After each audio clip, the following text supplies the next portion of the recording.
我觉得其他的战队可能对于我们5个从公开预选赛打上来的战队有点低估了。我们队伍的实力的话，更希望是亚洲中国里面的 Top 4，因为现在除了御3家，剩下的队伍我们都能碰一碰。因为上一圈的比赛我们也是就是最后一支队伍进到这个亚洲预选赛的嘛，可能也是超出我们的预期了。然后这场比赛的话，我们尽力而为吧，我们会作为一支黑马队伍击败你们的。这一个比赛 ACL 呢，对于我们来说是一个巨大的机会，不仅是能展现一下CNCS 的一些光芒啊，也可以就是展示一下我们这些年轻后辈的一些实力啊。还有各种各样的一些机会要给到我们，能让 CNCS 发扬光大，十分的想进季后赛，想打出去。我们 CTG 从公开预选打上来，我们是奔着季后赛，我们是有信心可以冲进季后赛的。下场比赛的对手的话，我想说的是，你们不要轻敌，我们真正的实力还没发挥出来。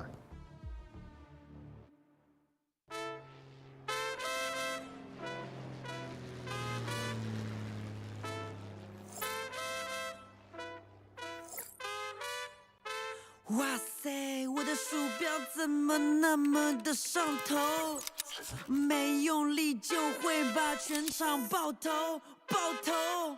我没有键盘，键盘自己在玩，在玩。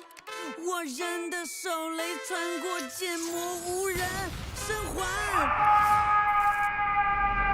我用键盘打碎了屏幕，哥们才不是败者。虽然击杀知道这3个，至少数据颠倒是帅的。我怎么办？当我败了，非常非常非常不快乐。是个拼命的 C 位英雄，那地方出门装先买了，练个疯了，动作是疯了，老周的微操是退散不口渴，只怕是要我这种没病的人去跟队里的稿子们进行一个综合。我用物理代表网吧，进入弹跳，飞出狂跳，翻来欠飞的网飞，当成记忆，管我当下，我不懂你的 gay 还有那种活法。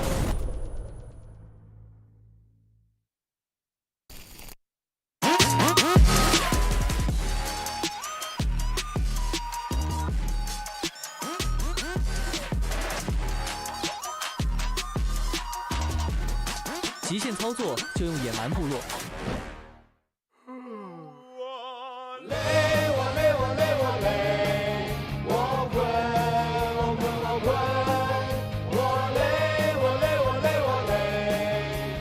累了困了，喝东鹏特饮。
故其疾如风，其徐如林，侵略如火，不动如山，南之如阴，动如雷震。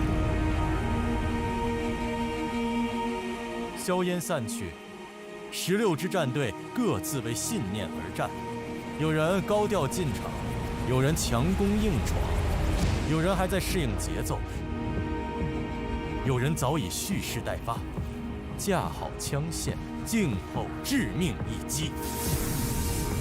今年是蛇之年，这是队伍新的阶段吧。这种机会应该是比较难得的。You're here for your community and to achieve deep results. Хамгийн зүйлийг үлдээх юм бол стикер үлдээх маш хүсэж байгаа. 蛇的做事方式和人类不同，它由皮肤感知震动，暗中逼近，洞察每一次呼吸。当时机到来，它绝不犹豫，没有征兆，一击必杀。胜负的关键在于迷惑对手，让他永远猜不透你的真实意图。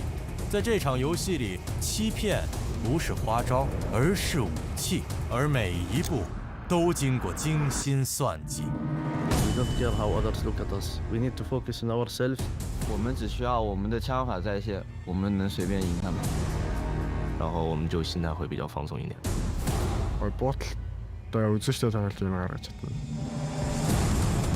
还在战斗的已经不再是菜鸟，他们早已不再自我怀疑，而剩下的是极致意识。而那些豪门战队，他们见过大风大浪，但这次他们也感受到了暗流涌动。这是我们这个队伍的最后义务了。Everybody talks about legacy. We're here to build ours. My family is watching. My city is watching. I'm not walking in alone. 带着我们的意志继续燃下去吧。在这种赛制下，输一次不会完蛋，但再输一次就彻底出局。最终，只有一支队伍能够青史留名，这就是顶尖水平的 CS。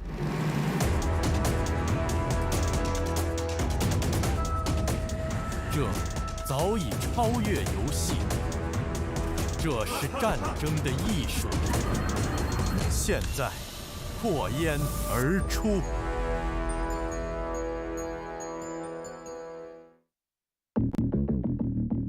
I've never played on such a big stage before. To be honest, I just stopped thinking. I was just like, just start killing. 感觉就是第一场上来大家还是有点紧吧，然后后面慢慢的话适应舞台上的比赛，然后进加时的话就拿下了。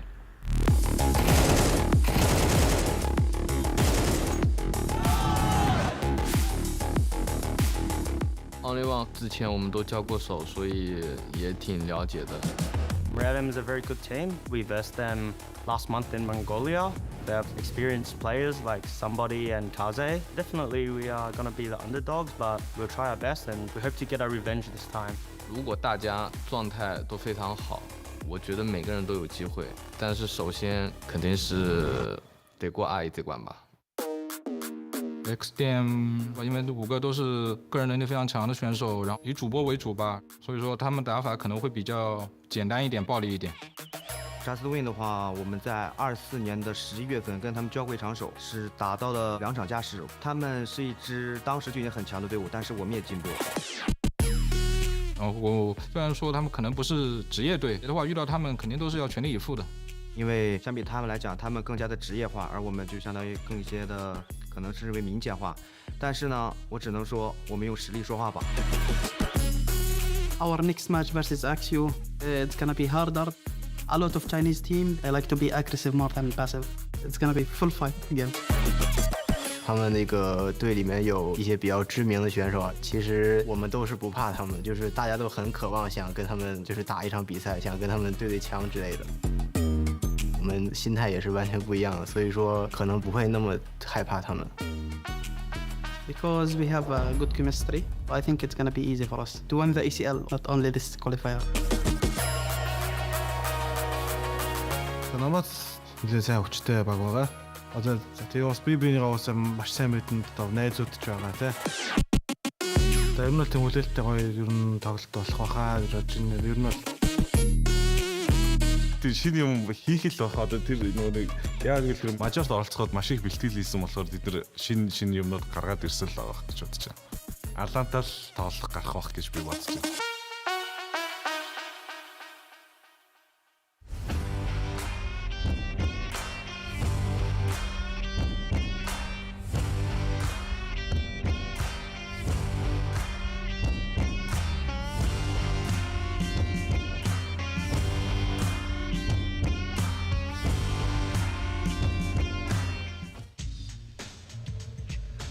Hello and welcome back to day 4 here at the Asian Champions League. My name is Nayo Kai, of course, as we bring you yet another 4 best of ones. This time, though, in the upper brackets. It's not all doom and gloom if you are to lose. You're not on that first flight home, but it's all about which one of these teams are going to be pushing ever closer to qualifying towards playoffs. We've got 2 spots available from the upper bracket, 2 from the lower. And we get to see some of the best in what has been so far a pretty exciting tournament for a variety of reasons. Tea time, we've got upsets. We've had the Chinese qualifier teams continuously surprising us, and we've unfortunately had to say goodbye to a couple of Aussies too.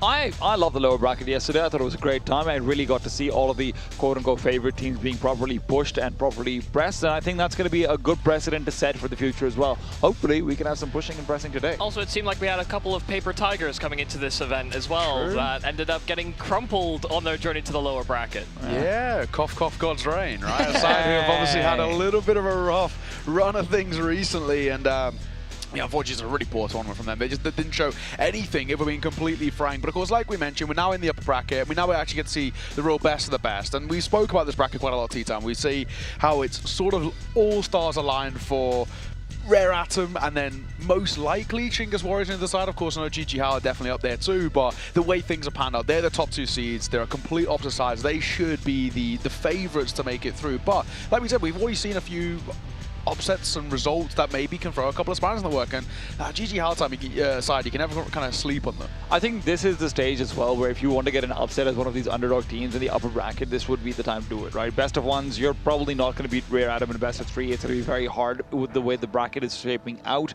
to do so. So if you want to get it done, this would be the time. And especially when we're talking about the open qualifier teams, like we're not expecting them to have the most fleshed out map pool in the world. We're not expecting them to have the depth in tactics, but if they shoot well out of the gate, you know, that's often been how those games have ended up playing out, and that's where they can cause a bit of a ruckus. Yeah, and you know, we're kickstarting things with only one word, and Yumi, I mean, these guys, they're sort of putting Australia on their back a little bit, especially since let down a little bit yesterday. They've got obviously a really tough task ahead of them, but this is a side that we enjoy, right? There's storylines there, of course, Viridian, player turn observer, back to player, still doing a bit of observing, of course, on the side, but then we've got Freeman, bit of a legend in his own right, a guy who's been around for quite a long time. We'll get some new names coming in there as well with Terry. This, of course, is how the bracket is sort of starting to pan out. We have had to say goodbye to a few teams. Mantra in that opening game against Reverse Sweep, couldn't quite get it done, couldn't quite get going as well. Changed the game, good start for them against God's Reign, and they just look fantastic all the way throughout. Cube, unfortunately, it's unfortunate to them because I actually think that Ninja side, that's more like what we expected of them. That's probably what we should have seen actually Tea Time in their first game, but they just weren't alive. And then right at the end there as well, KZG, unfortunately them, couldn't get going, but Fogger's got an ace, so I'm a happy man. Yeah, I mean, he had a, I'm not, was it a full ace? I thought it was a quad kill. No, he said it's an ace, but I didn't want to put him down to that point. He was convinced that it was like they were just talking about how they're going to enjoy China, if he told me I've got an ace, I'll believe him. I mean, fair play. If it was an ace, then it was great. Here's how things look in the winners bracket. Of course, these are the games that we're going to be looking at today. And of course, how we said it on day 1, basically, through this winners bracket, as long as you don't lose 3 wins in a row, it's all you need to qualify to that playoffs. And teams are getting close now. We've already had kind of one out the way, right? Hence where we are now. We're at only one word, of course, is going to be that first game. There's a few teams that have definitely caught our attention. I mean, Yumi, of course, we've been pretty high on the Chinese qualifier teams, right? Yeah. XDM, of course, being one all side the other one too. I'm hoping for big things, man. There could be more upsets here. I am really kind of hopeful as well, mainly just because I think it's a fun storyline, just considering there's very limited information we have on these guys. Some of them have a little bit more resources. Some of them have like big followings on Chinese TikTok, for example. And so there's a lot of sort of like communal support for these guys to cause those upsets.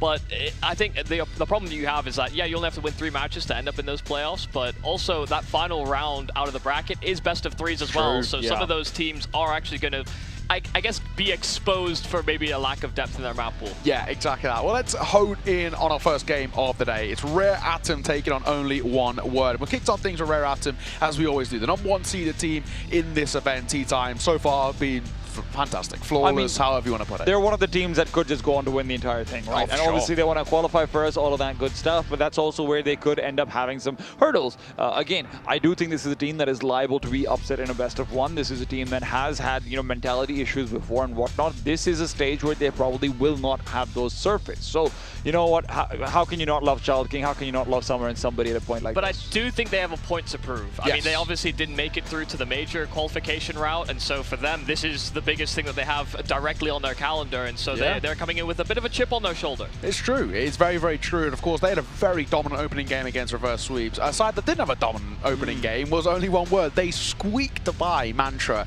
in that first one, but all that matters is you get it over the line. It doesn't matter how you get there, just as long as you win. And when you look towards the side, traditionally, I mean, this is what we built up on the first day when we spoke about these guys. You look at players like Freeman, you look at Terry, whose recent form has been incredible, but actually, T-Sub, they weren't the stars. It was Oath, it was Banana. The extremity anchors on each side, on the CT side, were fantastic. I mean, it's Mr. Grey Sweatpants coming in, right? Oath was just absolutely fantastic. And like you said, Banana was having a good time. Now, that actually opens things up to interesting conversations over here. Because, again, I actually think if we end up on a map like an Inferno or Mirage, and I know we're going to talk about this later on more so, but this could be potentially upset territory, and I'm not saying that they should be winning or anything like it, but Dario and Freeman generally do show up against whenever they need to, whenever they feel like the opponent's good enough to actually not be able to win, funnily enough. It feels like the pressure's taken off them. Especially when they're playing against Oceanic players. Like, I was kind of surprised to see them tested so much against Mantra, because Freeman honestly was kind of a liability. Like, he was just running through Banana smokes and just losing opening fights very frequently.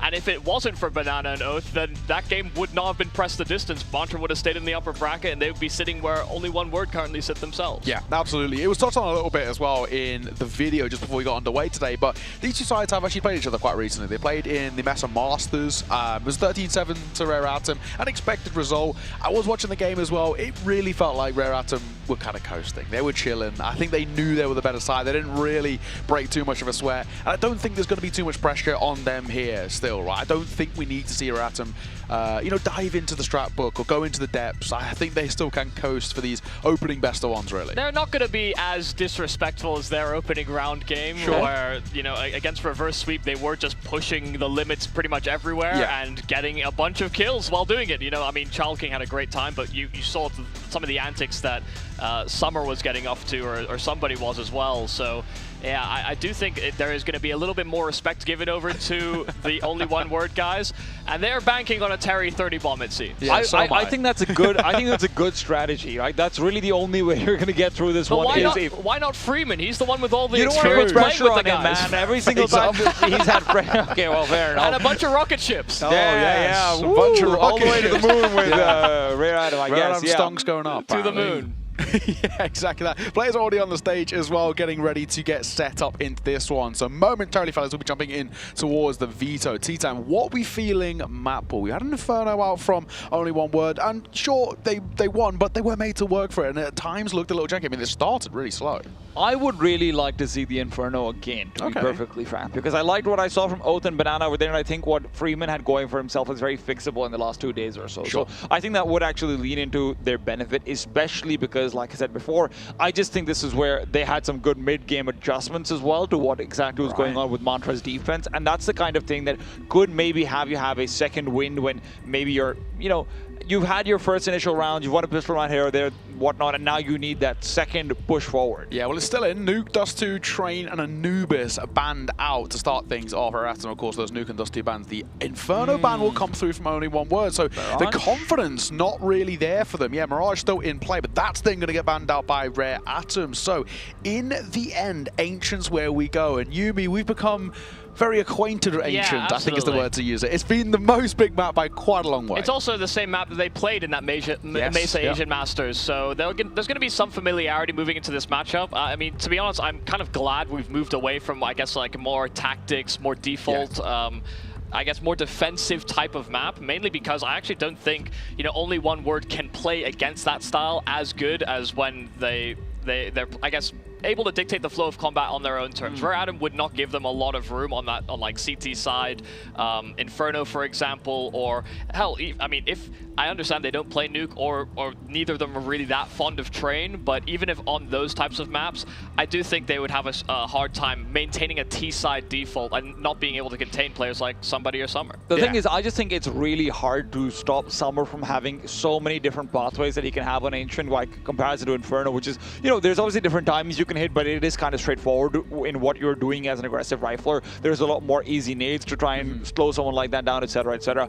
That's probably why I would have liked it. That's not to say Rare Adam don't absolutely heckin' love Inferno, though, so there is that. Listen, I'm also kind of hoping that Freeman lets Child King know that he is someone to be considered another opponent that he has to actually have a deeper consideration for, because when we had the interview before, it's like, I'm just going to treat this like another game. I have no history with this guy. Yeah, I don't care. Whereas Summer and somebody will probably be like, I mean, he's going to be a pretty good player. Yeah, so, but they are hoping to try and shut down Child King, which is something that very few teams have been able to do or will be able to do, especially at this event. But last time they did play as well, Child King 27-12. He went with 120 ADR and a 1.98 rating. So maybe that's why he doesn't consider him very good. Exactly. Yeah, he's like, yeah, whatever. I did it before, didn't I? Why are you asking me this? He's without a doubt the real threat. Terry did have a decent performance though, nearly just shy of 1.4 rating for him. So not quite a 30 bomb. And if they do get it, it might put a bit of pressure on.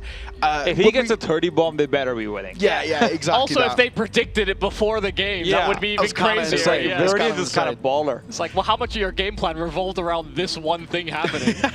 And when you look on the other side as well, you know, we've kind of highlighted these two sort of slightly more unknown entities in Banana and Oath and how good they were in the opening game. And they struggled last time out, so if that was maybe just a one-off where we didn't really get to see Oath and Banana really kind of show their prowess, but their game just the other day was actually a little bit more of what they can show and offer, that actually spells some positive signs here, where they've actually got a bit of depth in their roster, and they've got actually decent control in terms of shutting things out on the CT side, and that's what they need. This CT side is really where they struggled. Only 4 rounds, but enough rambling from us. Let's get this show on the road. Day 4 here at the Asian Champions League. It's Ancient to kickstart things. Rare Atom take on Only One Word. Is anyone really surprised that we have more Ancient being played? Of course not. This is where Rare Adam are going to hope to mark their campaign to the best of 3s. Only One Word can only hope to defend.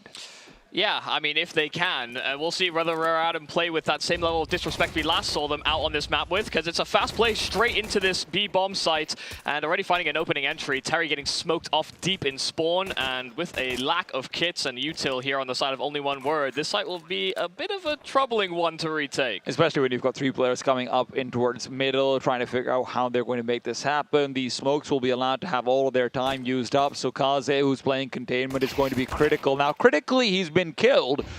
That might be giving them a path in, but the problem is still those Red Room players have got nowhere to go. Lihang is forcing them away, and with Summer nearby, he's going to be always happy to push Lihang, running out of bullets with somebody making quick work of Banana. Freeman, shot given up, but will also be forfeited, so all said and done, Rare Adam take it away. I kind of rate that. I mean, getting in on the reload, but also knowing your teammate is swinging, just jumping around, doing the helicopter, and hoping that you can provide yourself as a, I guess, a distraction while your teammate secures the kill. I mean, a really pacey hit on this bomb site was kind of the worst thing that could happen to Only One Word. They weren't in great positions to actually deal with a fast ramp play. Long and short, and then with that smoke that bloomed in front of Terry's face, it just took so long before Only One Word could actually get back into the bomb site. I think one of the only ways that Rare Adam could be slightly frazzled is if Only Word go full on. We will lock horns with a bull in this situation, right? Just we will fight you head on. We will try and make things really strange, really weird. And right now it's a 5-7, not a 5-7, a USP push with 5 players right down middle. 3 AK kills, a couple of MAC-10s. Yeah, I mean, that was rather pedestrian. No one falls there on the side of Rare Adam, even if the MAC-10 spray initially was missed. I mean, there are rifles, there are players on ledge. They had it all covered. One of the players we didn't really talk too much about is Lihang, of course, another young prospect, and it feels like there's no one on this Rare Adam side who cannot just sometimes show up and frag out of their mind. Somebody out in the open, unable to find the initial kill, is still going to be hunting. He knows that player is locked into Cubby, but somebody's also worried about that same thing. Oath will prop open the smoke, but not be able to help his teammate. Freeman forced to swing, and as Terry comes in as well from behind, Lihang will be quick to trade. Oath does the same and brings it back to a 3-on-3. Yeah, it's an absolute brawl in middle. You could tell that Rare Adam wanted to give that fight over very fast, and even in efforts to try and help each other, it did seem like Only One Word were kind of clamoring for fair duels. It's a bit of a miss Molotov on the B ramp. This actually changed the timing slightly on this hit, but Now I mean, with that smoke that's down, they have enough space to get that bomb planted. Child King's not the type to punch in those digits himself. But there is a Molotov available here for only one word. Liang's position isn't the best with the Mac 10 over here either. With the Molotov forcing Summer back, they will have the advantage as they look to retake the site. Liang back in ramp will have to try and play containment while Child King plays attack, and that's exactly what he's going to do. Good for 2, good for 3, good for 3 rounds as well. Rare Atom look like they might be in a lick of trouble, but they will be A-okay. Yeah, Child King starting off this game really solid and, you know, providing support to his teammates, but also hitting some key kills there to maintain that after plan. Once that incendiary got thrown by the CT side, I mean, once Summer's dealt with, you know, Child King's that first port of call, and he just never stopped fighting and had some nice footwork there to give himself favorable duels where he was the one that was kind of in charge of when the swing happened. Back down to a half by our only one word. Started off rather poorly while the money is kind of building up here for Rare Atom. Of course, only 2 survivors in that last one, but I'm not forecasting a whole lot of damage here. Well, Child King's just waiting for the repeat over. A little bit here and there and everywhere, but if you get the kill in the end, that's what matters. Somebody careful about potentially a second player, and he'd be right about that. Will adjust. And only one word. They're certainly getting their duels, but they're just not winning them. Yeah, Rare Atom are just sharper right now at the moment. I mean, some really nice headshots, and listen, not all of these kills are instant here from RA, but they're doing a solid job of catching players that actually don't want to kind of stick around in their positions. They're not really fighting to swing, or they're not swinging to fight, I suppose. They're more so swinging so that they can cross and reposition themselves. And that's where Child King's found a lot of success. I mean, he's, started 8-0 in the past 4 rounds. So it's always a good sign when one of your...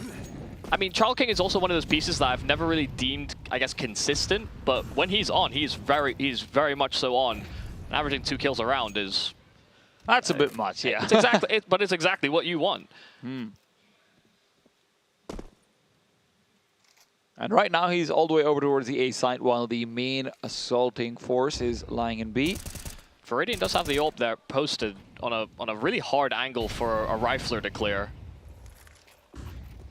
Well, in the meanwhile, the B bomb site is where trouble's really brewing. Flashbang out as Lihang will be the one to cover somebody's blind eyes. It's somebody, though, who will make up for the favor. Takes Banana's life away. Freeman is not going to be able to do the same to Lihang. And with that, Rare Atom will have another round basically guaranteed. Viridian will find consolation as he gives the King the first death, but Regicide or not, Rare Atom will still take the round. Yeah, I mean, a very key kill there hit by Lihang. You know, praising Child King for his 8-0 start. He's now 8-1 while Lihang getting that entry just helped Rare Atom maintain pace into that B-bomb site. And listen, it's not like they didn't have chances to frag back. You saw the spray from Banana kind of fall away from him. Freeman, the same thing. So they could have whittled down the numbers a little bit harder before Rare Atom got that bomb down, but yeah, they're just not quite got control of their sprays or their aim at the moment. And Rare Atom are very quick to punish that. It is one of those things where if you want to actually have a chance, your tactics, or this, or that, it all really only matters if you've got a level of mechanics that Rare Atom will just not win every single duel, right? I mean, you look back towards round number 3, good 3 versus 2 that they find themselves in the retake, right? But Child King just wins out 3 duels after that. And in situations like this, good flashbang. Yeah. Good opportunity to punish. Liang wins. Yeah, 3rd man in when played anti-flash, and it's exactly what you want. So, I mean, they're playing it pretty much by the book here on the side of Rare Atom.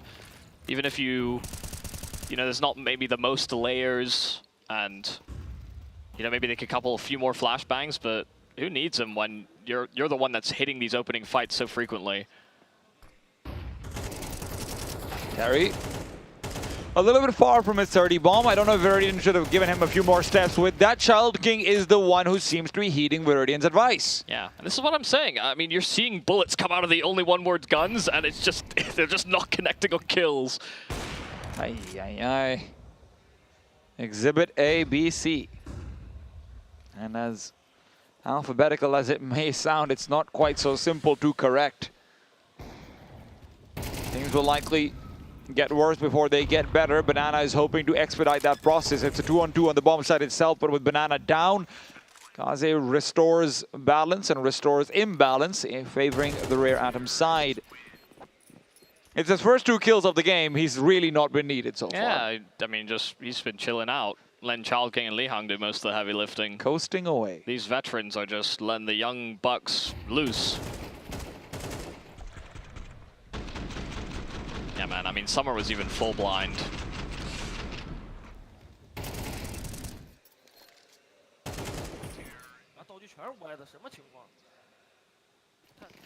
I think they're even a little surprised at how simple they're making this look. Only One Word would really like to have at least a round or 2 like this one, right? Where the 5-7s, the MP9s can maybe take advantage of Rare Atom getting overzealous, going overboard, trying to do too much. But with Terry spotted, Viridian tagged, this flashbang will be landing nicely. Kaze is the one to go down to it. Some are forced away, so he can't refrag. And with more util coming out and over, it's not going to be the easiest duels. I'm lying through my teeth. He gets 2. And it really is the easiest duels he's ever had. Terry turned around, spotted out, and taken out as well. They even miscommunicate. I mean, there's a player that's throwing a smoke for the B doors from the B bomb side itself, and the players are fumbling around with their util, getting that smoke down to the doors.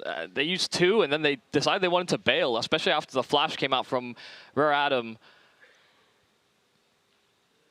These are the small types of mistakes and, you know, these minor bits of finesse that you actually will need against a team of Rare Atom's caliber. You know, if you're not aiming as well as their individuals, then, you know, tactically everything has to be sound if you even want a chance. You know, a way to get fired up or warmed up into this map. It's at 7-0 that Only One Word will use their first time out. And I do expect that we'll see something a little bit different. You'd hope. They will have the Y again, right? They will have the AWB again. Maybe Viridian takes a slightly more aggressive angle, doesn't try and make this a space control weapon rather than instead goes in towards a space taking opportunity. I'd like to see it, and that feels to be the name of the game. Up out in the middle, plays out from Cubby. He will have pretty good mid control, but that is also because it's not being targeted. Rare Atom have only let Kaze be anyone who can even be nearby enough to fight for it, and as Kaze's pushed through the cave side smoke, he'll be hoping to be a late player. Now he's also playing containment, as Viridian peeks forward, Kaze's not, rather Lihang's not just good for 1, it's 2. Got the numbers confused. But you can mix and match all you want. Oath has been mixed up on the bomb side still. A 2 versus 2, one of the best chances Only One Word has had so far. Yeah, and somebody's low HP. They're going to double up inside of main as well. So not a whole lot of variety here in the post plants, but that will still be something that Only One Word are none the wiser about. They do have a kit though, so they have some time to clear out all these positions. They simply lack a smoke to provide some coverage on this defuse. Kaze as well, just jiggle peeking out Banana's position. Spotted, deep grenade is going to be good to keep him away for a while longer. A second flashbang will blind them up. They're not aware of where somebody is, but as he peeks out, he goes for the diffuser first, and he doesn't stop with just that. Rare Atom continue undefeated, undeterred. I hate reducing it to something as simple as this, but again, I just see so many of these moments where, you know, Lihang should not get away with the second kill. I mean, he's shooting like 15 bullets down range. He shouldn't get away with the first one either. I mean, Viridian scoped in onto that. Yeah, but, you know, that can happen. And that's why Opers have had some difficulties in Source 2. I can understand even from that point of view, but when you're rifle v rifle and you're given that chance, you have to be able to capitalize on it. And now Rare Atom are going to be running all the way in. They're done with the facade of tactics and this and that. They just want to frag.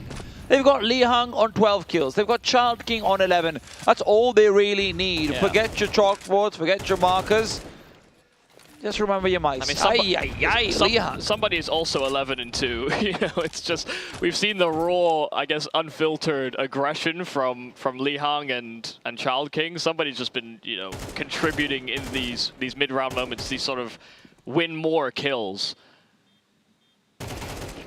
And well, there's another example of it. 12th kill for somebody, both trying to save his weapon, but will go traded. They hunted together as a pack. And it doesn't seem like Rare Adam can put a foot wrong. It doesn't feel like only one word have any feet. Nor hands at times. Yeah, it's...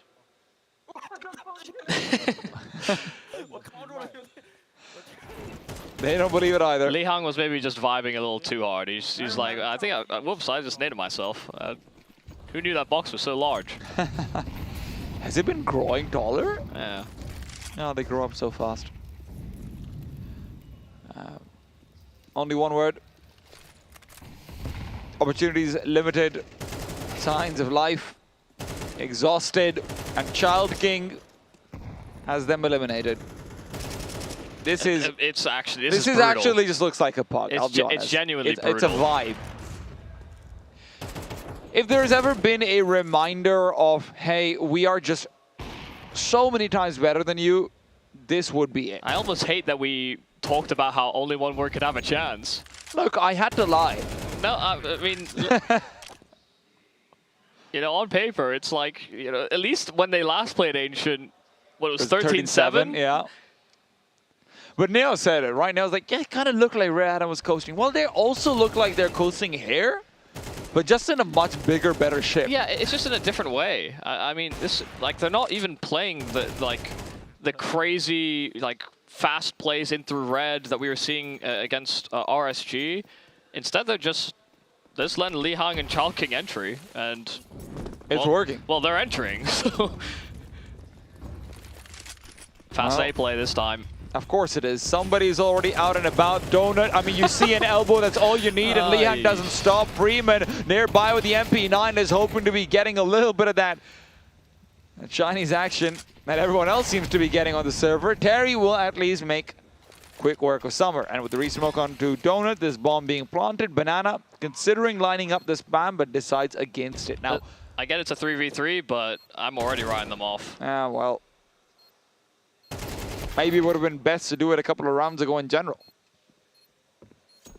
Oh. It's going to get weird. I love it.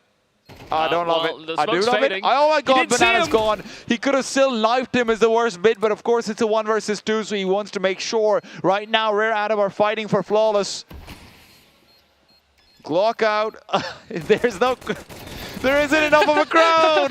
There isn't enough of a crowd. There's no kid. There's no kid. It doesn't matter.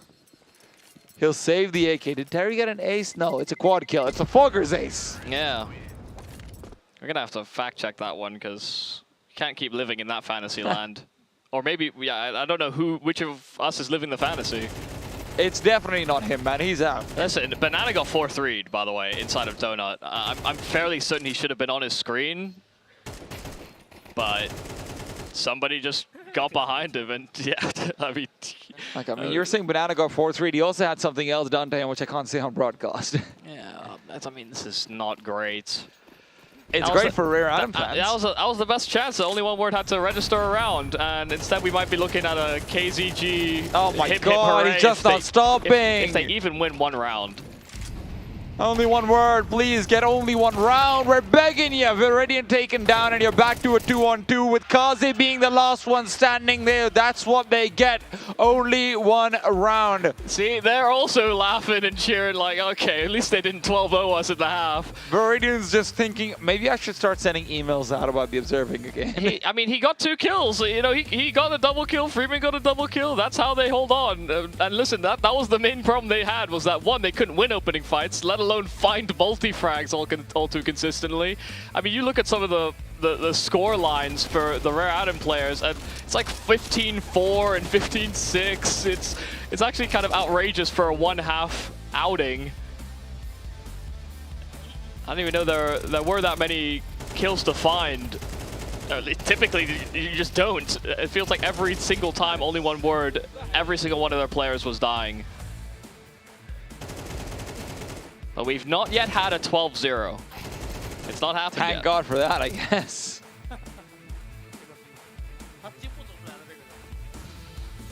I'm just thinking, you know, we have highlights after every half. I'm just wondering how long the half highlights will be for the second one. Yeah, I mean, that's true. And look, so many of these highlights are just going to be, oh, it's going to be Li Hang, it's going to be Child King just getting crazy shots out. Somebody as well doing much of the same. It's you really see the entire story of the game in just the highlights. And listen, it's not often that happens. I don't want to get ahead of myself, but you know, should they lose here, only one word. They play Gatron in the lower bracket, and they had a bit of a transformation going into that lower bracket. I think they had some pretty solid rounds.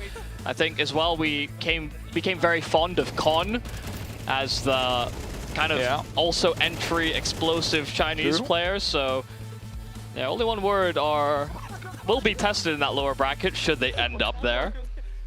Should they theoretically in some world be eliminated from the upper bracket after being down 1-11, I think, look, one of the big things for them obviously is going to be there is a bit of a break after this, right? There's 4 days off.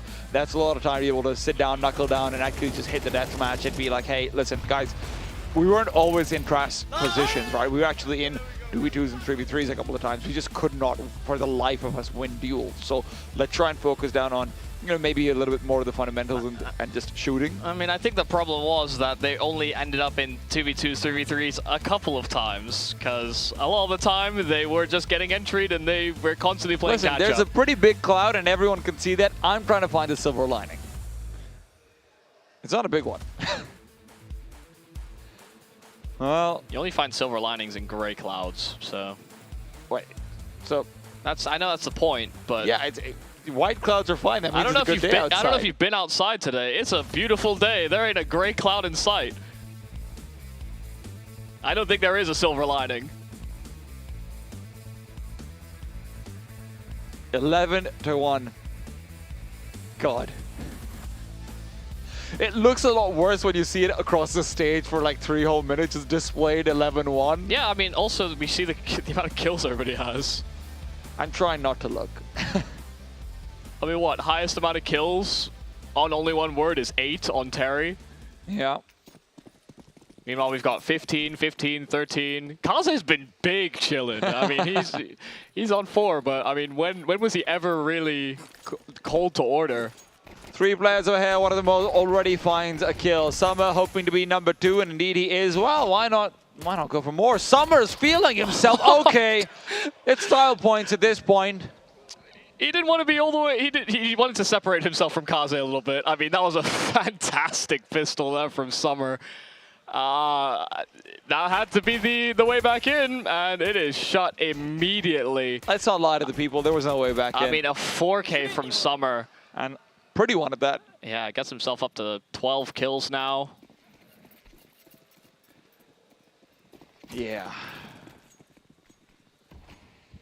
He used fewer bullets to get those 4 kills than a couple of only one Words player did to get 1.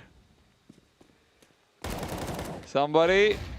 Chance is giving up, backs off from the flashbang, and with Summer covering his behind, he's A-okay. And with Summer feeling as good as he is, I can see what the hell's going on over here, guys. He's buddy. reloading in the open. Li Hang, I guess it will be insurance strategy, and with that, Rare Anim are pretty much destined for 13, as they have been since one would say maybe from the start. Out the 1-dig-ish. Yeah, it was more like a 3-dig, but it is a 13-1, an absolute blitzing. Only one word. I don't think I could contain it to one word to describe that whole game, but oh my god, they got absolutely devastated. Rare Anim have come to Yancheng, China with a point to prove. They have dominated in both their outings so far and maintain a flawless run in that upper bracket. Freeman and Terry are just shell-shocked sitting there, moved out of their stupor by the high fives coming in. And this isn't just a high five that Child King and Li Hang are giving. This was a clapping. Yeah, that was that was rough. It did feel like Lihang got away with everything. He somehow had like a reflective armor that the bullets were bouncing off of him. Light was bouncing off of somebody in the meanwhile because he's just not seen. It was certainly something to watch, but hey, at least we'll get to see how Con does against players from overseas, ones that were a little bit more, I guess, familiar with the environment. You know, obviously they played KZG in the prior round, and Con really did well against KZG, but it will be a different test against players that also were a part of big eras within the Chinese region. Naokai, you feel like you just went off for a few seconds and now you're back. Yeah, our death segment was longer than the game. That was a absolutely beautiful display from Rare Atom. And you know, remember what I said coming into this? I watched that game of Mesa. I told you Rare Atom weren't taking it seriously. That was a little bit more like they it. Didn't even really look that much more serious. I can't lie to them, but yeah, you are right. It kind of felt like they were still trolling a little bit there, but absolutely just unbelievable. Just look at how good. sad that looks. I know. It's just one really, tiny little banner down underneath. What I will say though, we've obviously, you know, whenever Rare Atom play, we do get a few more people in the crowd here as well. And I will say that when they got that one round, the crowd cheered for them. They felt so bad that they actually gave them a cheer. And same for Only One Word. They actually got very loud when they got that round. So I'm happy for them. They got their little laughs out of it, but yeah, just not to be. At the end of the day, we take a look at the scoreboard at the tail end. Nobody even getting to double digits as well. Oaf was actually doing okay at one point. He was 8 and 7 towards that tail end of the half, and he was the only one. He actually had just shy of 200 ADR at one point, so it was like he was doing okay, and then everybody else was falling. To be fair, really that was flat. also when they were like hunting him in a 4 versus 1, and he's getting those kills in like a lost round regardless, right? And as nice as that might be as consolation, those are the emptiest calories you're ever getting. You take the stats whatever way in a 13-1 loss. On the flip side, brilliant. Kaze just not really needed, bless him, in all fairness. The rifles were running through. I mean, there were so many rounds that we saw there as well where like you'd see like Child King or like Summer where they'd see your pretty standard like CT side flashes to slow down and execute. They just run through them. They don't give a damn. Like it was so disrespectful. But this is a good sign, right? Rare Atom, obviously, like we said, guys, on the desk, Rare Atom have got a point to prove here. They've missed out on major qualification. This is a tournament that they legitimately have a chance to win, and I actually believe that they can now. And I think with these sort of performances, these are the warm-up games you need. Yeah, I mean, they feel strong, they feel powered up, and they seem to be enjoying their time in Yancheng at the very least. I feel like we've had a lot of success of Chinese teams. This was the team that we had expectations for, you know, outside of our geolocation. But just it seems like they've adapted to the environment well. They're not, obviously, there's no intimidation for a stage like this. They're kind of in their element. And to be honest, players like Lihang, to see him have performances like this, it's a very promising sign for the future, because he's been a bit up, a bit down, a bit up, and so, you know, he just kind of needs to find an equal level. I just want Lihang and Child King to be able to reach this kind of potential mechanically, right? And I obviously know that it's going to be harder versus, you know, different opponents and whatnot, but obviously you're looking at their biggest win recently versus VP and whatnot. Even that was super powered by Summer and somebody. Sure. These are the kinds of wins that Lihang and Child King are reminded, actually, wow, we're kind of really good at this. Yeah, exactly that. And I think as well, if you look at now the rest of the field, or the rest of the field looking at this game, they're probably thinking like, oh my god, I want to avoid them as much as possible. I think they were already feeling that way, to be fair. But it's games like that. Other than reverse sweep gaming, you were just like, yay! Yeah, they want to play them. And well, they did, and they found out the hard way. But I think, you know, it's obviously a bit of an honor to play against Rare Atom, I think, domestically right now, and you see exactly what they can bring to the table. So absolutely ridiculous work coming through from them. We're going to be throwing over towards the stage in just a second for an interview with someone over towards Rare Atom. He spoke to Child King yesterday, so maybe him once again. But we'll see you soon.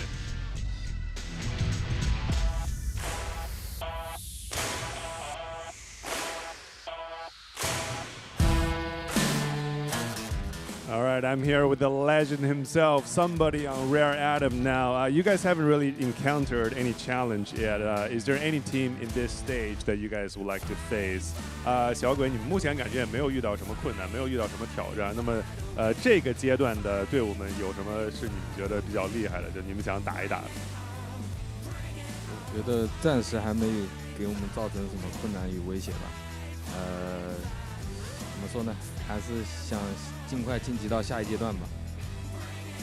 It is true that we haven't really faced any challenges so far, and now it's just really important for us to try to qualify to the next stage as quickly as possible. So your next match isn't until the 26th, and do you guys have any plans for these days? 下一场比赛是在26号，对吧？那你们这几天队伍有什么计划吗？我们的计划就是回俱乐部嘛，然后先进行训练。Yeah, so we're gonna return to the club and just boot camp and train. And your goal is obviously to win this entire thing. And how ready do you think the team is right now?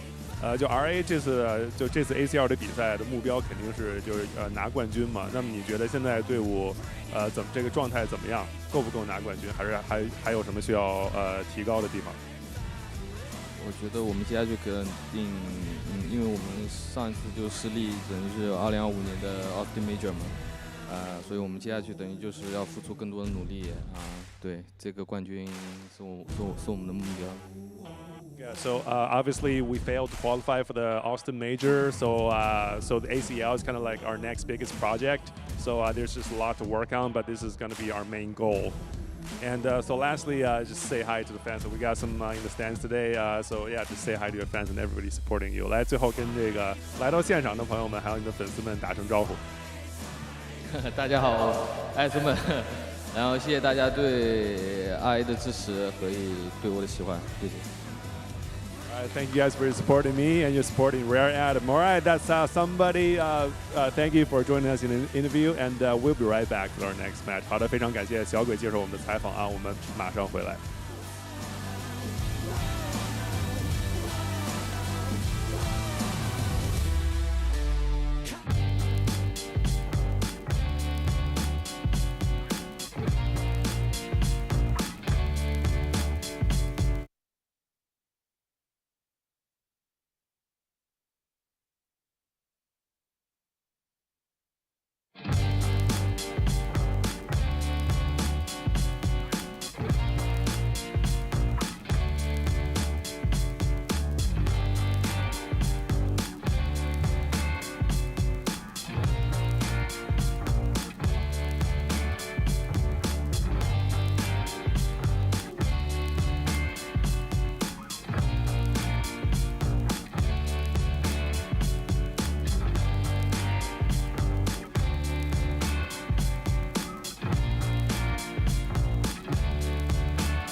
哇塞，我的鼠标怎么那么的上头？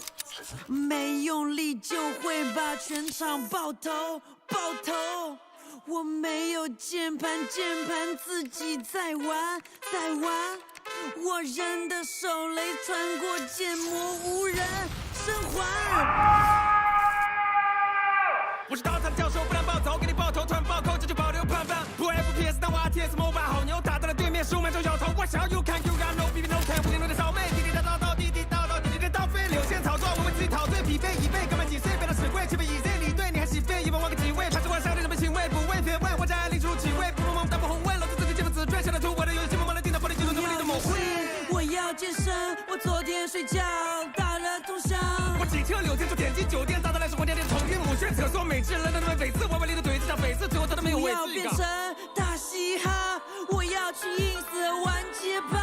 小气开了，我呆了，闹掰了，破灭火腿肠和冰墙都拆了，坏了，路基线炸了，好卡呀，有人他妈在揍塔呀。我很心烦，我的操作太性感，电竞的人都把我当下心肝。去菜狗，青楼带头，外面新的魔法泰斗，压力怪是我的泰斗，带飞宇宙，修了什么关口，直播秒的炸楼，全靠我太熟。有种来考我，我做长宁，我要硬汉，这是真正的强行。杀我杀我杀我杀我杀我杀我杀我杀我杀我杀我杀我杀我杀我杀我杀我杀我。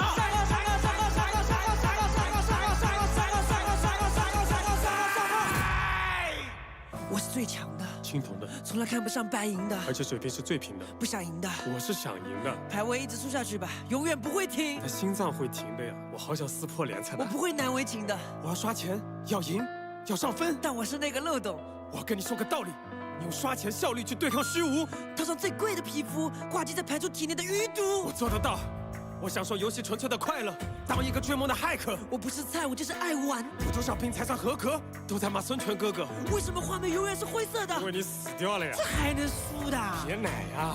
保持我 play loud 的特质，我只会对你呵斥。管好你自己。可我真的需要一场单排放空，我好在乎这次比赛。我要发疯！我用键盘砸碎了屏幕，哥们才不是败者。虽然击杀知道这3个，至少数据颠倒是帅了。我虽然 bad，但我 bad 得非常非常非常不快乐。是个拼命的 C 位英雄。那你们出门装先买了，练个疯了，动作就疯了，脑中的微操就退散不口渴。这把是要我这种没病的人去跟队里的搞什么进行一个综合。我用物理打败网吧，进入弹跳，飞出框架，发来欠费的网费，等着记忆管我当下。我不懂你的 gay 还有那种活法，我是付出的差异，让哪也能永远有敌的1号位。谁都不能拿着我的 S5杀，不要接触外面和洗澡水。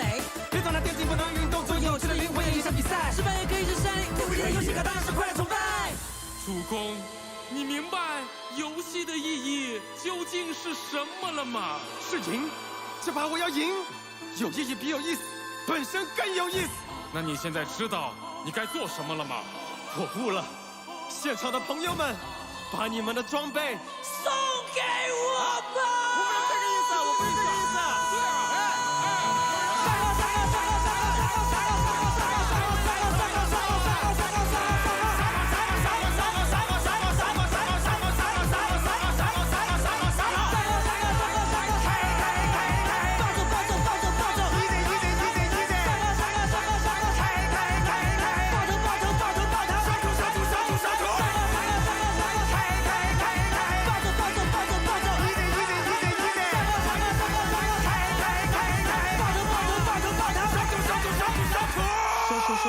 收徒。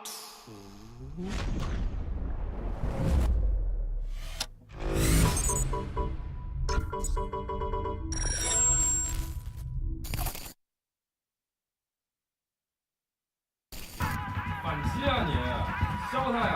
你俩还是回去搞说唱吧，不要来碰游戏了。OK？You can you are no can no baby。I've never played on such a big stage before. To be honest, I just stopped thinking. I was just like, just start killing.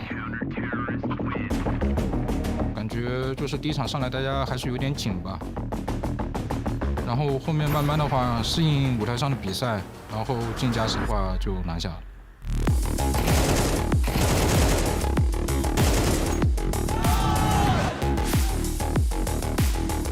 Only One 之前我们都交过手，所以也挺了解的。Rare is a very good team. We versed them last month in Mongolia. They have experienced players like Somebody and Taze. Definitely we are going to be the underdogs, but we'll try our best and we hope to get our revenge this time. 如果大家状态都非常好，我觉得每个人都有机会。但是首先肯定是得过阿姨这关吧。XDM 因为这5个都是个人能力非常强的选手，然后以主播为主吧，所以说他们打法可能会比较简单一点、暴力一点。CS2 Win 的话，我们在24年的11月份跟他们交过一场手，是打到了2场加时。他们是一支当时就已经很强的队伍，但是我们也进步了。然后虽然说他们可能不是职业队的话，遇到他们肯定都是要全力以赴的。因为相比他们来讲，他们更加的职业化，而我们就相当于更一些的可能是为民间化。但是呢，我只能说我们用实力说话吧。Our next match versus Axio, it's gonna be harder. A lot of Chinese team, they like to be aggressive more than passive. It's gonna be full fight game. 他们那个队里面有一些比较知名的选手啊，其实我们都是不怕他们，就是大家都很渴望想跟他们就是打一场比赛，想跟他们对枪之类的。我们心态也是完全不一样的，所以说可能不会那么害怕他们。Because we have a good chemistry, I think it's gonna be easy for us to win the ACL, not only this qualifier. Намайг нэлээд сайн хүчтэй баг байгаа. Одоо тэгээ бас би бинийгаа бас маш сайн мэдэн найзуудч байгаа тий. Одоо ер нь л тийм хүлээлттэй гоё ер нь тоглолт болох байхаа гэж бодож байна. Ер нь бол тэр шинэ юм хийх л байх. Одоо тэр нөгөө яг л тэр мажорт оролцоход маш их бэлтгэл хийсэн болохоор бид нар шинэ юмнууд гаргаад ирсэн л байгаа гэж бодож байна. Алантал тоглох гарах байх гэж би бодож байна.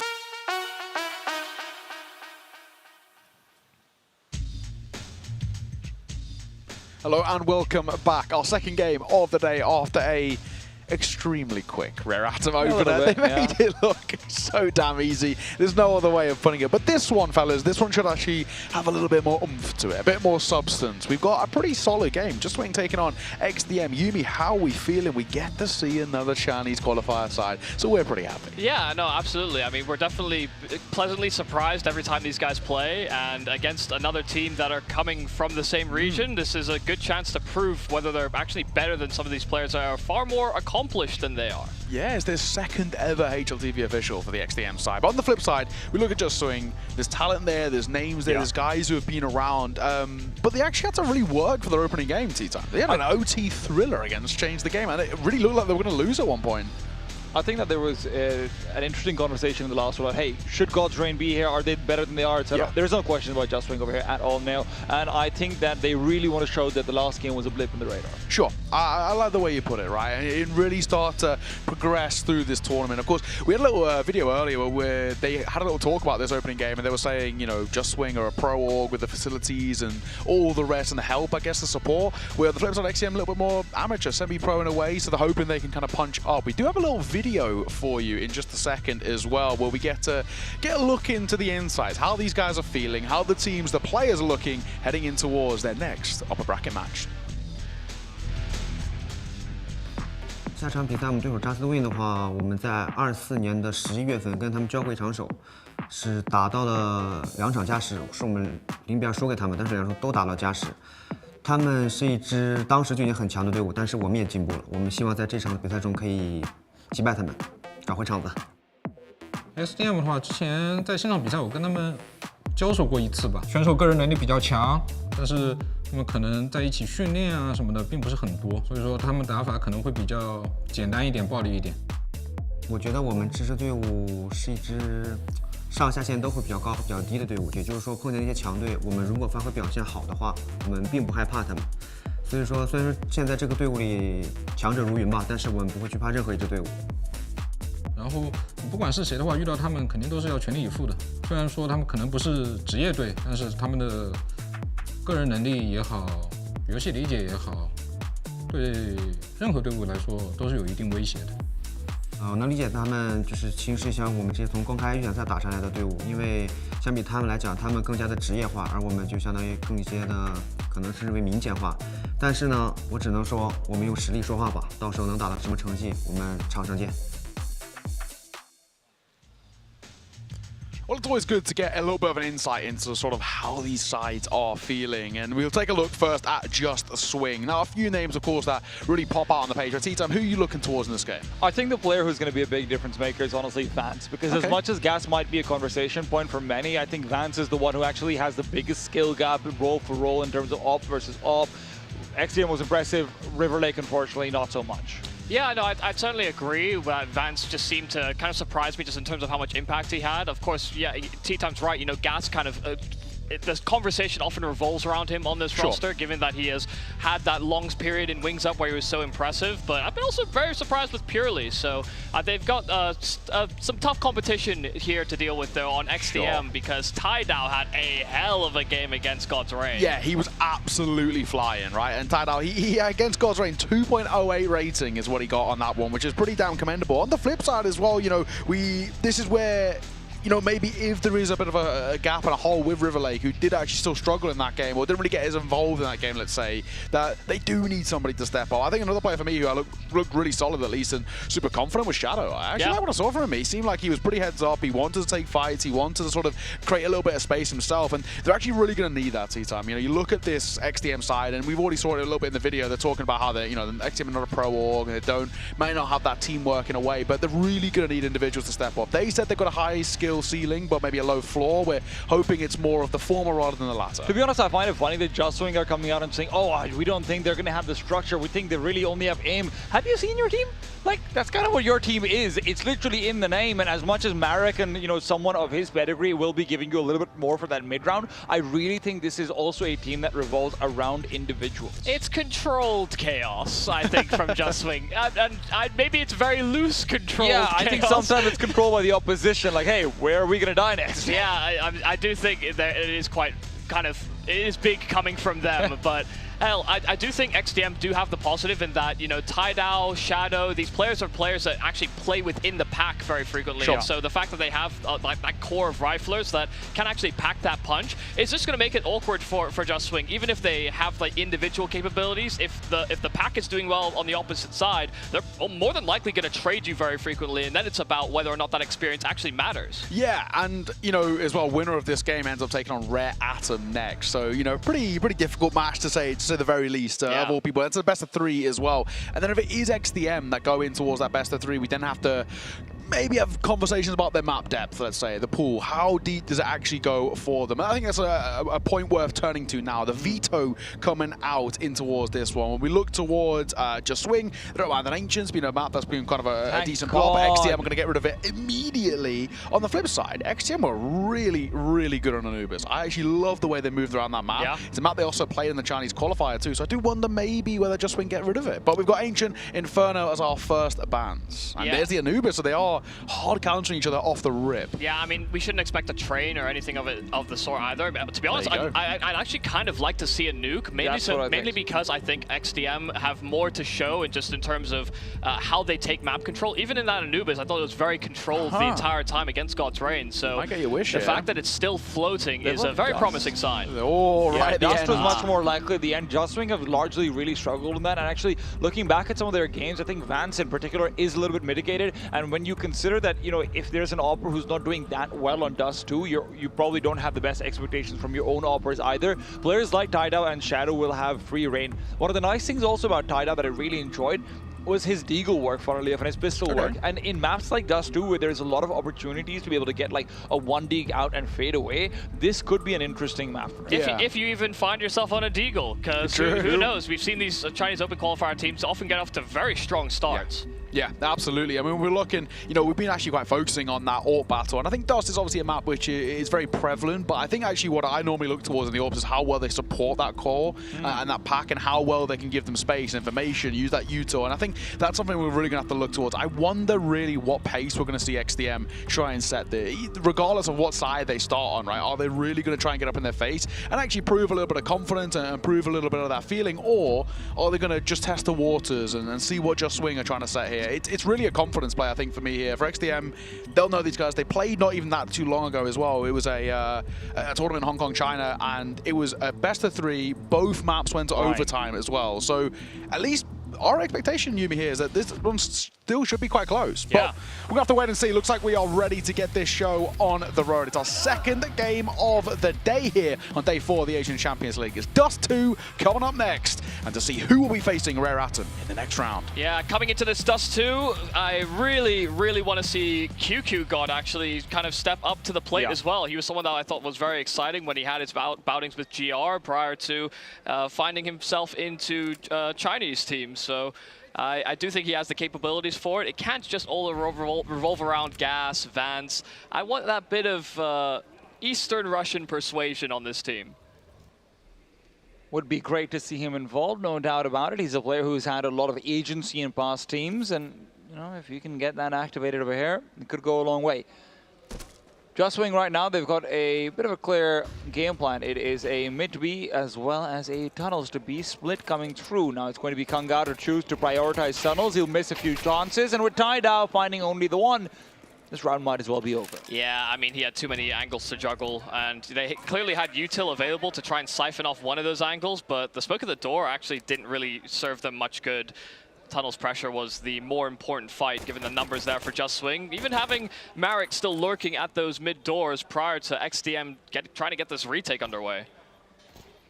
It really did feel like it all came down to taking Gas away in this retake. If you can't do that, then you're going to have nothing, and Gas has given all the shots in the world. As much as I say that, oh, you know, the conversation's going to be around Vance and this and that, you can never leave Gas as only a footnote or something like it. He is the clear star of this team. There's fans in the audience today specifically for him, and it's understandable why. Yeah, I mean, a 4K straight away on the pistol. He was given that P250 for a reason, and he makes sure to absolutely run through XDM straight into a force by the open qualifier team. I've got 2 scouts. I'm always a big appreciator of rounds like this, but you have to be able to find ways in which to get damage, and that's certainly a good start. Dark tagging up Purely or Lulu already very early on. I mean, the short fight from Shadow is really what's going to make a difference. The grenade could take down Lulu right now. No, it doesn't go quite far enough. Shadow and his 5-7 will start to back off. His teammate as well with the Deagle, not really looking to get involved. Now Dark, one more chance will be given to him, but this is as slim of an angle as you can expect, and it is a missed shot behind it. With 3 players on the A side, this round is not over, certainly not, but with more shots being missed, Dark is losing out on a lot of opportunities to make this a comfortable or a possible, for that matter, round for his teammates. In fact, he might be giving out false information as well, but with sound now being made for the crossover, Dark does at least find Vance, and that's not the weakened player, so this is suddenly going to be a slightly neutered offense from Jay. That was a beautiful shot, actually, and it lets him get back into that B bomb site without having to worry about immediate pressure from those doors, but now the split's coming. Ooh, oh wait, no, they watch out for Shadow. Shadow's going to be taken down, and with that, the A bomb site is where they're expecting to go into. QQ's been spotted out by Kangao, and he knows that he's not going to be given a duel here, so he starts to move back. It all comes down to Taidao and River Lake, and with River Lake finding the first, looks around, it's Gas to get the immediate headshot. It's headshot machine versus another of the like. Taidao reminds him he's not the only one on the server with a name to uphold. 10 seconds, time is low. QQ peeks out, spots out Taidao as well. You'd think he'd want to play the hiding game. You'd think he'd want to save it, but with QQ being low, this is still going to be a possibility to just duel away. QQ, though, keeps his cool and makes sure Taidao can't keep his head. Yeah, given he was separated from the rest of the pack, I mean, there was no way he could have recovered that bomb in time, had to win by elimination, and so he just runs at Taidao at the end there. I mean, some great shots being hit by XDM here, whether it was Taidao on the dig, this beautiful flick there from Dark, the tag also helping River Lake with his duel on the scout. They really got themselves into a solid position, this 2-on-1, only for QQ to steal it out from under them.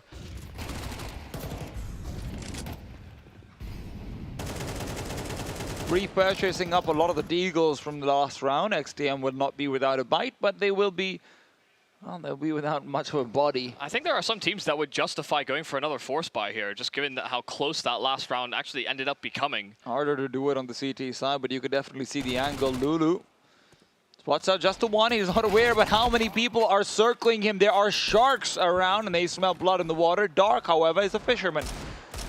Level 99. Spear fishing these sharks out, and he's comfortably going to take control over the site. Yeah, there should be no real contest here. I'd be very surprised if Just Swing give away too many duels where these Deagles can take and do more damage to the T-side economy.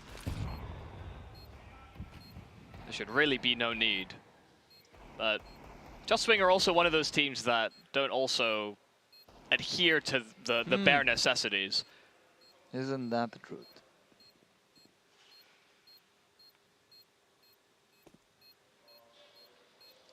Full swing outwards for Kung Hao, as not Kung Hao rather, for Tai Dao, as he's hoping to find maybe a kill or two in the last embers of the bomb, but it is just going to be straightforward. Just Swing win before the bomb can even go off.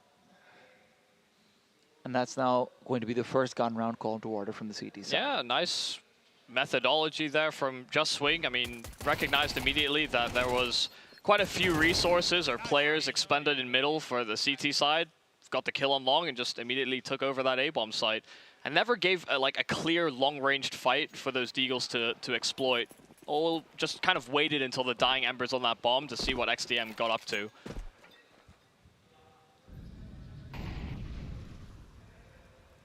Full guns, and now River Lake does have his hands on that AWP. It will be an uncontested one at that.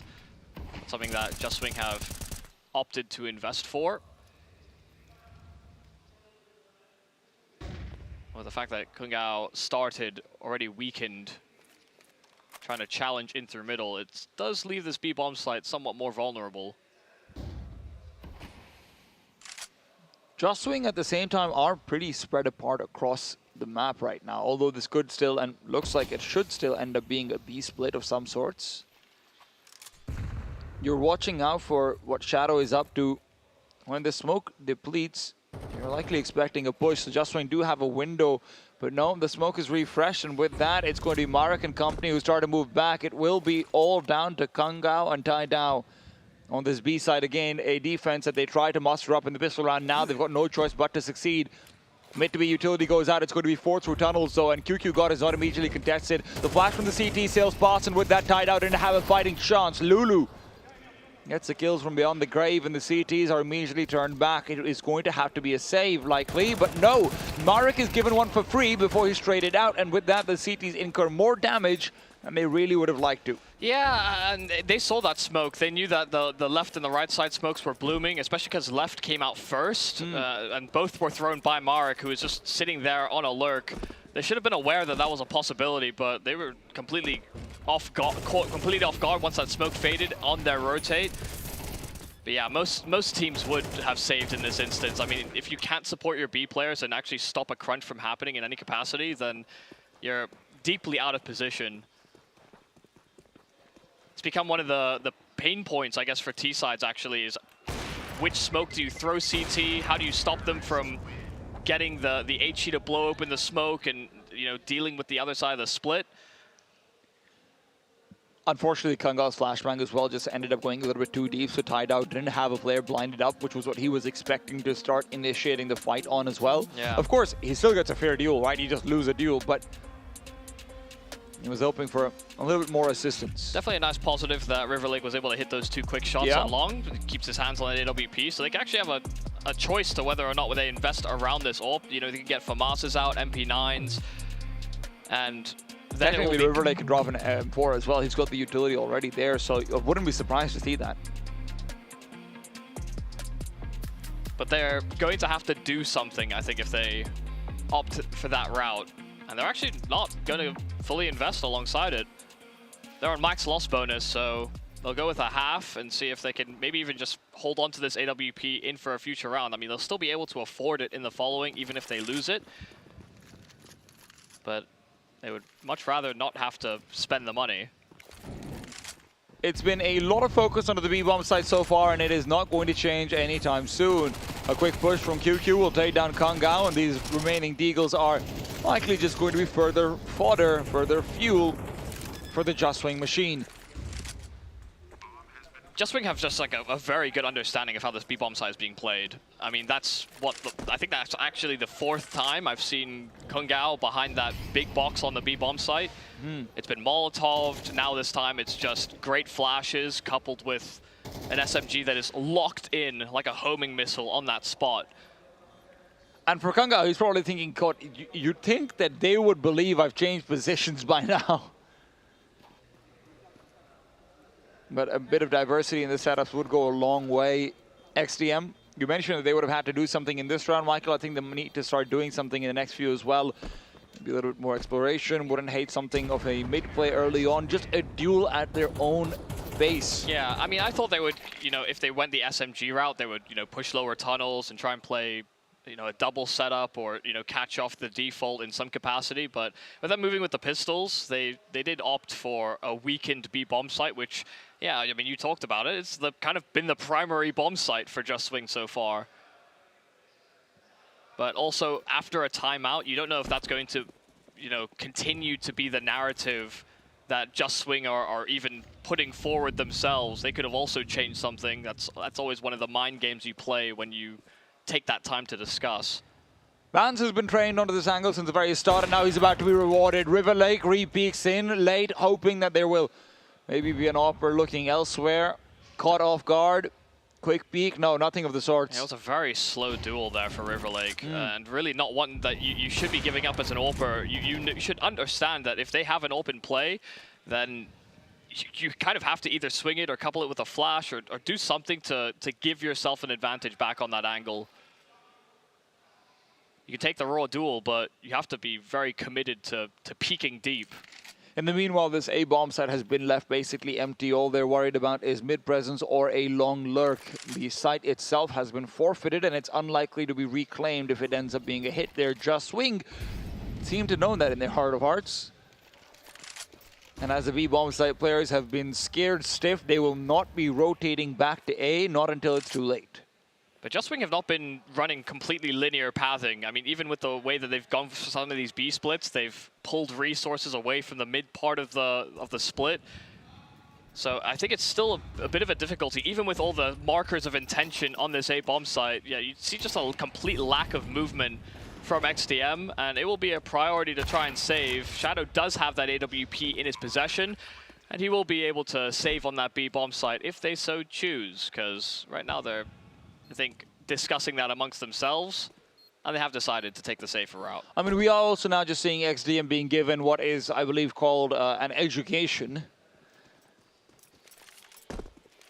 And this is the thing, I kind of wanted XDM to force it into a more tactical map, especially considering the Just Swing side are one that can be, I think, maybe punished a little bit on those more protocol-dependent maps we have in the pool. And I wanted to see whether XDM had that layer to them, but they opted to ban Nuke in the final round and go for the Dust 2. And as much as Just Swing has shown, honestly, a lot of weakness on Dust 2, you're also seeing that they're incredibly comfortable just having one or two players lurking in positions that are generally contested late into the round, right? You're going to see maybe a play being made into B tunnels late round like that if you're not going to be neglecting mid. You're going to see a fight for mid being taken and whatnot. But when Just Swing are not having any of these splits punished, then they feel incredibly comfortable to set up for their aimers to succeed. I mean, all I'm saying is I'm getting what I want out of QQ. Yeah. 8-2 start, a 6-0 lead here for Just Swing. 9-2. Oh, is that 9? Yeah. Oh. Hard to tell. Even sometimes. better then. And right now, Just Swing might finally be about to walk into a little bit of a hindrance. A flashbang in the face of Kangao, and QQ starts to swing out wide, spots out the gun barrel. River Lake good for one. Kangao as well is going to be able to provide a bit more time, but Tai Dao will have to be traded. River Lake himself, a man waiting inside the grave. Now, Vance and Gas, two big names, the names that propelled them past the last Ancient, which they needed to win to get here in the first place. 2-on-2 is definitely their best chance, and they've got kits and some decent util to get back into this bomb site with. Vance in position with the AK. Gas, of course, Low has taken over the AWP. Roll a grenade to the back of Creed, and Gas is now just covering off the cross. Vance is going to be the main man for this round, and as he ducks out of dodge, knows the positions of both players coming in from window. He's got a great angle to get the first for free. No longer a need to try and press the issue, not unless he wants to take the AWP out of Shadow's hands, and that's the goal, but it will not be achieved. Still, there's no choice but to fight for Gas, as he was too low to survive. And as he does, he also takes the AWP out of enemy hands. Yeah, I mean, that is definitely worth it. Money is looking pristine here for Just Swing. XDM could have really used that extra weapon. And they went for variety on that B bomb site. It actually did work to get at least one kill a pop. And Kangao just didn't do what he had to over there. Unfortunately, Tidal and River Lake were the ones who ended up getting the frags. Kangao actually had 2 targets and wasn't able to get the kills. Yeah, but they're staring right at him. 100% agreed, but you know, it's just one of those things where you're thinking, oh, just one more kill and maybe it could have been different. He's first contact. He got full blind. I mean, that's the reason that they have to have a 2-man setup on that B bomb site. I'll respectfully disagree with you there. I mean, even just. You see this even with Team Vitality, for example. I think they're actually a great example because Mezzi and Rops on that B bomb site. Yeah, I mean, I didn't even clock the no scope. I didn't even either. But Mezzi and Rops, for example, play that B bomb site, and Mezzi is often that first contact, and Rops is the one that kind of sweeps everything up. You know, you need that extra presence. It's just as important. Missed out off shot of Shadows, hoping to get something out of this angle, and as Gas will trade both him and his teammates away. River Lake is the one to make a difference. That difference is temporary, as have many been. Marek as well covering off, but he's making noise, and Dark catches him. Marek jump scared just a little bit. Yeah, completely caught off guard. He was just hoping that he could escape. I mean, XDM have not been that aggressive through long in most of their gun rounds. This is going to be a late bomb plant, and this smoke might actually end up finishing with the Molotov failing out towards window.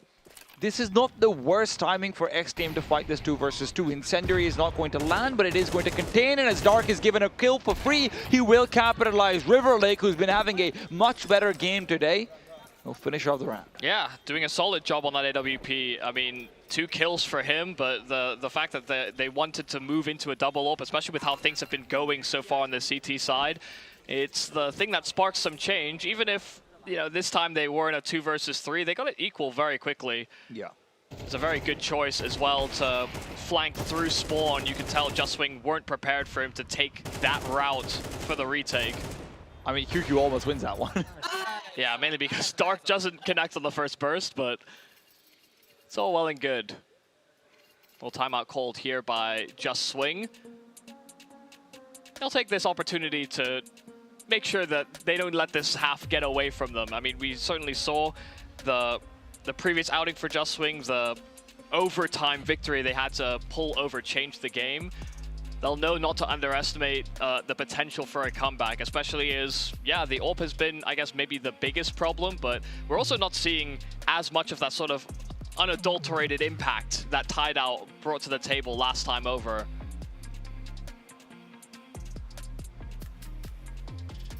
And it's not like he hasn't had the opportunities in the duels, right? His height has been the primary point of focus. Yeah, him and Kangao have not had a ball of a time on the B-bomb site.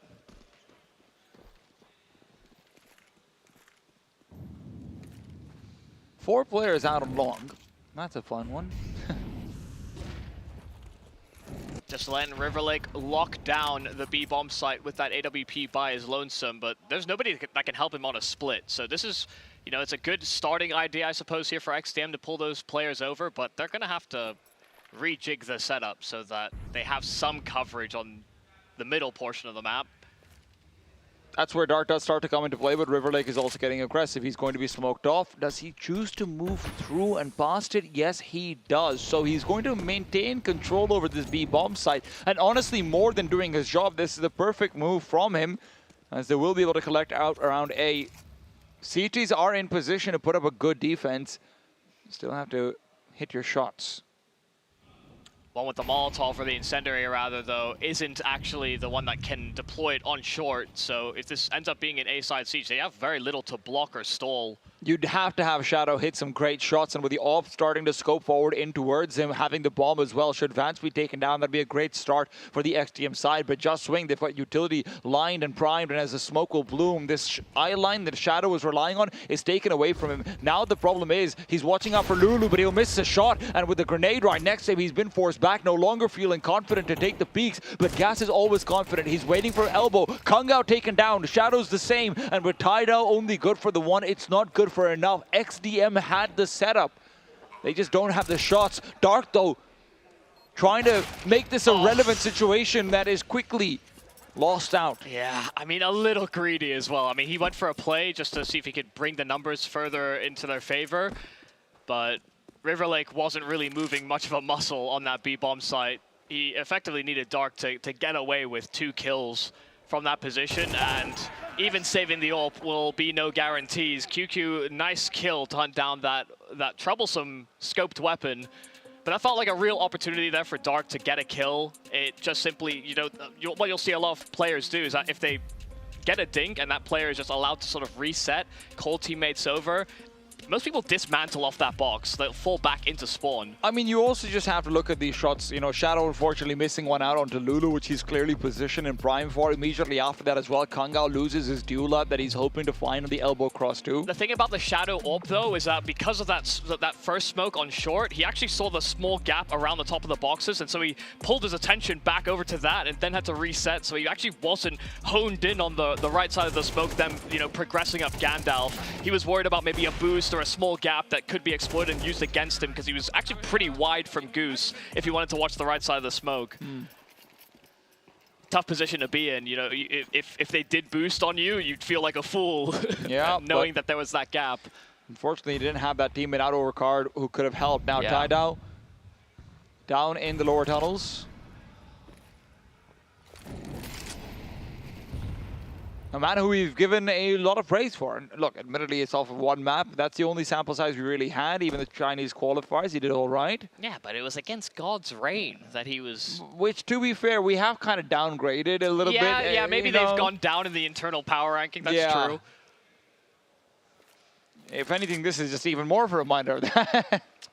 All roads lead to God's Reign, just not in a great way. All roads have led to success, really, for Just Swing so far this map. And this road will take them over to Long. In fact, the longest road we have on Dust. Boost up. Dark's been tagged, but he will get the better of Lulu. He'll barely get away. HP's not great, but you know what? 5v4s are 5v4s. Yeah, the problem is they were starting to think about the idea of a B-side attack there on XDM. And now losing out on Shadow. That's the healthy member on this A-bomb side. Support is far detached. I mean, you've still got Tidao hovering around in middle, seeing if you can flank out these short players, but if just going 1-for-1 there won't cut it. I mean, A-bomb side has been taken. This is just too much. Gas is you had to take down Gas, unfortunately, especially with Tidao being nearby and mid enough to be able to maybe even take the fight with this, make it a sort of a sandwich swing. And look, it's hard. He wasn't quite in position for that, and Gas is scaling up, but these are the kinds of rounds you have to win, and right now this 2 versus 3 is mandatory. It is not going to be optional, but Marek reminds them that they're not the ones grading the assignment. The professor is in, and Marek is winning it. Yeah, I mean, you have to feel for XDM here. I think there's more than a few moments that you can link at and just look and think they're probably panicking a little bit about how the situation is developing, because I think conceptually they understand what they're having to do, especially when they've lost mid and short control. We've seen them prioritize long as a countermeasure, but they're often just losing far too many members before that bomb even goes down. And even in the 3-on-3, Dark, being on that low HP, thought he might have been able to get a sightline before they crossed to the side. Lo and behold, they were already there. Well, Gas ain't stopping. The reads are just really, really solid. You can tell they're ready for all these tricks of the trade. Tidao will get the equalizer for free. That is the flip side of Gas, right? Yeah, I suppose. He'll be having a good old time, and he's okay to die with it. I'm sometimes. not sure you can frack a river. Hmm. Or a lake. Actually, maybe you can, a lake. actually. Maybe, yeah, probably. I've engaged in a topic I don't know enough about to Yeah. actually say if that's true or not. Wouldn't be the first time. Marek's fallen to Dark over here before. It was the only round where XDM ended up winning it out. Can they replicate success with a shadow advantage for Mr. X? This might get pre-fired. Well, I mean, he's going to get the first. But the bomb side is empty, it is free, and XDM are probably not going to want to rotate. Yeah, it is a shame, because... And this is one of the strengths about leading from the front and having this tendency to you, is that Just Swing have abused this B-bomb site several times. So you can understand why the adaptations on CT have been to try and reinforce it. It's just, ever since the XDM have started to think that way, Just Wing have actually hit more the A-bomb site. First we go B, then we go A. Yeah, it's truly genius. But they are reading XDM like a book. All the tricks they've tried to pull, even the changed B setups, they had just homing missile players on the entry. And here now in the post plant, it's planted for long. So Vance is the contingency. I mean, good flashbang as well from Lulu, and that contingency activates right at the end, 10-1. And if we thought the Rare Atom match was going to be our only one-sided affair, I think we were wrong. I mean, we, especially coming from the lower bracket yesterday, maybe expecting some more one-sided games in that regard. But we got some pretty, nail-biting finishes in some of those maps. There's still worse stomps, that's fair, but today to start in the upper bracket and have it maybe be back-to-back, completely one-sided blowouts, that much I was not expecting. Vance gets the better of Dark as well, and the last round of this first half will end in an easy entry. It's constant 5 versus 4s in favor of Just Swing. Very often 5 versus 3s, and I think QQ God is about to give them another one of those. He will not win the fight though. The double swing would have traded him likely, but Tidao is good to keep this even. He definitely got confirmation on 2 players. I'm not sure if they know about the third, so they are expecting that there is still someone present on this A-bomb site, but they're walking all the way up long. It's giving them a lot of time here on XDM to get players in position. River Lake does only have a scout, but the flashes are great to try and stall out. The flashes from the flip side, though, will still make sure they can cross over and plant. A Molotov will dissuade the scout from trying to maintain position, and that will be enough space for the bomb to be put down. A jumping attempt could be made, but last time Marek punished it out, and this time they don't even want to try. Last minute smoke, but it's Vance who's likely going to break first blood in this post plant. He's watching out for that long flare. Tied out, taken away, and Gas is allowed to bring his gun out again. Still fighting from the ramp. It's going to be Marek to trade, and with only Kangao left, 11-1 is basically guaranteed. Just Swing will give us exactly what Rare Atom did. Yeah, I mean, 2 11-1s to start off our upper bracket. Definitely wasn't expected to be so one-sided. And listen, I think something important to know is that from those 2 games, I do think, the Rare Atom victory was more about them playing, individually better, more mechanically skilled. Whereas I feel like XDM have just simply been ran circles around tactically as well as on the firepower metric, which is kind of what we expect to see from our Chinese Open qualifier teams. But we've maybe raised our expectations given the kind of surprises they've already offered us in the opening round. I mean, is this basically going to be the upper bracket where we level out expectations for everyone? We're like, okay, maybe we did go a little bit far with this. These are obviously good players. They're obviously very talented, but sometimes, one-hit wonders are a thing. Yeah, and it's also, also the expectations have been raised mainly because I think the Chinese Open qualifier was obviously played on this very same stage. So, familiarity with the environment, getting used to the whole setup and tear down, it becomes more a habitual thing for them. So it's one of the edges I would have offered up to these teams, but we see a class difference when there's the veterans on the other side. I mean, Just Swing said it as well, right, in the interview earlier on, that they were kind of nervous going into the stage. They think that that's one of the reasons why they were shaky in the initial stages of that first game. Yeah. And in the best of 1, you understand that nerves are going to be getting the worst of you in comparison to any other series. And especially because XDM and Just Swing have played each other. I mean, it wasn't so recent, but what it was, I think it said November. It's been half a year. And the fact that they were, really, really closely contested maps that did fall the way of Just Swing, but the fact that XDM pressed them that much, I think there is a little bit of a point to prove here for Just Swing that there is that gap versus these players that are largely grassroots and self-admitted. I think a lot of these Chinese Open qualifier teams recognize that this is just their biggest opportunity to improve as fast as possible. And so you can only hope that there are many lessons to learn from this Dust 2. And I think they did certainly adapt, but it came a little too late.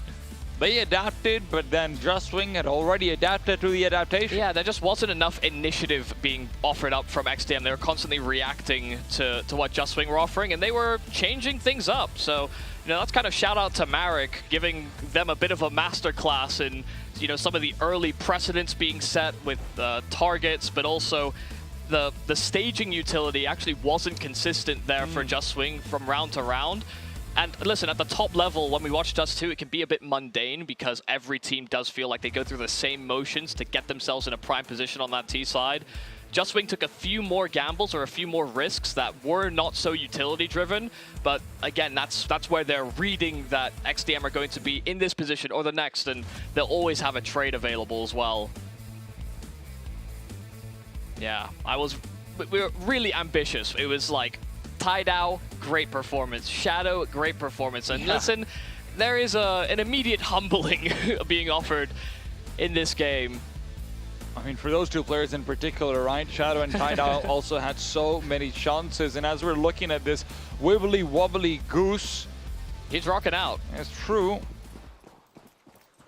We are seeing a bit of a wibbly wobbly XDM side as well. Well, let's see if they get a pistol to go their way. That'd be something to smile about. For a moment at least. A fleeting one. Gas is on an island, and I am not quite sure how good he is at swimming. Oh, never mind. He's a swimmer, Michael. Gas on pistols. I mean, he got 4 in the T-side pistol with the P250. And now with the P2K showing us something as well. Lulu, some chances here on the dualies, but not going to connect on them. QQ will also be backing off, fading away. They make sure that mid can't be taken control of, reset the advantage, and they are right back to their starting positions. Right, what's the call here for XDM? I mean, totally disjointed. And Dark might be the first one to fall by. I am not sure whereabouts he's searching for, but Lulu on the other side is going to be all alone, doesn't want a full swing out, doesn't want a full commit. It is Vance behind him, yes, but not in a position to trade. Vance is watching out for what they are expecting to be a short crawl up. And with Dark's position where it is, that should be confirmed even if Lulu goes down. These two B-side players are going to be very slow to rotate. They're as committed to their site as can get. And with Dark losing his chance to get the initial kill, now comes the double swing. He's good for the first one. Great angle selection for the second as well, as he will come out on top. Yeah, it took actually a surprisingly lackluster amount of damage on that first duel, and was just confident enough to continue swinging and jiggling back and forth, kind of taking the duel on his terms, because they were both kind of left in a jiggle war. Good recovery here for XDM. A man advantage as well, and there's not going to be a kit available, nor anything that could displace the XDM post plant. Oh. Maybe they don't need it. QQ's got himself the first 2 kills, and with Marek being covered off by him, QQ can just force Dark away. This defuse is not going to be quite on time. Dark will be repositioning. He misses a few shots. The crouch and uncrouch is enough. Just Swing somehow get away in this 2-on-4 retake. I love that. I love that he was just saying, listen, he's not going to hit this shot. His head was down, but then, yeah, that small little stand back up at the perfect timing as well is exactly what was necessary to continue that defuse. He was more than halfway gone, so knew it was going to be a tough shot to hit. It's also one of the important things about keeping your back kind of open to that player that you're expecting to peek you. Makes your head that much harder to hit.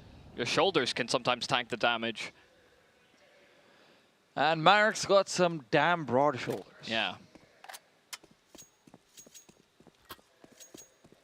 The weight of expectation perhaps in Just Swing have really gone above and beyond any expectations put on them.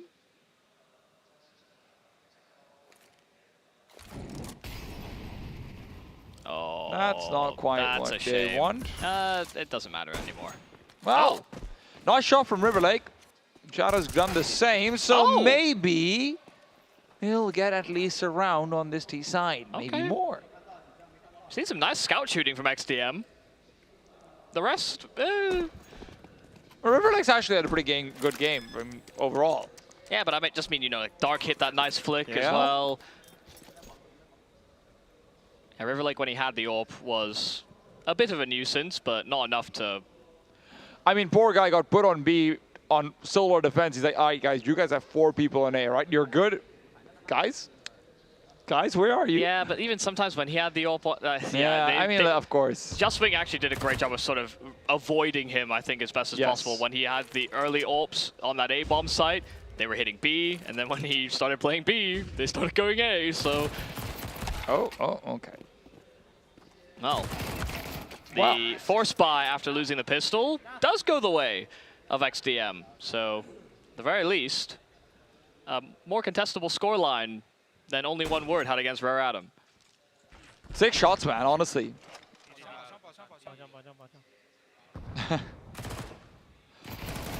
Well, it does feel like a bit of an inevitability when you think about it, but if they can push it back, any time on the stage is good time.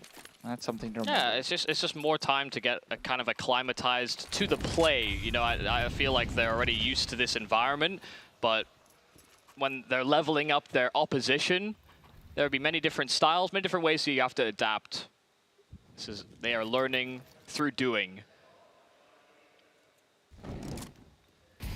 Flash setup to try and retake short, but there's really no one there unless they wait it out for quite a while.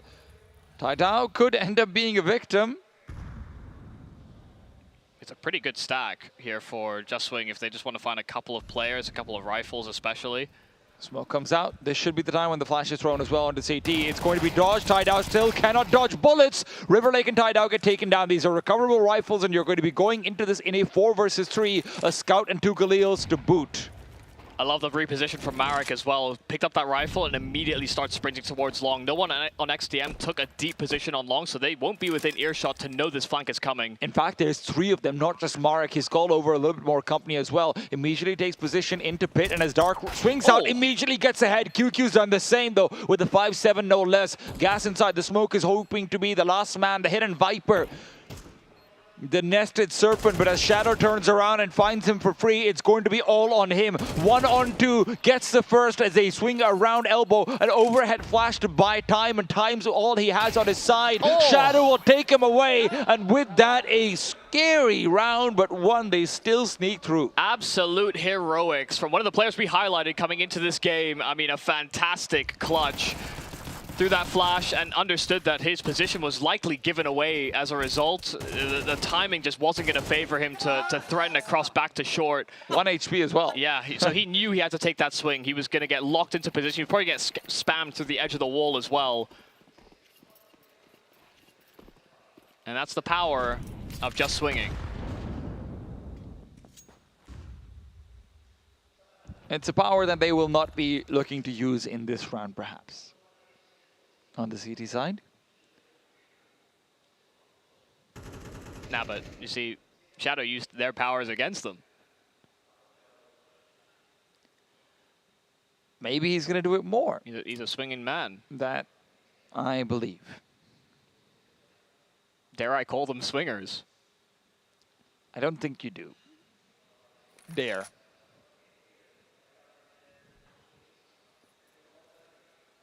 Well, a potential unicorn round ahead of us. I mean, just absolutely nothing on this A-bomb site here for Justswing. XDM take a very vacant A-bomb site. If we get a unicorn round in Asian Counter-Strike, I will be very surprised. I mean, there's no incentive for XDM to hunt. There is incentive for Justswing to throw themselves at them. Yeah, that part is true. But also, there's a lot to be said about actually not offering up ecos. I know it's something I've discussed with a couple of, albeit, lower level in-game leaders, but just in terms of like having a big lead and not giving your opponent a chance to kind of aim practice against you on some of these low buy rounds actually can be a contributing factor. If you're constantly throwing yourselves at them and they're headshotting you, you know they're starting to get ramped up, so... It is a full 5 alive on both sides. Barely a lick of damage to the bomb. A horse with a horn. How often do you see those? Actually, surprisingly often. But they're not. What kind of fields are you going into? They're not real, but that'd be plushies. All right. I'll be honest, I don't even see unicorn plushies very often, Michael. Ah, I see. Maybe we need to go shopping together more. Well, yeah. Why have you never bought me a unicorn plushie? I don't want to. I hate you. You're such a bad friend. Oh, that's a bad smoke. In fact, it's awful. So they wanted to feign some long control and potentially collapse on B. This was the bomb site that was abused against them. This is actually kind of an issue because Gas is able to fully clear out and see there's no one in long. Yep. Now, they still reinforce A though, and with XDM looking like they're setting up for a B commitment, it could be troublesome. QQ and Lulu lie in wait. QQ's already found one. Lulu, well, you know what? He's helped out for the second. A deep grenade will keep him humble, but XDM feel like they've been given a class in what they were hoping to do themselves in all of those B-side hits. Even moving for containment is Marek, seeing if he can flank them out from T-spawn. But it will be a little late there from the in-game leader. Still, they're keeping eyes on these key rotate points. You can see Gas still hovering around in middle, and Marek's actually found that late tunnels lurker, leaving only Shadow alone. A 1-on-5 would certainly be commendable, but down to 22 HP. Bomb spotted as well, knows Marek is containing him inside of those tunnels, and there is an opportunity for him to have made it up short, but you can see Vance is still being aggressive in that position as well. And Marek's just being a nuisance. He has not moved a muscle from the back of these tunnels. An instant headshot there from Shadow on the secondary swing.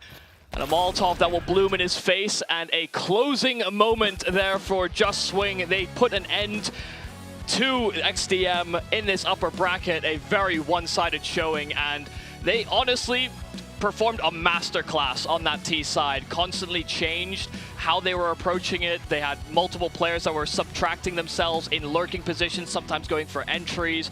They were a hard team to read, and XDM, well, should only learn lessons from this disappointment, but considering their last outing against them was close game after close game in favor of Just Swing gets some distance between them and these rookies. And there were positions where they did just get outgunned, but I think the important point is also there was a lot to take home that will be easy to adjust going forward into the next phase, right? You're looking at maybe a bit more diversity in those setups. You're looking at maybe, you know, a little bit more of a mid-round aggression on the CT side if you don't have an idea of what's going on the T side and whatnot, right? There is a lot to take home, but unfortunately it felt like Just Swing still had a lot more to deliver as well. Yeah, I mean, they certainly came to the right conclusions about what they needed to change. It never came to them fast enough, and it took timeouts to get there, you know, some consultation from the coach, and instead it's, you know, these are the types of things that you should be able to adjust to kind of on the fly or as it's happening.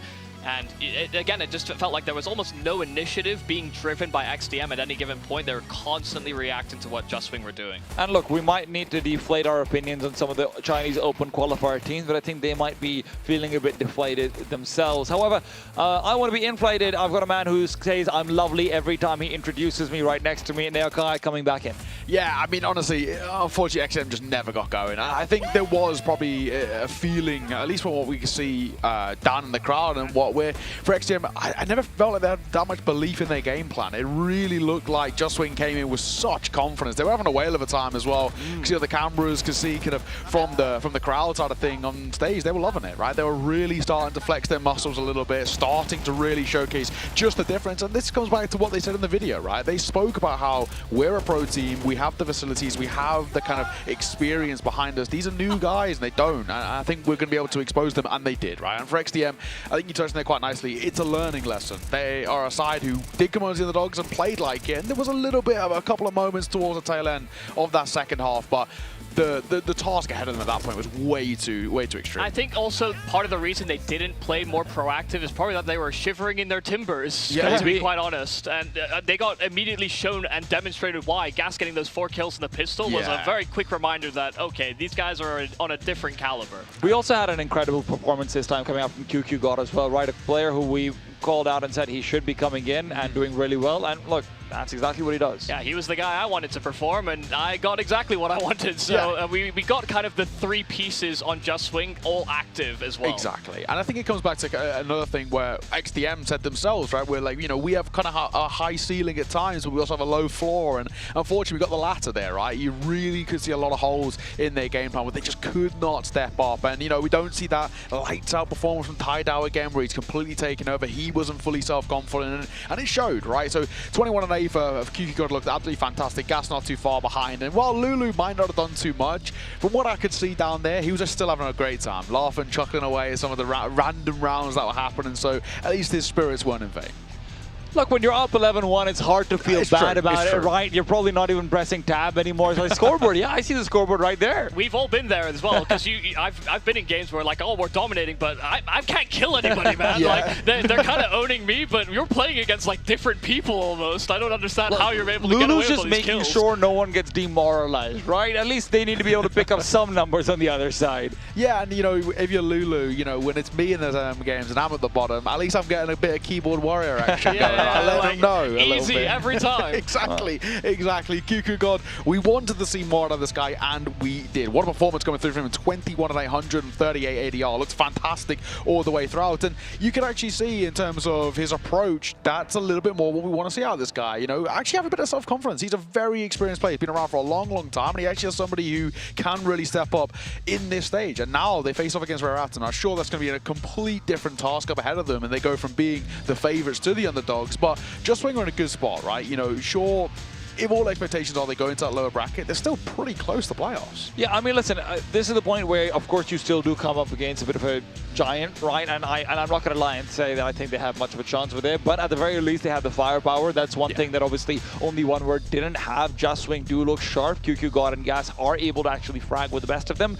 They will have issues if the bottom of the bank are looking like this. But it's also the promise of they actually played very reasonable Counter-Strike today. You know, they didn't play like they were massive favorites. They did everything procedurally. They took a couple of gambles, a couple of risks perhaps that did, I guess, utilize the inexperience of XDM. But in general, I think they approached the map with clear intention, and that only actually boosts my confidence that Marek's going to come in very prepared for that game. Yeah, I mean, honestly, we're Just Swing are in. They've actually, they should hopefully be in a really solid mental state, right? They're actually very, very close to being in that chance for a playoff spot. Playoff spot means more eyes on them, and this is a side, of course, you'd really want to keep growing as a team. We know they've had experience, and we know they've got a bit of support behind this team, but this is a really good chance that they're in. And sure, you know, we all expect Rare Atom maybe not to go all too fondly, but when they look towards the lower bracket, I would definitely favor Just Swing against the vast majority of teams here. So I actually think they're in a really good spot. At the same time as well, on the flip side, for XDM, opening game for them was fantastic, went flying, right? And then it wasn't so good there. So you've got a lower bracket to, you know, replenish yourself, get back into it, and start to prove what you can do. We'll be having into in just a second before we head into our third game of the day. Another Chinese qualifier side of Uxul Sai versus GG Hao. We're big fans of them. We'll have to wait and see. We're going to throw it over towards Baseline Jay's over on the stage, ready for an interview. We'll see you soon.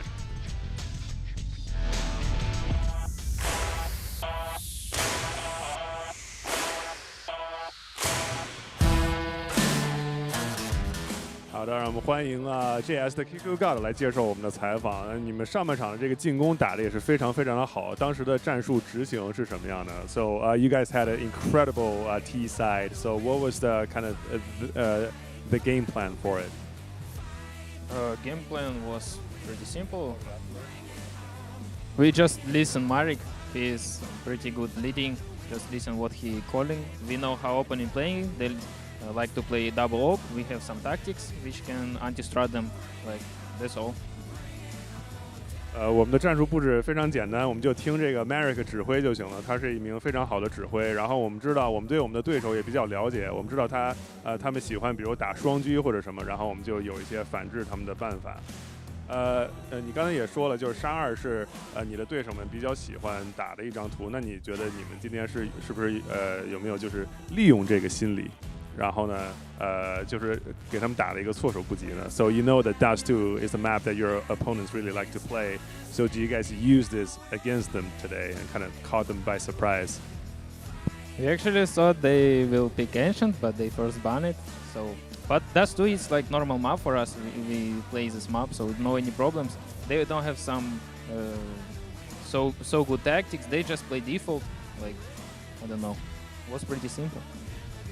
我们本来以为他们要打遗迹的，但是他们上来就把遗迹搬了。然后沙二也是我们打的非常多的一张地图。然后我觉得我们的对手其实也没有什么特别的战术，他们就是打默认打的比较多。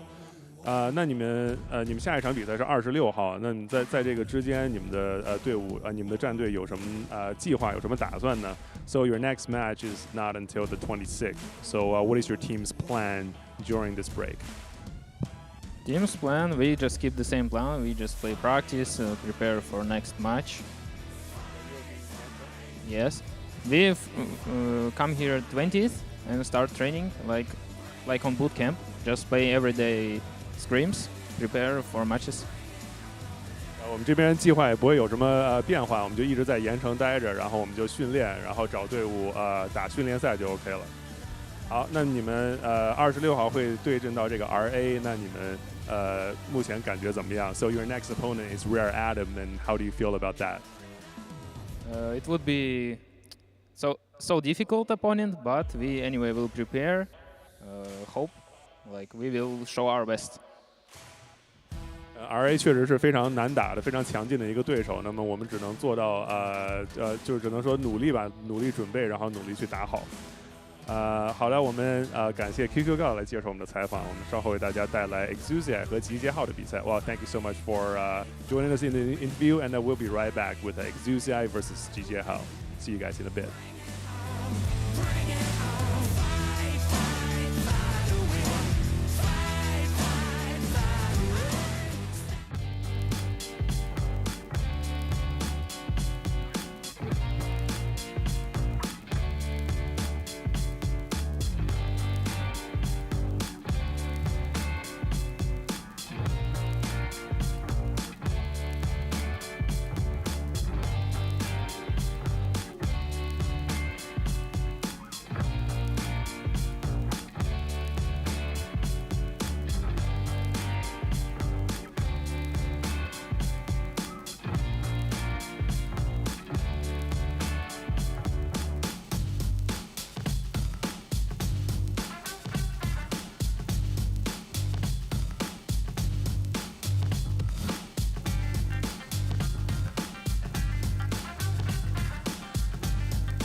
我觉得其他的战队可能对于我们5个从公开预选赛打上来的战队有点低估了。我们队伍的实力的话，更希望是亚洲中国里面的 Top 4，因为现在除了御3家，剩下的队伍我们都能碰一碰。因为上一圈的比赛我们也是就是最后一支队伍进到这个亚洲预选赛的嘛，可能也是超出我们的预期了。然后这场比赛的话，我们尽力而为吧，我们会作为一支黑马队伍击败你们的。这一个比赛 ACL 呢，对于我们来说是一个巨大的机会，不仅是能展现一下CNCS 的一些光芒啊，也可以就是展现一下我们这些年轻后辈的一些实力啊。还有各种各样的一些机会要给到我们，能让 CNCS 发扬光大，十分想进季后赛，想打出去。我们 CTG 从公开预选打上来，我们是奔着季后赛，我们是有信心可以冲进季后赛的。下场比赛的对手的话，我想说的是，你们不要轻敌，我们真正的实力还没发挥出来。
I've never played on such a big stage before. To be honest, I just stopped thinking. I was just like, just start killing. 感觉就是第一场上来大家还是有点紧吧，然后后面慢慢的话适应舞台上的比赛，然后进加时的话就拿下了。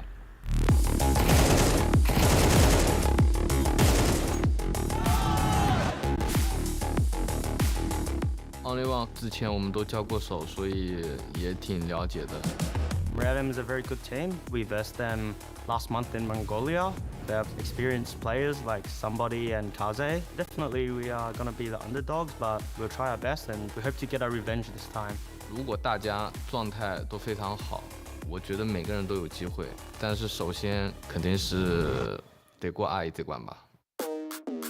XDM 因为5个都是个人能力非常强的选手，然后以主播为主吧，所以说他们打法可能会比较简单一点、暴力一点。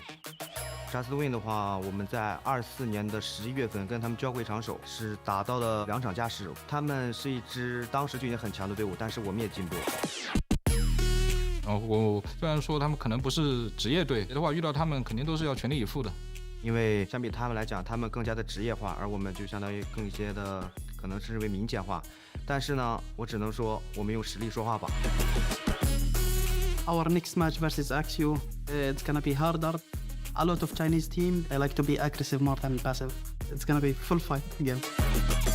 他们那个队里面有一些比较知名的选手啊，其实我们都是不怕他们，就是大家都很渴望想跟他们就是打一场比赛，想跟他们对枪之类的。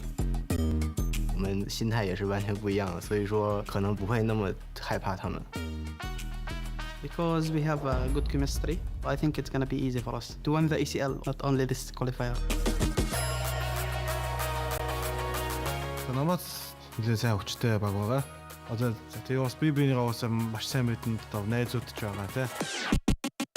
Одоо ер нь л тэмүүлэлттэй гоё ер нь тоглолт болох байхаа гэж бодож байна. Ер нь бол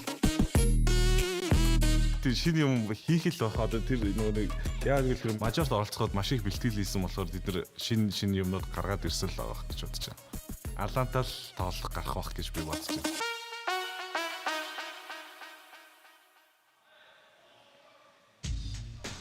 Welcome back. You know, in other days at the Asian Champions League, it's been a bit of a marathon, some of these games. Pretty long. This one, very much a sprint, 100-meter sprint. There is not a lot of substance within our games to be very, very quick.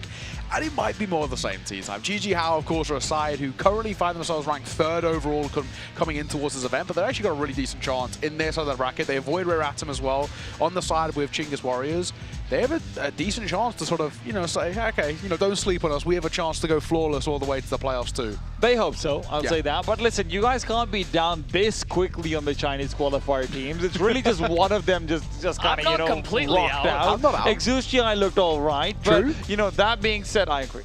Yeah, you know, they did have a great opening game against Ninja. I'll give them that credit, right? But it's quite a big task here, Mike. We've been quite heavy on the Chinese qualifier teams. We've been loving what I see. I said I'm an XDM super fan. They did let me down a little bit. But Exushi High now have a chance to sort of, I guess, reclaim a little bit of a stake of what these qualifier teams can actually do. I think just in terms of what we got from the team last time they were out against Ninja, it is actually promising the fact that there is like 3 people that we can look at on this team and think they can actually frag quite hard. One of them's the in-game leader as well. So for me, I actually do think it's actually very promising that they could be a little bit of a surprise here. I don't know about a full upset though. Yeah, well, one can hope, right? I mean, at the very least, I think we would still come away from the end of this game and talk about positives and all the rest and learning experience if they can actually make a game out of this, make it a little bit close, get, you know, 9-10 rounds against a GG House side, which are pretty scary.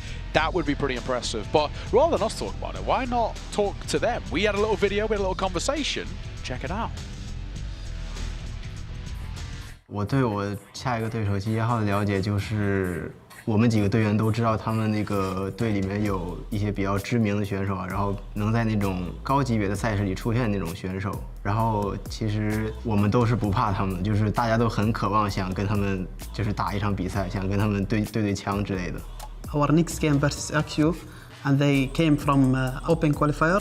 I think it's gonna be harder than like the default team because we don't know anything about them, and maybe they have good individual play, so it's unexpected.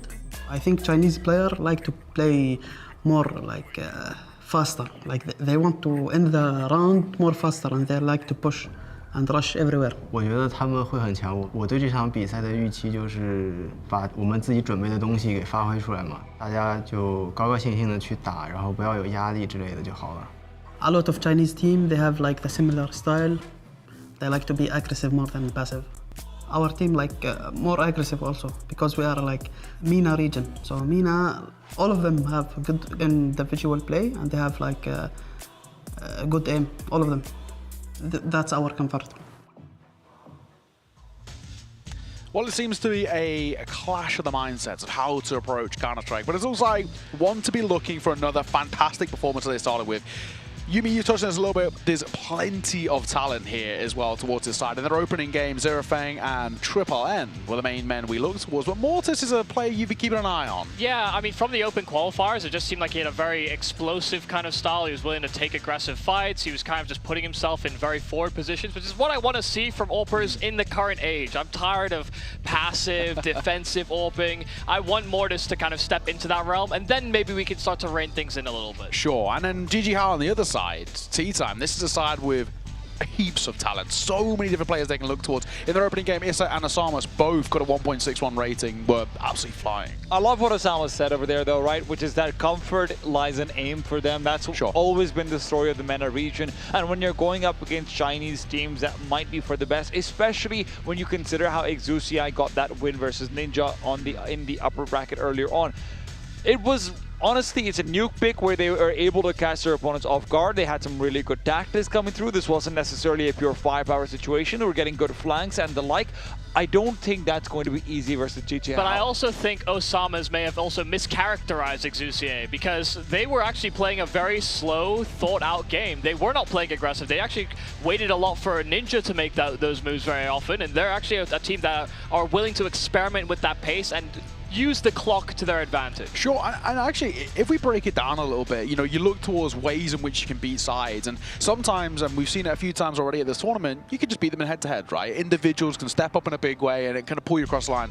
It's pretty impossible against GG How. They're arguably one of the best sides when it comes towards firepower, maybe bar Rare Atom, in terms of head-to-head individuals if they play at their peak, right? So Exusiai do need to slow it down and show that they've got a little bit of depth, and show that they can actually not just have to rely on individuals, they've got some strats behind them. That's probably one of the only ways they could feasibly take down a GG How side. The issue is that the strats that they showed were very often used to put their individuals in like a good flanking position, something like it, right? And GG How, even if they're not at their very peak of their firepower, one thing I can tell you is every single one of these players is incredibly aware of what's going on around them. Their issues are playing together, not being flanked or this or that. So I actually think Exusiai, specifically the way they were playing, is not going to cut it versus GG How, especially considering you're not going to get a map like Nuke or Train. Yeah, I mean, especially these mid-rounds, that's where all these experienced veteran players, I mean, they even said it themselves in the interview, like, we understand these guys have way more experience playing at bigger tournaments than us, and, you know, these types of slow developing moments, if you're not going to actually push for anything, you can guarantee that GG How are not going to sit around and wait. Yeah, that's for sure. Well, we should probably move our attention towards the veto, and T-Tam, you already sort of started us off on it.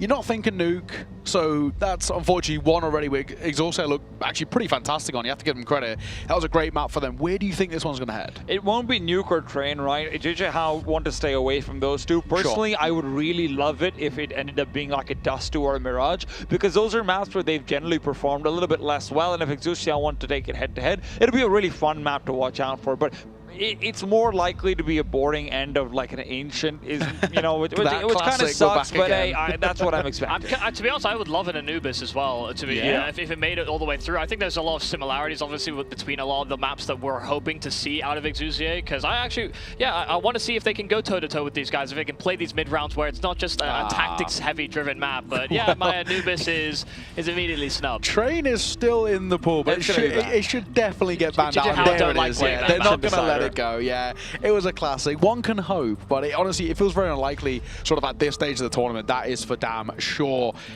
Ancient's still there. We've had so much. It does get banned out though. So this is insane to me. Listen, I love the fact that this has happened, right? But there is also one thing you always have to remember. MENA teams on Dust 2, this is home ground for them, right? True. You're looking out towards a lot of really strong individual playmaking ability. You're looking at players who want to push out alone and not be massively punished because the enemy default is largely spread out and whatnot as well. This is exactly what they want. And look at the smiles on their faces. Well, you know, they would have done the veto a while ago. Yeah, just for future. They've been smiling since then, man.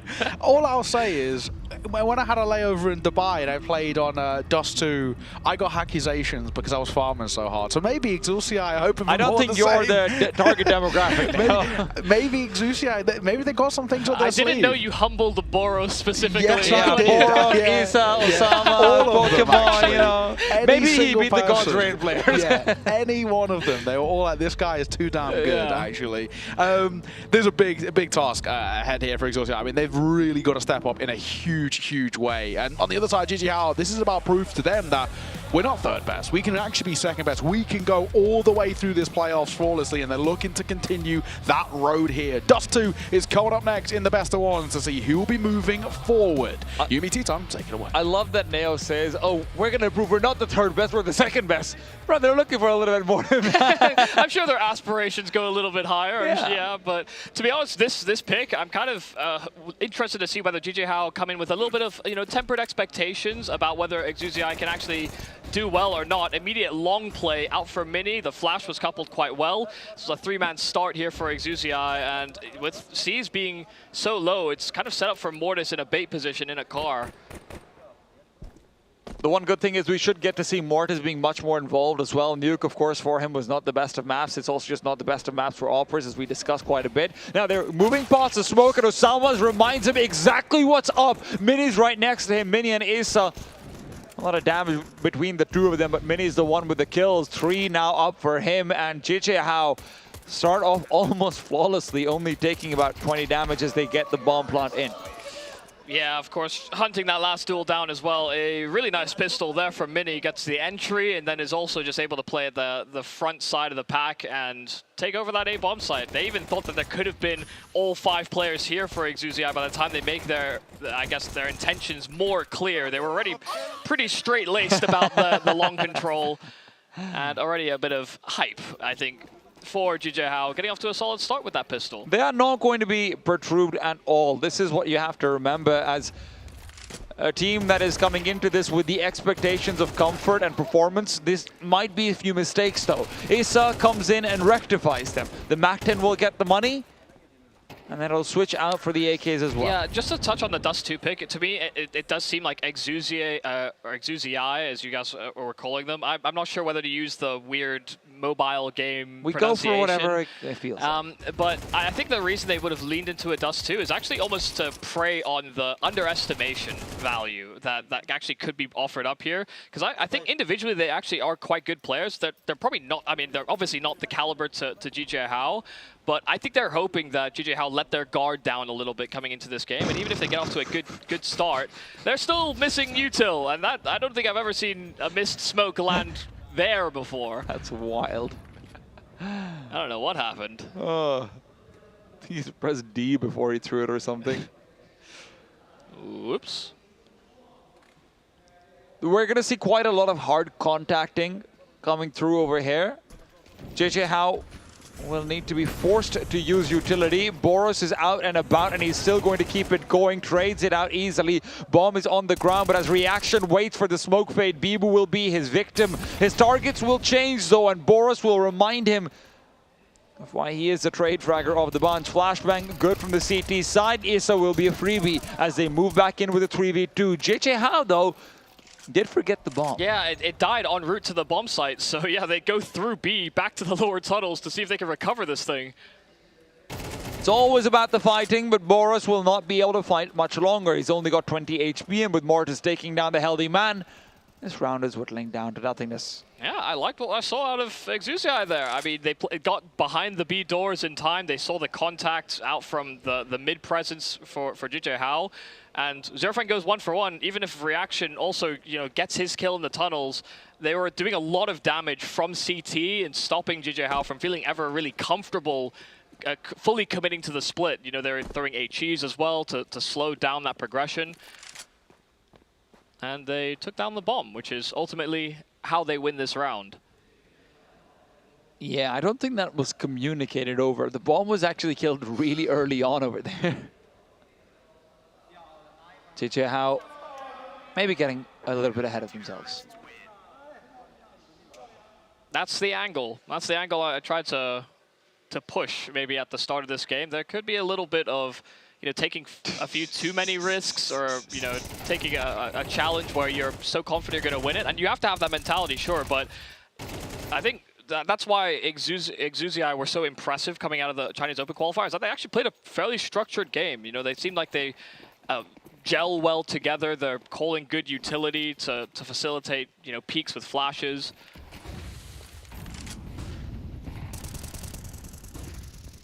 They genuinely kind of outclassed Ninja, who had the more experienced players, the more sword ones.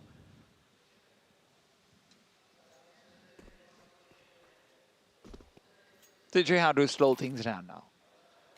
It's going to be a mid-round play out towards A short. Recover that and see if we can find out. Maybe a lurker to be left behind in the B tunnels. That will be Bibu. Boo. Made yourself laugh. Hey, you won't do it. Yeah. Takes a lot to get a hearty chuckle out of me. I mean, you won't make me laugh, but okay, fine. Yeah, well, I guess that also works. Time's ticking down, and that might not be for the best for the CT defense. Triple N does have himself a flashbang, which will be incredibly useful should Chichihao start to scale up, but will he even have the chance to use it? 3 of these T-side members are starting to move back out, reroute back to long. Boris will be the one to try and distract with utility in from short. If he starts to refocus information out towards him, that'll be big. Instead, Osama's just gets the instant peek and the instant shot. Osama's going to keep on going through. The one flashbang they had is used perfectly. C's left alone on the site, and he is looking to escape. There are not any smokes over here, though, so you could get some kills on the cross. A Molotov doesn't really do much either. While the bomb is being planted, they decide, you know what, let's just not cross. Yeah, that's just simply no need to. I mean, the bomb made its way over. Now they're going to try and hunt these players down. Zerofang, a good punishing kill. In fact, he doubles up and sees a duel over towards long. They're all long side. They did not commit to the cross. With them dealing with 2, they're going to have to get a handle back on this bomb site. They can't allow Exuzii to get out from spawn. Bibu's just going to take up the duels right there and then, and sees as low as he is will at least be able to have Zerofang give him an exit round backwards. Chichihao, despite winning the round, do maybe lose more than they wanted to, but they also hunt down a lot. Yeah, I mean, they were convinced that this had to have been a safe call, I'm sure, and instead there was just a lot of players were ready to greet them when they dropped down spawn. So, I mean, to be honest, good punishment there from Exuzii. They were already out of position. They were outgunned on the A play. And it's a simple sort of contact walkout at that 30-second marker where they start to find that access via Osama's. Yeah, fantastic entries coming out from him, and if they're going to be relying on him in these late rounds to continue doing that, that might not be the most sustainable way to win across the qualifiers, but they do know their strengths. Yeah, but it just felt like they were expecting Exuzii to go for like an aggressive push when there was nothing to really force them to do so. Well, out goes Bibu into the fray. The MAC-10 is hoping to navigate, but the incendiary will stop him from moving too far forward. Moving through the smoke might have been an idea for him, but not one he can do so when also running through a bit of flame for it. Not sure this boost will catch anyone, and well, it definitely won't now that he's off of it. No one's really taking the peaks, but with a flashbang being primed, this is going to be time to start swinging. It's Mortis to go out, get car control once again, but as the smoke is demolished, he will be able to duck behind that vehicle. It's space being bought, but the AWP isn't watching out for a car player. They're not expecting Mortis to have reclaimed ground, but with Mini having his head still obscured off by the smoke, he's safe. Osama pushes through, finds Mortis, and again, it's that one-man entry back that he keeps on delivering. Boros comes through with number 2, and now the CTs are just walking into death. Bibu didn't even join the rest of the gang in making their way into this A-bomb site. It's just NNN who tries to hover around. He'll get his 2 kills that are close to the site. He has to worry about the prospect of a flank. A triple, in fact, there from Triple N. But it will still be a Chichihao round. I mean, that does seem like, again, the protocols all look really good for Exuzii. I mean, you give up long control, you smoke it off. That's what a lot of teams are currently doing to mitigate a long cross.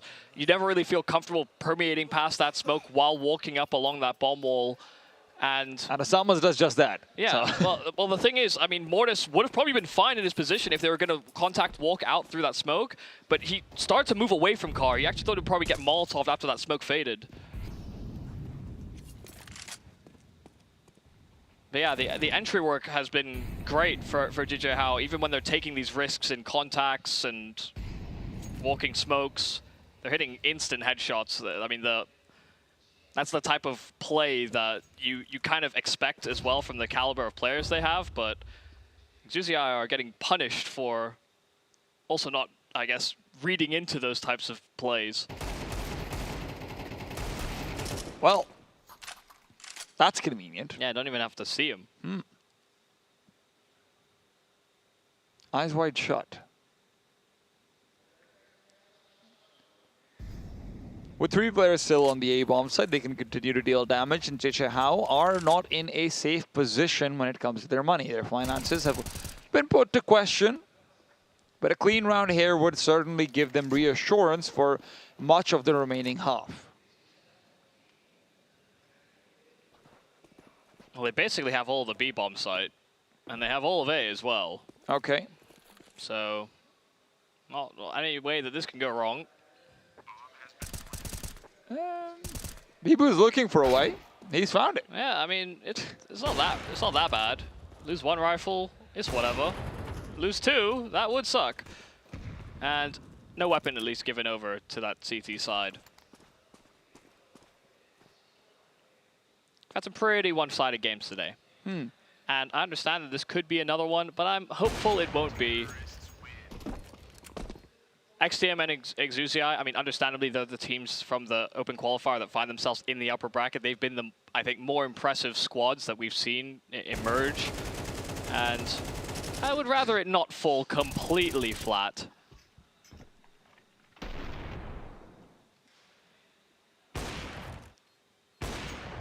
Nice. Well, if you have to stop it from falling completely flat, this would be the kind of round where you have Mortis show up.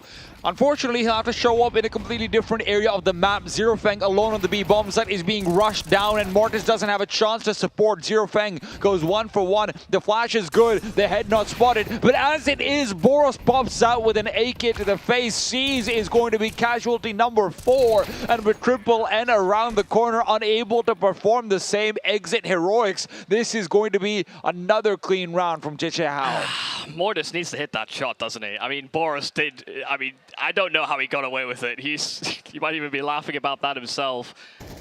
He ducked behind the box. Mortis is honed on his angle, and he just pops up and rips his head off. So they just steamroll them over on B. Zerofang got his kill. The AWP took first contact, so they didn't know about that player at the back of the site. Oh, Mini's so sharp. Yeah, boosted exactly to punish someone trying to get into those lower tunnels, or at least chance it. Boros has been found. Yeah, short player just an immediate dome, and he's taking more fights right to the loving arms of Osama's. Mortis is, I think, ahead of the smoke. Yeah, oh my god, the nade actually helps him. Issa gets completely undressed. Not always the worst thing. But it was a surprise. Does make it worse when it's a surprise too, actually, yeah. 7-1 though, as JJ Howe will continue to impress. And continue to very frankly remind everyone about what a good time this team has when they're playing a map like Dust 2 and they feel free. Yeah, I think they've very. I mean, this is also one of the things we were maybe talking about in the previous map. The idea that, you know, GJ Howe, they played actually like a slower pace to see if XUZI would go for like hyper aggressive plays, but now that they've sort of realized that they're trying to play more defensive and more protocol dependent, then they've immediately adapted the way that they're playing. You know, they're trying to almost ramp up as well to go with these fast B plays, for example, to catch these players off guard. And they're just doing a good job of providing some variety on timings.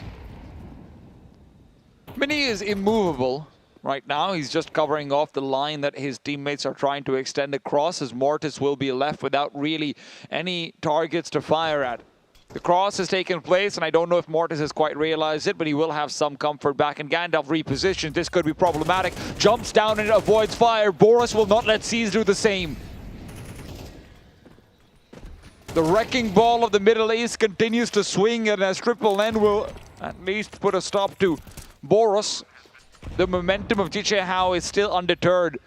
Control over this site will be contested, though, with two players this far out towards long. Bibu taking the long scenic route back to short, coming in for a potential backstab. He needs his teammates to hold on. Osama's dodging out the flashbang. Mini covers off his flank, and as reaction has another man trailing behind, it's Zero Feng to be put to the ground. Osama's takes away Triple N's life, and Mini is just hoping to get some dualies action, which Osama's will prevent from happening. Yeah, they're just not getting the respect that they need to perform these types of retakes. I mean, they had 2 smokes, a Molotov, a flash available, they had a kit. They tried to throw a smoke from spawn to actually block off long as an angle to play in the post plant, but the smoke blooms far too late as a result of it being thrown from spawn. It has to arch very, very high to get there. And, you know, you can understand running that in practice and maybe being given the respect to not peek spawn from sight, but GJ How, considering the way that they've started this game, are not going to give you that room. Oh, well, Mini's got company, but that company's been somewhat deterred.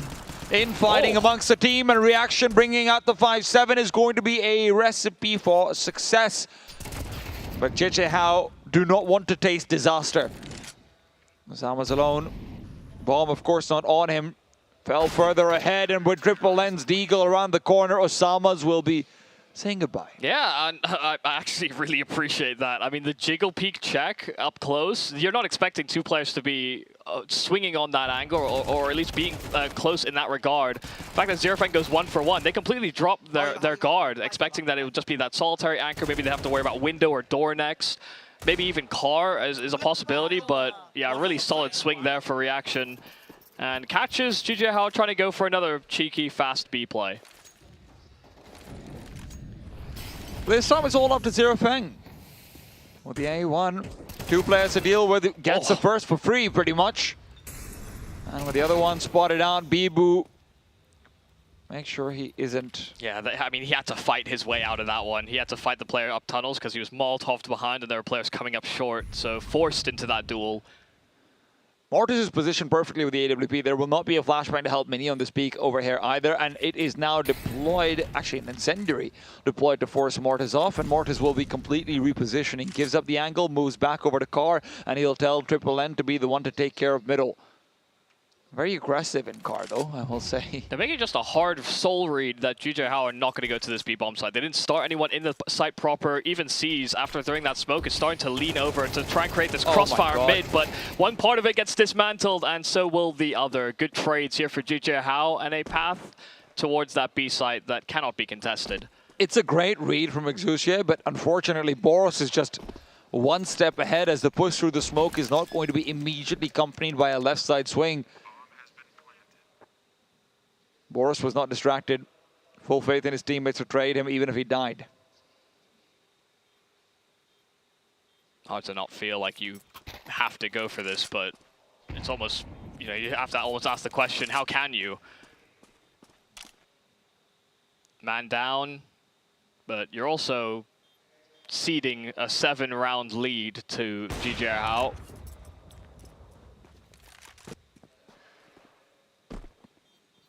And this time we're not getting the massive activations.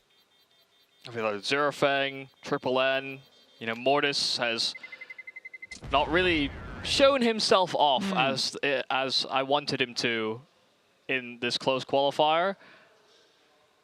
But you're getting the pieces you want active. You know, you have a slew, you have a whole roster full of them that can actually turn up at any given point. Nice. Go B alone. He's alone B. He was indeed alone B. All right. But I think after that might have even actually been after they killed the player on B ramp, so they might have thought there was still one more, and that was certainly not the case.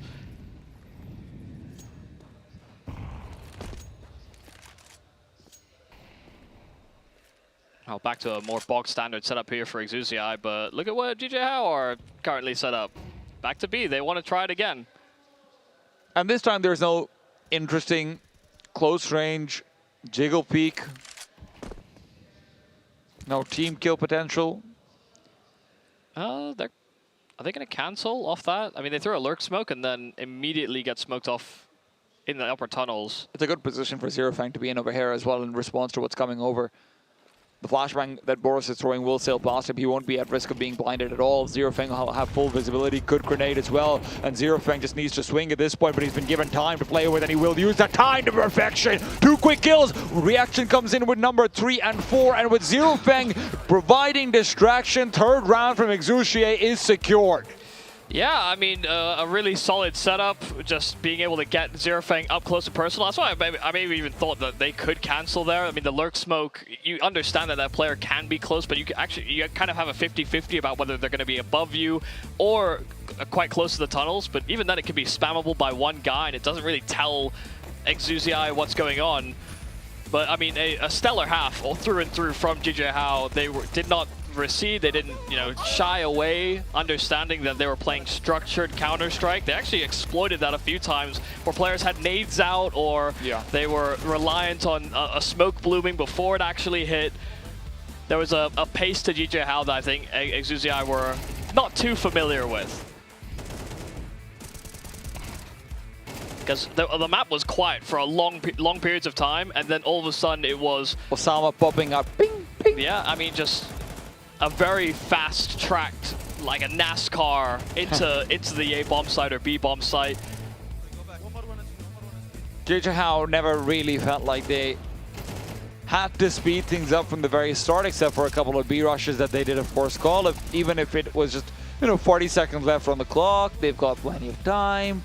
They're breezing. Yeah, they adjusted their pace effectively to see what Exucier would do when they were trailing, or after they'd lost some of these rounds, and they weren't always correct. Maybe they played some rounds too slowly, expecting Exucier to push, but when they realized that wasn't the case, they just clustered together and traded well. And I think when you have players of this caliber, if they aren't going to just be one-man multi-killing machines, you have to have reliance that other pieces can step up. Exucier as well, credit out towards them. They do get the bare minimum rounds needed to maybe try and make something of this under T side, And they gave themselves opportunities to break the money for JJ How in some of the earlier portions of this game as well, by some of the overswinging JJ How was doing. I think the question right now is, can they win the pistol round +1? Because that's what really does put them back into the game. JJ How will not be able to get up to all these same antics on their CT side. Playing in, depending on trades and things like that, you saw Boros getting so many of those. You saw Osama's being used for late round entries. It's harder to get that out on the CT side, right? So Exucier, if you can get that early start into the second half, you could bring yourself back into the game. Yeah, and you even got to have Bibu on some of these lurks that was catching them out on that T side.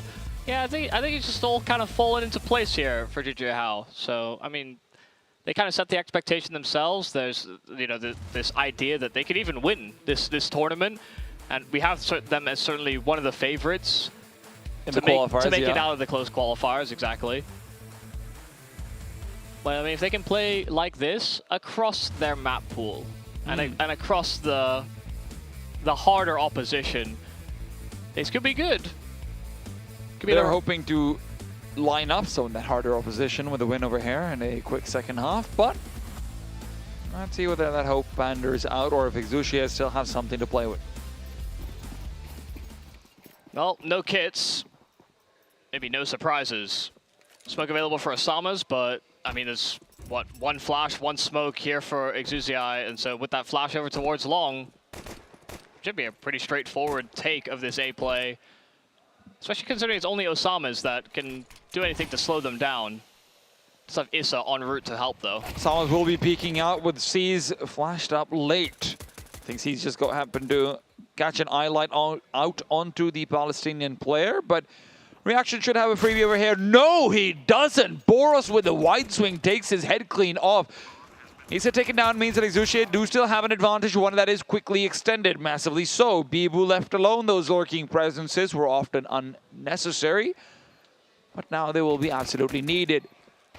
Vertically challenging duel, let's be honest, but does miss out maybe more than he wanted to. Yeah, I mean, just spamming all the bullets out of that USP. Does get a fresh one, but yeah, he's just simply not hitting the shots to punish or even scale back in.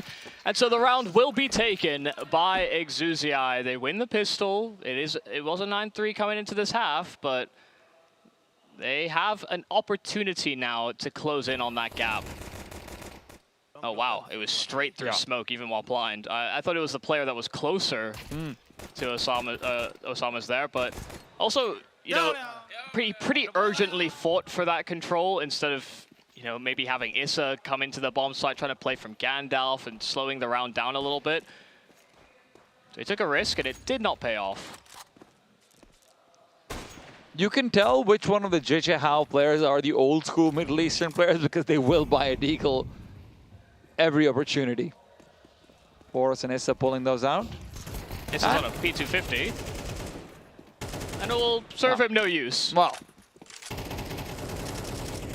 I don't know why I thought that looked like a deagle, but it did in my head. It's like a shorter I honestly assumed it's going to be a deagle, let's be frank.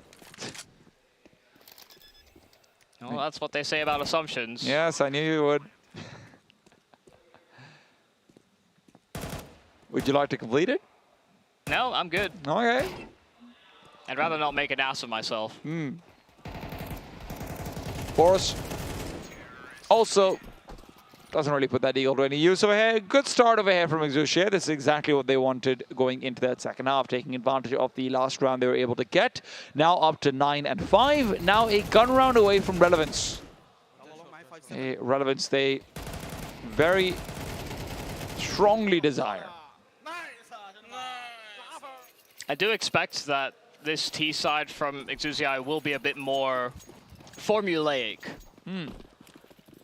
But that's not necessarily a bad thing, especially if GJ Howe are going to be a bit more on the side of, you know, pushing a bit further forward than maybe they should. We saw even on that T side when they had these big advantages, they did just kind of keep on swinging when it was actually unnecessary. And it's something I thought Just Swing would do in their game. But that never ended up really happening. Mini had a few fast shots and he'll need a few more over here. The first one looked like it might have even been free, but he just doesn't land it. With his position forced away, it will be repositioning. Boros tried to move past the smoke, but it's Issa who shoots through it. Still only one player left on the B bomb side, Bibu. And MP9 is hardly the best friend in a situation like it, but at least he'll have a close-range fight into the players coming out from window. Spots out the first, makes it free, and he's still fighting, but the problem is he's fighting the wrong man. NNN comes in from behind. Still a 3-on-3. JJ Howe likely going to try and make this happen. Exucia have a lot of stalling util. I mean, they've got 2 smokes, 2 Molotovs. They can really make this difficult. Well, they've not used them. Triple N's been knocked out, and with that, Mini just covering up the window side. Has to make sure that this 2 versus 2 for the CTs on the site itself goes swimmingly. It will not. Issa doesn't have a pathway forward either. Zero Feng is just playing containment. God, he's been really good. I mean, he's been so solid across both the opponents we've seen him play against. And here he is, locking things down on the B bomb site. A solid display there from Exucia, who, yeah, they didn't get all the util out, but that tunnel does feel quite long when you're retaking with little to sort of close in on. You need flashes, effectively, to come out from CT if you're going to come out in that tunnel and have it be watched by an opponent. And I'll say it, I mean, Exucia, again, you know, the round is very structured. They throw the mid-B smoke. They path the right way as well to avoid the spam from Issa in CT. And it pays off in dividends. They, you know, they don't lose numbers unnecessarily.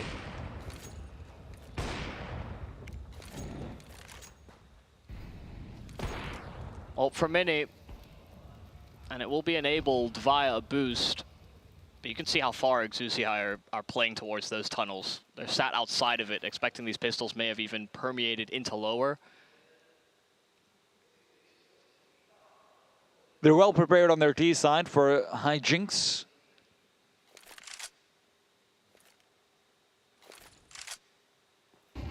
JJ Howe have a reputation. Not always a good one.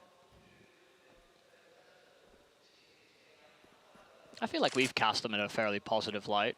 You have high expectations. I meant more reputation for pushing in with pistols. Oh, yeah. Yeah, I don't mean like an overarching reputation. They do love that, to be fair. Yeah. Boris taken down.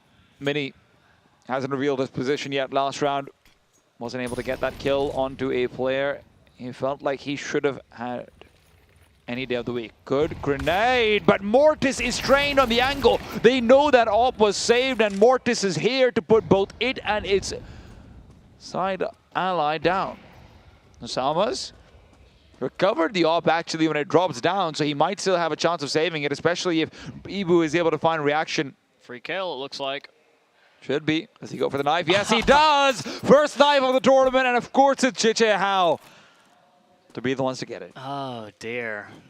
Yeah, I mean, extra money and a rifle, you are very pleased.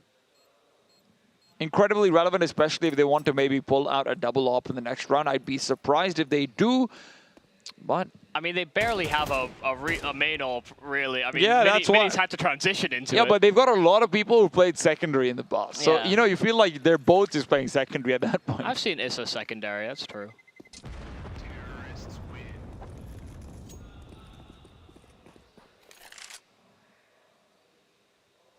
Won't be quite as many shares as the last round. I think the knife has reminded them of some of the possibilities coming up in the next few, but XUSHE have done a fantastic job in the second half to get 4 in a row. Not looking too ecstatic on the GJ House side either, though, are they? So, you know, to come in with to this half with a 9-3 lead, of course, in MR12, it does feel like that margin closes very quickly on you, especially if you don't win the pistol, but winning it on rifle on that first gun round for XUSHE does so much for them, right? This man just does not stop grinning. Yeah, I mean, they're enjoying the experience. They understand that they understood, and I think that there are two ways you can react to being the underdog in a matchup. You can either be like, oh well, you know, we're maybe a little bit intimidated, or you know, we understand we are the underdog, or you could do what they did and say, we're keen. You know, we want to experience playing against bigger and better players. Oh, thought Mortis would have that one. He hits it for the second time. Osama's re-peeking will regret that forever. Really not what you want to see. Yeah, this is why I liked this guy from the Open Qualifier. That's the type of play I want to see more of, more frequently. But now that he's got that advantage, it's about whether or not XUSHE can do enough to keep GJ Hao stretched thin. Because especially that B-bomb site, being a man down, you feel like there's just not enough manpower you can displace on the map on CT to adequately hold both sides.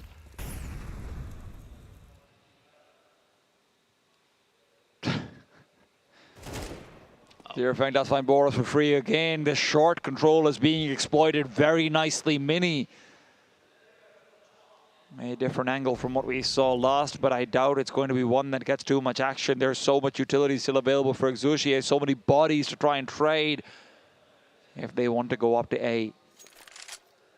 This would have to be a performance. And I don't know if the Lion of Lebanon has quite what it takes to be able to put a stop to it, but he'll certainly try.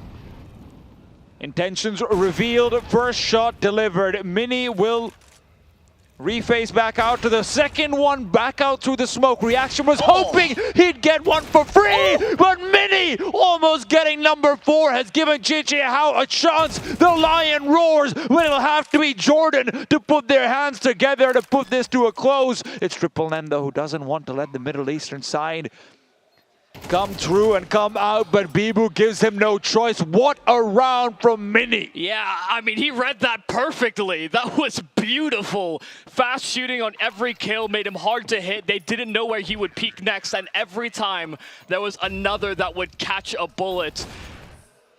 To think this guy transitioned into an AWPer, and he's pulling off moves like that where he had very little in favor of him. You know, he didn't have teammates that could provide support, but he did it near all by himself. And that will be XUSHE's time to time out. Their little run coming into the second half called to a close via that AWP that's been carried over a fair few too many rounds.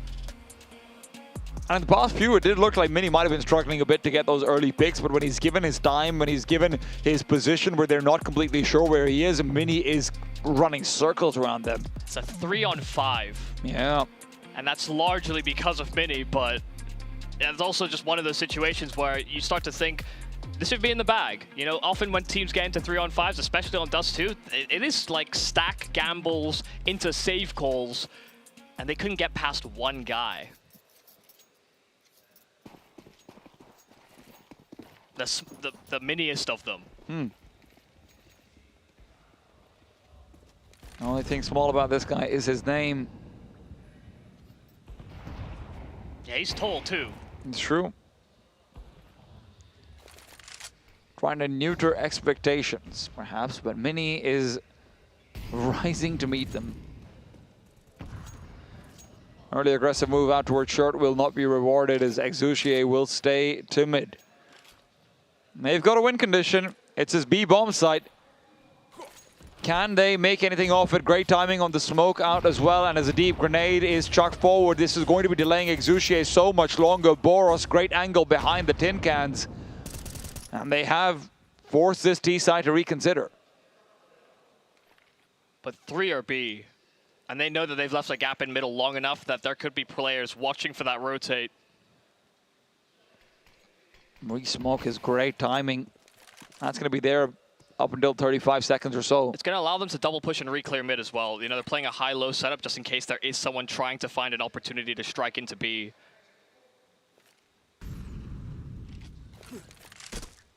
A lot of this util on the A side as well has actually been used. So if this ended up being a late round short play, you would have had to see a lot of aim deals being won. That's not something JJ Howe shy away from though, but Mini's been taken down. Mortis the one to find the kill. Boros, the spray transfer with the A1.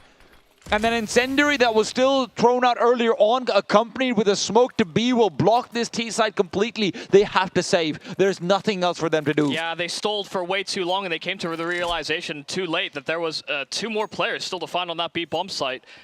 They did not have any information, no sentry, no relay of what was happening over on long or short. So taking that risk after waiting things out in the tunnels would have been too big a risk. But Mortis will hold on to his AWP. The save call from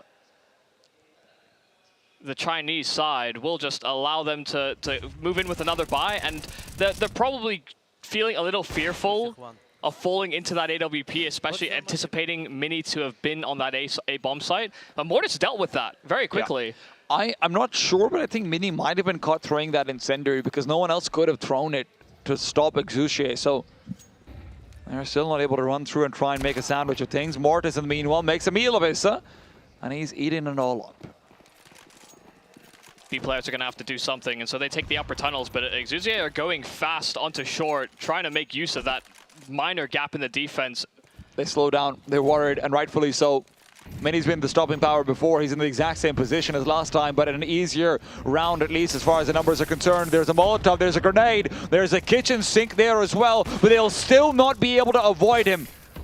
Zero Fang taken down and an overhead flash to continue buying time as they simply cannot scale. Grenades going by everywhere, but Mini's still getting the kills. Mortis does the same, and the back lines are covered. Bibu finds Mortis, takes him down. The AWP saved over from the last round will no longer have an impact on this one. Season Triple N have time, but really nothing else. Oh, that's a really big kill. That's huge. They were completely boxed in if they didn't do that, and now it's going to leave Osamas to play very timid inside of that pit because of his low health. Bibu has to do so much over here. Long range, A1 versus A1. Osamas just cannot scale. He has no chance. And as Bibu will spot out ahead, he'll be able to get it down as well. Triple N has 2 choices. Do I fight now or do I fight later? Both of them seem bad as he's being chased down. Bibu, though, will be removed. And Osamas doesn't even see his killer. He knew he would be running to try and help. Bibu was so close to the bomb site, but they gave one-on-ones, and Triple N punishes. Just to spam through the edge of the box. That is absolutely a beauty. And once again, we see great work from Mini. It feels like he's most in his element on ramp. But by giving up that late swing, that late peek to short, Triple N has a hell of a round to keep GJ Howe away from match point. Oh, the boost on the other side isn't something you see every day, but Mortis, well, he's seen it today. Yeah, give me a fair fight next time. But I think that's also a sign of respect that GJ How are having to pull out a couple tricks. Well, those tricks are going to be used to clear out the B tunnels as well as Reaction starts to move back over. He will have 2 players to deal with, but neither of them trained. As I say that, Bibu moves his crosshair. What are you doing, Boros? Absolutely not. You cannot get away with this. He's got a flank coming in from behind as well. Zero Fang will take him down, and those players on the A side who had answered their pants are suddenly realizing maybe they should have stayed put, but the bomb, it's moving back. They're worried, they're concerned, and Triple N is good for the 1, but Issa's still here. It's going to be a quick trade. He's going for more. It should be maybe even 3, and as Zero Fang will try and recover, he simply cannot bolt back the gun in time. The sidearm not able to fire, and Bibu saves it. Oh my god, Bibu did not hit all of his shots instantly as well. There was almost time for Zero Fang to get his pistol out. But even he wasn't expecting the complete collapse. I mean, the entire defense was behind them. There was nobody in the A-bomb site. They were sat on short. They're waiting to see whether they should go. They were waiting for counter util to be thrown by the CTs, and it never came. Instead, they kept finding these kills on the flank, but there was always another player that they didn't expect. This was an all-in decision for GJ How. You see how many bullets Bibu has to send down range. That got very, very awkward. And yet it's still dealt with. Exuge have given us a show. I will applaud them for that. Zero Fang and Mortis now accompanied by Triple N after the last few rounds of success that he's had. But that show might be coming to an end. A bye that is suboptimal versus GJ How, who, while they may have squirmed a little bit, have now sat down comfortably at match point. Yeah, they're going to be very reliant on Mortis leading the charge here with this scout. He's been great on the AWP, but it's hardly a favorable place to be. I mean, they just have so little to help him. 1 flashbang. Oh, it's Zero Fang that's looking to entry. He's been good on it.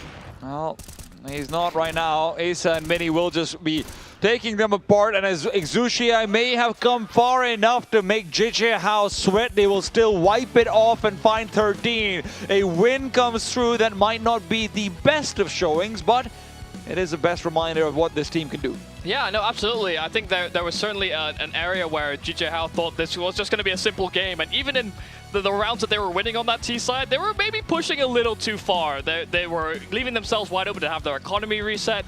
It never really happened, but there are a couple cracks in whether or not they could be composed and, I guess, give Exuzier the respect that I think they have deserved so far in this tournament. So they were very quickly reminded that this game could have still fallen out of their favor. But no problems. It was all handled in the end. Some pretty solid calling, especially from that T side. But on CT, just a couple shakes.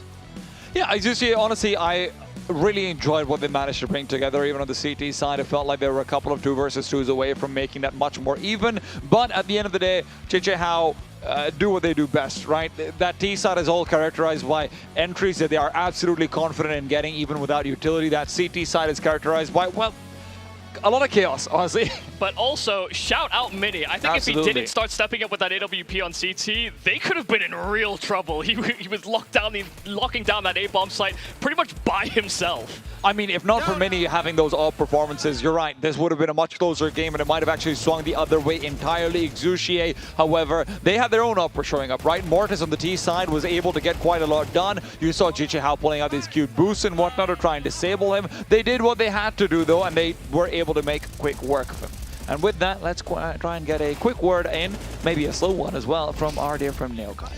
Yeah, I mean, mini masterclass, right? You know, you guys touched on it in the broadcast, but aside that, they actually don't really have a primary AWPer. It's a variety of secondary AWPers along their career. Hey, it's not looking like a weakness in this side, and Mini looked absolutely fantastic. And I think the main takeaway in the story there is about how impressive Exusia looked, right? This is a side who I think, we came in saying underdogs, can they compete in terms of the firepower? Can they break down a GG House side? We were sort of leaning and saying, yeah, probably not, if we're being completely honest. But I think they've actually earned themselves, and for a lot of teams, especially teams in the lower bracket now, looking at this side, they've earned a lot of respect, right? And they actually have to be looked at relatively scarily. They've got a lot of different tricks up their sleeves, and also a lot of different players who can step up. It was good to see their AWPer in their own regard step up. He did kind of nothing in their opening game, so they did really need him here, and he actually gave them really good chances. So I'm actually pleasantly surprised, or impressed, I guess, as well as surprised, to be fair. And I actually really hope that this is not kind of in that lower bracket the last time we get to see them. I want to see them make a bit of a deep run.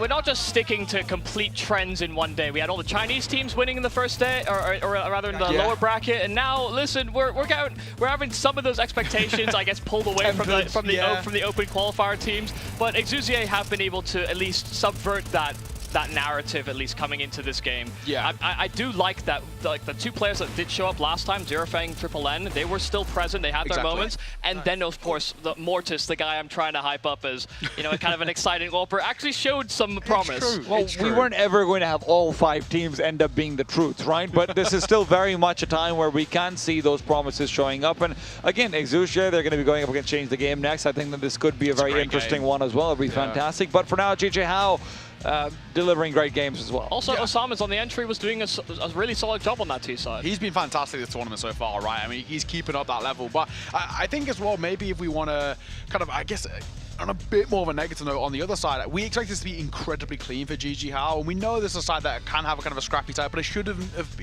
on paper, this should be a much more one-sided victory, and it wasn't. So this is a side that want to be competing with the Rare Atoms and the Chingus Warriors of the world.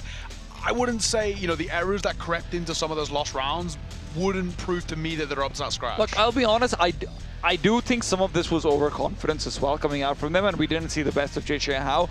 They were having some issues. I do think Bibu's still kind of underperforming a little bit for his role and how much space that he's given on the map. But generally speaking, this will be a team that is a little bit more careful when they're going up against someone who, frankly, they respect. Exusia got that respect from them, and in the end, you could start to see how they change things up. All I'm saying, though, the best teams don't play like that. Rare Atom haven't done that. Rare Atom haven't had to, you now earn my respect for me to play properly. They'll just play properly all the way through. What I will say is that GJ Howe definitely played in a way that showed they hadn't watched their games before. Yeah, I think they made it pretty clear. Yeah, I mean, they said oh yeah, we think they're going to be aggressive and all that, but we saw it in the server. They were playing super slow and defensive, expecting to some hyper crazy play to happen. It just never really did. Yeah. So I think they played in a way that was high variance, and yes, there was some overconfidence. They were swinging in a 5v3 deep CT and all those sorts. So I do agree they maybe let that the energy carry them away, but not many though. He still had it all the way through. And it's good to see that he stepped up as well, because he was the lowest performer in their opening game. Didn't really show a hell of a lot, but it is tough for Samus, and Issa was so strong in that opening game, so it is kind of tough to shine when they're doing so damn well. But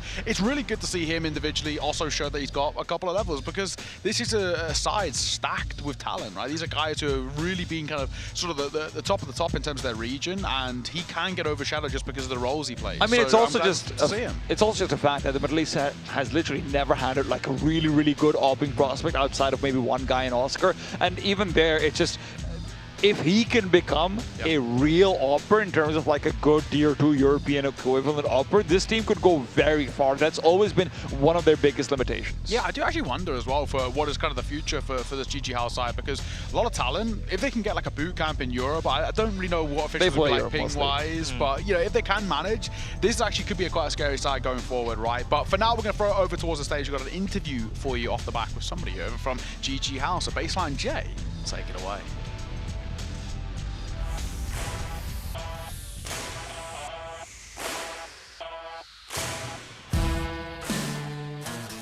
我们欢迎集结号的 Mini 接受我们的采访啊。你们刚才的对手 EXU 也是一支非常年轻，也没有什么大赛经验的战队。那么你们刚才和他们的交手感觉怎么样呢？So Mini, your opponent just now, EXU, they're a super young team that doesn't have a lot of tournament experience. And how was your experience playing against them? So actually they surprised us. They play really well. They have they're playing slow and they know how to end the round, and we were just surprised. 其实他们的表现让我们大吃一惊啊，他们打得非常好，然后他们也知道怎么打得很耐心，然后他们也懂怎么下分啊，就怎么终结一局。那你们的表现仍然是非常好啊。那么现在团队的大家的这个信心是怎么样的呢？So another strong performance for you guys. Just how confident is everybody on the team right now? So after we build, now we are 5 Arabs. We have really confidence, so our communication is really good, and we are all supporting each other during the game, and we are really confident. 就是我们现在的阵容现在是有5个队员都可以说阿拉伯语，所以我们现在的自信心非常的高，大家的这个团队士气也非常的高涨，大家都非常的帮助彼此。那你们的2个新队员 Boris 和 Osama 他们现在的这个过渡期目前怎么样呢？他们适应了吗？ So how has the transition been for your 2 new players, Boris and Osama? It's been great. We haven't lost any official except one against Hoto, and they are very talented players. Everybody knows, and it just gives confidence to me, to Isa, to everybody else. 就我们的2个新队员 Boris 还有 Osama， 他们都是个人能力非常非常强的队员。他们来了之后呢，我们其实只输掉了1场比赛，就是打 Hoto 的比赛，别的都赢了。那么他们这么很强的个人能力呢，给我给 Isa， 然后大家所有人都有更多的这个信心。好，那么现在呢，你们下一场比赛是应该在25还是26号？你们有几天来休息？那么你们这几天准备干什么呢？ So your next match is not until in a few days. So you guys have time maybe to take a break. So what is the team's plan? We will not take break. We will just go back to practice. Maybe one day, tomorrow we'll take off, and then we will practice the next days. 我们如果休息的话，可能也就休息明天1天啊。那么之后我们就要接着进行我们紧张的训练。好，那么你们下一个对手将是 CW 和 Nomads 的赢家。那么你们反正肯定是一支蒙古的队伍。那么你们感觉怎么样 ？So you will play the winner of Chingiz Warriors and Nomads, which is going to be a Mongolian team. And what are your thoughts on that? We respect them, but I think we have a lot of confidence. We will just do our best, and hopefully we will win this tournament. 我们很尊重我们的对手，但是我们也觉得我们现在的信心非常高涨，我们也希望能赢下这一届比赛啊。好的，我们感谢 Mini 接受我们的采访，我们稍后为大家带来 CW 和 Nomads 的比赛。All right, thank you so much, Mini, for taking on this interview, and we'll be right back with Chingiz Warriors versus Nomads. All right, see you guys in a bit.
极限操作就用野蛮部落。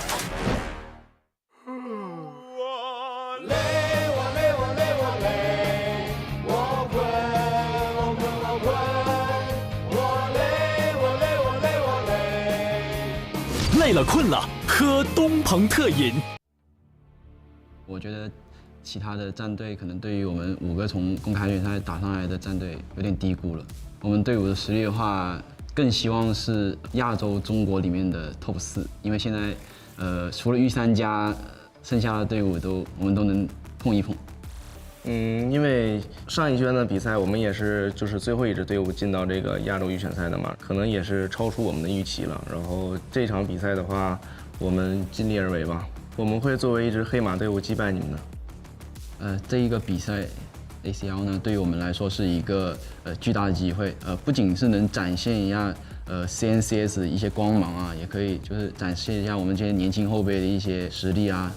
还有各种各样的一些机会要给到我们，能让 CNCS 发扬光大，十分想进季后赛，想打出去。我们 CTG 从公开预选打上来，我们是奔着季后赛，我们是有信心可以冲进季后赛的。下场比赛的对手的话，我想说的是，你们不要轻敌，我们真正的实力还没发挥出来。I've never played on such a big stage before. To be honest, I just stopped thinking. I was just like, just start killing. 感觉就是第一场上来大家还是有点紧吧，然后后面慢慢的话适应舞台上的比赛，然后进加时的话就拿下了。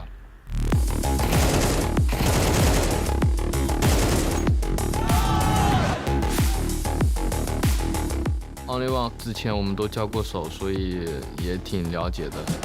Red is a very good team. We versed them last month in Mongolia. They have experienced players like Somebody and Kaze. Definitely we are going to be the underdogs, but we'll try our best and we hope to get our revenge this time.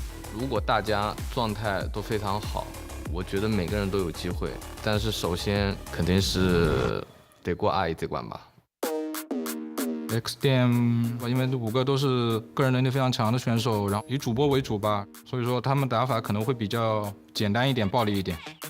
Just Win 的话，我们在24年的11月份跟他们交过一场手，是打到了2场加时。他们是一支当时就已经很强的队伍，但是我们也进步了。然后虽然说他们可能不是职业队的话，遇到他们肯定都是要全力以赴的。因为相比他们来讲，他们更加的职业化，而我们就相当于更一些的可能是为民间化。但是呢，我只能说我们用实力说话吧。Our next match versus XU, it's gonna be harder. A lot of Chinese team, they like to be aggressive more than passive. It's gonna be full fight game. 他们那个队里面有一些比较知名的选手啊，其实我们都是不怕他们，就是大家都很渴望想跟他们就是打一场比赛，想跟他们对枪之类的。我们心态也是完全不一样的，所以说可能不会那么害怕他们。Because we have a good chemistry, I think it's gonna be easy for us to win the ACL, not only this qualifier. Намаас нэлээд сайн хүчтэй баг байгаа. Одоо тэгээ бас би бинийгаа бас маш сайн мэдэн найзуудч байгаа тий. Одоо ер нь л тийм хүлээлттэй гоё ер нь тоглолт болох байхаа гэж бодож байна. Ер нь бол тэр шинэ юм хийх л байх. Одоо тэр нэг яг л тэр мажорт оролцоход маш их бэлтгэл хийсэн болохоор бид нар шинэ юмнууд гаргаад ирсэн л байгаа гэж бодож байна. Алантал тоглох гарах байх гэж би бодож байна.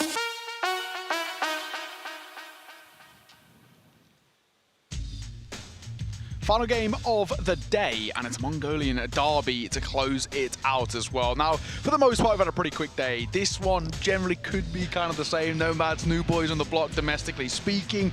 Chinggis Warriors riding that high. Qualification to the major, a really good opening game, tea time. Everything's really looking up for them as well. And I think, you know, we would kind of like to say at times teams cannot take it seriously. I think if ever you're going to lock in against your countrymen, you want the bragging rights. Yeah, you never want them to be able to say, oh yeah, we took you close here. even, Yeah, right? Like, it's one of those exactly. things where even if they get 11 rounds, you've kind of mentally lost the battle. So yeah, Chinggis Warriors are going to be coming in locked and loaded. Now, they might be trying to have some fun as well. I'm not going to say they're using all their strats and whatnot. You know, Nomads in the video did say, oh, we think they might be, you know, bringing out new strats. I don't know if that would go that far. But it's also, you know, very rarely when we get to encounter the players just walking past us in the lobby getting ready to set up, for example. These guys all came out together. So there is clearly a bit... I they mean, all went to the toilet together at this one urinal, so that's like, you know, 10, maybe plus a coach, that was 11 people. That was the first battle. Now they have the battle here as well. The line for the urinal was a hefty one. But we look towards this game as well, and Nomads, I think for themselves, they're actually really want to prove sort of what their level is on a domestic side, right? Because they are one of these newer sides. I mean, but kind of Bar Cloud and, you know, these guys who are young and relatively inexperienced, especially comparatively to Chinggis Warriors, and they kind of want to be able to say, you know, all right, we've got a path ahead of us. This is the plan. This is the level we need to get to and the level we need to play at to then start to be able to compete internationally. And they, you know, having a domestic rival right in front of you and being able to test your limits, I think it's the perfect way to sort of figure out where actually are we in the grand scheme of things. I don't want to make this sound like they are rivals, though, right? Because for sure. Chinggis Warriors are not Nomads' rivals. Chinggis Warriors are what Nomads aspire to become. Yeah. Because they're very much the same as what Nomads thinks they could be, right? Last year, they were kind of a joke, and immediately afterwards, they're suddenly, oh my god, they're picking up. They actually have, wow, what a lineup they're bringing. Wow, this org is actually building up. It's serious. And Nomads are hoping to do the same thing, and they're being spearheaded by Cloud. And what a player this guy has been, but unfortunately, feels like he's always been left behind. Yeah, I mean, you look at that opening game as well, Cloud, and he kind of smurfed a little bit. 2.16 rating for him. He had a real whale of a time. You're probably looking for a little bit as well out of Hooligan. He's always, I think, able to put up a decent amount of numbers on the board. On the flip side as well, Chinggis Warriors is a side, as we said, riding that high. Yumi, we normally look towards Coolest and Naryukul, right? They're kind of the two for me. But I actually do want to see a little bit more of the controllers. He's somebody that in the past I've actually been quite impressed with. Opening game, didn't do a lot, but wasn't required to do a lot. Yeah, I mean, it's mainly on like controllers and E-Fire for me, like in terms of whether or not they can be sort of an extra component that they can elevate as they move further and further and actually play tougher teams. Because I think sometimes I do think that both these players do shy away in certain matchups, and it's not necessarily to do with how big the name is. It's more to do with, I guess, a discomfort in adapting their system on the fly. Yeah, absolutely as well. I think for Nomad, did they were able to get anywhere in the region of like 8+ rounds, that would actually for them be actually a pretty decent spot, right? This is a Chinggis Warrior side who actually are starting to really ramp up in not only the domestic scene, but now actually internationally with that qualification. So I want to see a little bit more out of them. Hopefully we get to see it. They actually haven't played an official against each other in kind of a while. It's been way over kind of 3 months now. So I wonder sort of what level Chinggis Warriors are expecting out of Nomads. The also expectation is that T10, they're probably scrimming against each other a fairly decent amount, you'd assume. I'd be kind of surprised if that was true, to be honest, unless it's maybe one of those things where you're giving out scrims to friends and whatnot, but the Asian scene doesn't really have Nomads being on the tippity top level. It's probably one of those things where it happens here and now, there and then. You give them a chance to see just how well they'll perform, but then you move back to the upper end. But I think that's actually the one thing that we can commend the Mongolian circuit for actually doing, is that like the teams that do actually start to accomplish a lot actually do scrim and practice with lower level teams. And I'm pretty sure they play quite a lot. Yeah, it's all what Mongolian Counter-Strike's always been sort of known for. They've actually always have, I mean, even Mongols got this praise, even when they were really flying. They would actually still play against domestic teams and test things against them. Yeah, and it's mainly so that everybody can sort of grow together. I think they've got a really big sort of community, even though they're quite a small population. Hey, I mean, they took the same minibus together, right? The guys have come together. They're vibing. It has always been a kind of a family-first type affair when it comes towards kind of Mongolian Counter-Strike. And sure, it's obviously going to change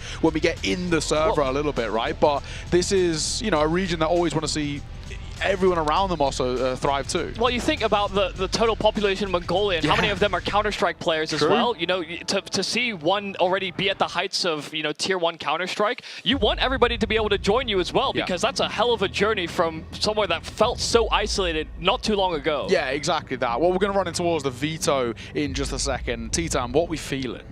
Look, the issue is Nomads really have so many holes that even in a best of one, I mean, just looking at their HLTV stats, which is all as far as you need to go, Inferno and Nuke, they just haven't played recently. Dust 2, 0%, Rain, 0%, right? So it feels like they've got more to ban out than Chinggis Warriors does. Fortunately for them, Chinggis does take away Dust 2. I mean, Nuke is their permaban, right? Yeah. So that's why they're opting that way. But yeah, I mean, if they would get tested on Inferno, they'd probably get demolished. So kind of glad for them that it's a best of one. Mirage train out as well by Chinggis Chinggis Warriors. I would love to see an Anubis over here, to be perfectly honest, coming out. I think Chinggis Warriors might be feeling more comfortable on an Ancient personally, and when you're looking out towards that one, I'd much prefer Nomads tries to put them there, but no. Okay, so they'll go for more of a comfort play for themselves as well, of course. I really liked what I saw from them coming through on Anubis. I thought they had a really good grip over things, and I really felt like that might be a key to potentially taking a win over here, but they'd rather opt into... Regardless of where this veto went, though, this was always just going to be a demonstration of whether or not Chinggis Warriors have the class necessary to actually be a dominant team. Because yes, it's all fun and games, and oh yeah, we're sharing,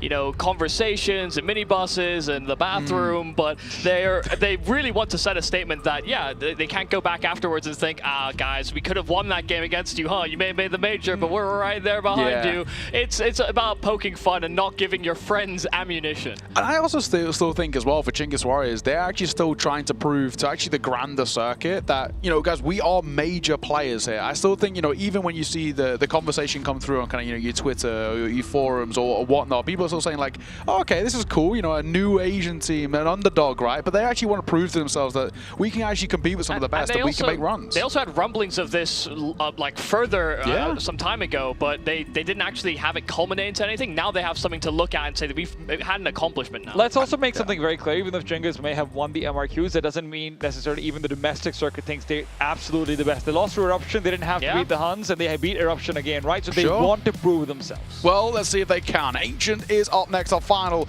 best of one of the day, and our final best of one for a few days as well. Chinggis Warriors taking on Nomads.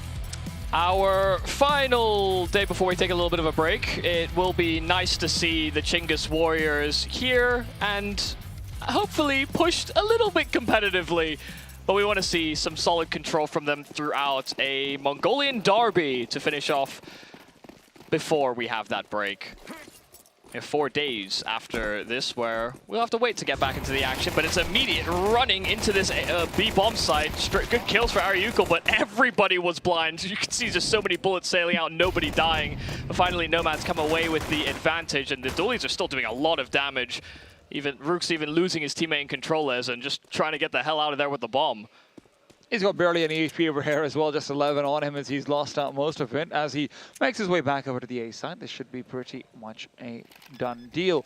Bomb should not be allowed to be planted. Randy swinging out wide will prevent that from happening. And look, I know we've painted things very much as if this is going to be Chinggis Warriors guaranteed having the victory, and I don't think this is that one-sided of a difference, right? Nomads in a best of one, they could actually get away with a win over here. Now, it's obviously going to be a big upset, don't get me wrong, but this is not as one-sided as maybe some of the earlier affairs. Okay, I mean, if you truly believe that, who do you think is the person outside of Clouden that can actually hang with most of Chinggis Warriors? I mean, it would have to be Hooligan, right? On paper, that's what you're looking at, just to that big duo to be able to push you forward, but still, Controllers right now wants to push forward. An instant headshot as well comes through, always good to see, but Hennex will be able to trade it out. Now, he repositions and will have space for a second one, so this early pressure from Chinggis Warriors will be abated.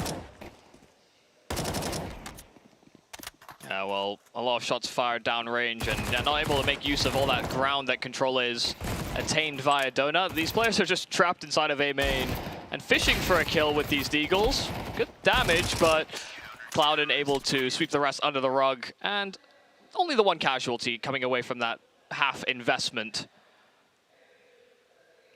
Yeah, to me, I mean, Nomads are an interesting team from the perspective of, yeah, they're sort of newer in terms of, like, they don't have as much sort of playing experience, but they're also quite an old team. You know, it's not as if these are all, you know, 16 to 20-year-olds that are competing and trying to get this opportunity.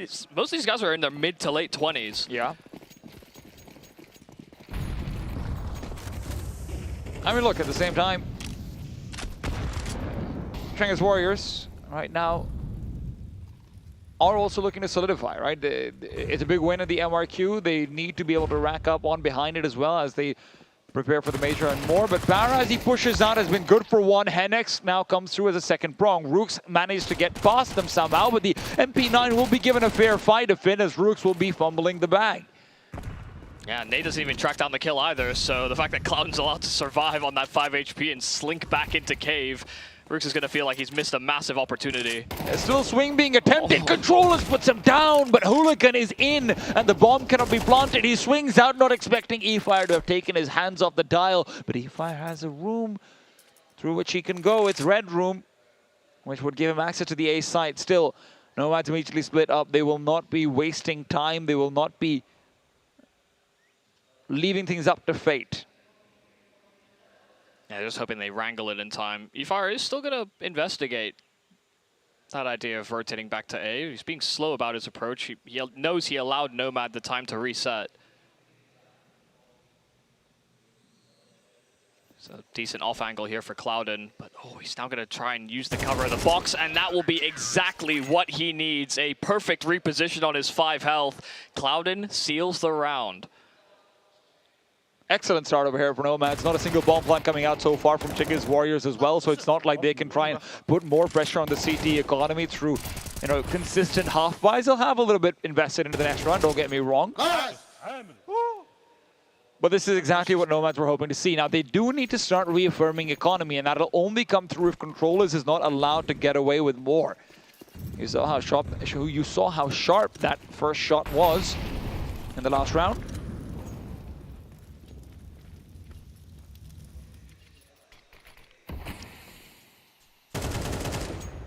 Yeah, I mean, this is kind of the ideal start as an underdog team. 3-0 and limited rounds of worry.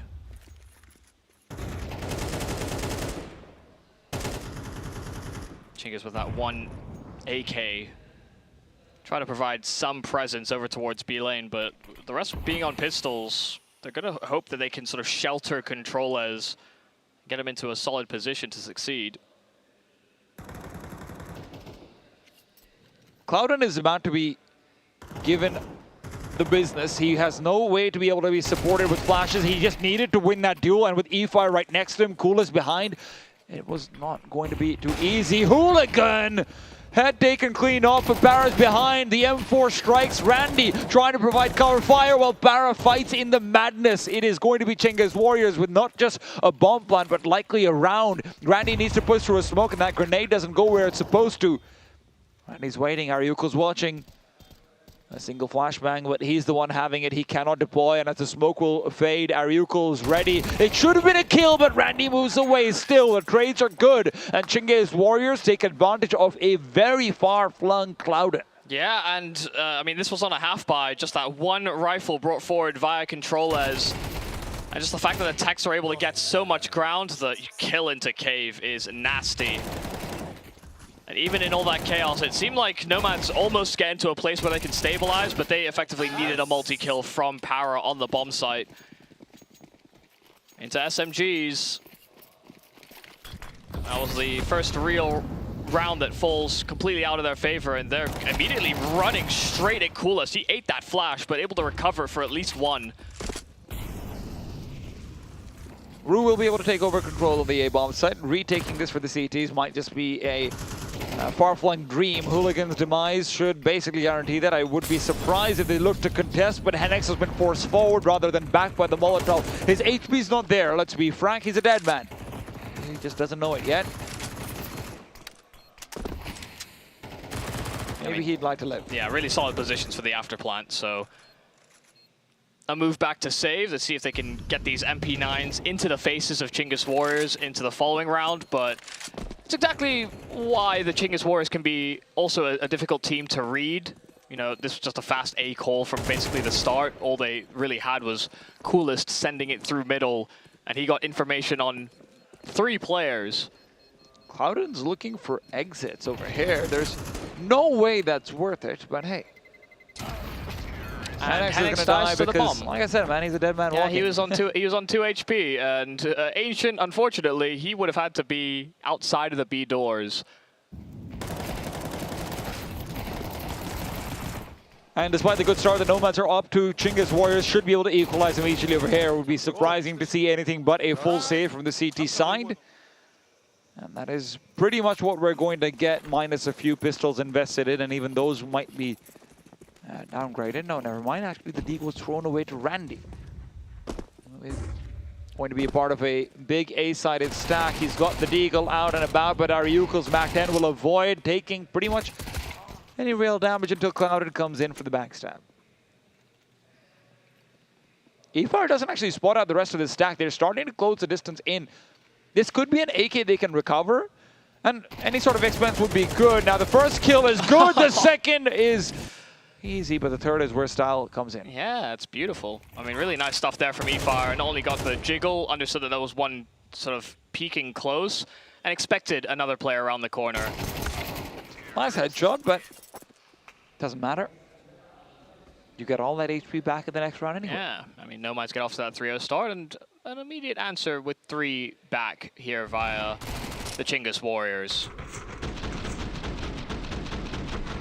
Yeah, I have full anticipation that the only reason he's sort of jiggle checking close is that they had intentions of taking a main. So perfect read there from eFire.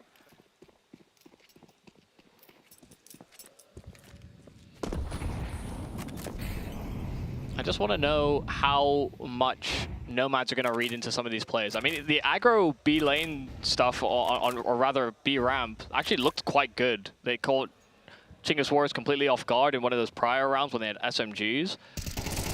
Oh. And the timing on a double swing from Donut is really solid. Yeah, they're able to catch eFire. Oh my god, Clouden! Dude, he just reminds me sometimes of the player he was supposed to be and still might become. Yeah, he's pretty sweet with it. I mean, that spray control was perfect on main. He just tucked himself in and found a timing. And it was kind of in conjunction with the fact they had the double donut play. I'm kind of surprised over there, actually, that eFire pulls out a flashbang like it, because what it looked like the play that they were trying to go for on the Chingus Warriors side was having the far man drop down of ledge, make noise, and letting eFire be the one to actually take the easier fights. But he ends up flashing to maybe trying to support a full cross or something like it. I'm sorry, where was this? Just making sure. In middle right now, so. Right. I don't remember the player dropping down who died first was, but eFire pulls out a flashbang over there instead of being in a position to fight with them. Yeah, Roots.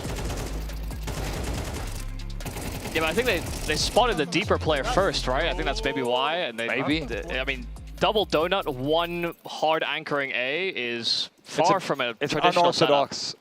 Angle for sure. Well, an incredibly important round over here for the CT side, as they have yet to build up cash even from the last round where they kept a fair few alive.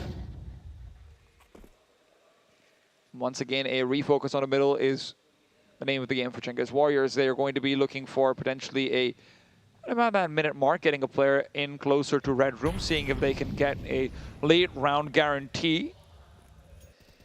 I mean, we've only really seen like one proper mid take from Nomads and one fast play from Chingus on the other side. It's actually been quite a lot of respect given to each other on that portion of the map, even if Chingus are allowed to sort of contact out and slow crawl later into the round. That is very nice. Just a full smoke Molotov combo to make sure Hooligan couldn't be staying in Red Room in any shape or form. Now, Hooligan might need Randy to come over and provide support. That's what he's called for, at least. To build it, yeah, they build this crossfire really nicely, and there's 3 players that are locked on this position. First one spotted, Control has managed to push him away, but now you have to be careful about maybe that B-ramp presence. In the meanwhile, Hooligan finds one, but he's not expecting number 2. eFire isn't expecting it either, and Cloudon's double basically guarantees the round. Nomads should have 5, but can Rooks find anything? Oh God! Wow. Yes, he can. 25 seconds, not the best of places to be, and a flashbang will help. Oh my God, he might even be able to get a bomb plant, because you can see Hooligan made his way a little bit too far forward. Flashbang will not catch Rooks either. Hooligan is worried now about giving him the straight 1 versus 1. He should be worried as well. Hooligan closing the distance. Rook put away that grenade. AK back out over. This could still be problematic. A 1 versus 4 attempt will be thwarted, but barely just. Oh my God, that was a crazy sequence there from Rooks. I mean, a fantastic shot on the AWP. He reads the ramp play. I mean, he almost has sitting ducks inside a cave as well. He just needed that final headshot, and he could not close it. Jesus, way to put Nomads on notice. And they listen, Nomads played that CT setup flawlessly. Yeah. They had a perfect read on the red room play. They had 3 players in position, perfect bait and switch between all 3 players. Everyone that took contact did not fight further. It was someone else that picked up the pieces. And Rue still made it that much closer. Oh. There's that mid play you were talking about. That hasn't been coming through early on. Hooligan will get them the advantage, and he continues forward. A deep incendiary will buy him a little bit more space to have theoretically gone back into cave or anything like it. They don't know that he's still actually holding down the lane. Go through smoke. Hooligan backs off into Cubby. Para buys him some space, and at the cost of his life, they'll find 2 more. These players are low. Controllers and Coolest do not have the same resources that Rooks have had, but they have each other. And in this 2 versus 3, maybe that's all they need, the power of friendship. I'll have to wait, stall things out, and see whether or not there will be reactions. But the spam from controllers doesn't pan out, and neither does Coolest's boost. 3 alive there for the Nomads. They're doing a good job of making Chinggis Warriors uncomfortable. Even when they're given a bit of comfort, a bit of space, they are falling into some of these traps that Nomads are building. And that's the these are the types of plays that, to be honest, I have not seen from Nomads consistently enough in their online outings when they're playing against other teams, you know, maybe not from the Mongolian region. And to see them, you know, pull out all these extra layers that I'm not sure that the Chinggis Warriors were expecting, it's a very promising sign. And it's the type of formula that can lead to upsets. It's a second Chinggis Warrior timeout in this half. Probably 2 more than they were hoping to use. And for Nomads, you have to just make sure these Tech-9s cannot get another round. Chinggis Warriors would be in much deeper water if not for that earlier force half by win. But these are still waters they can swim out of.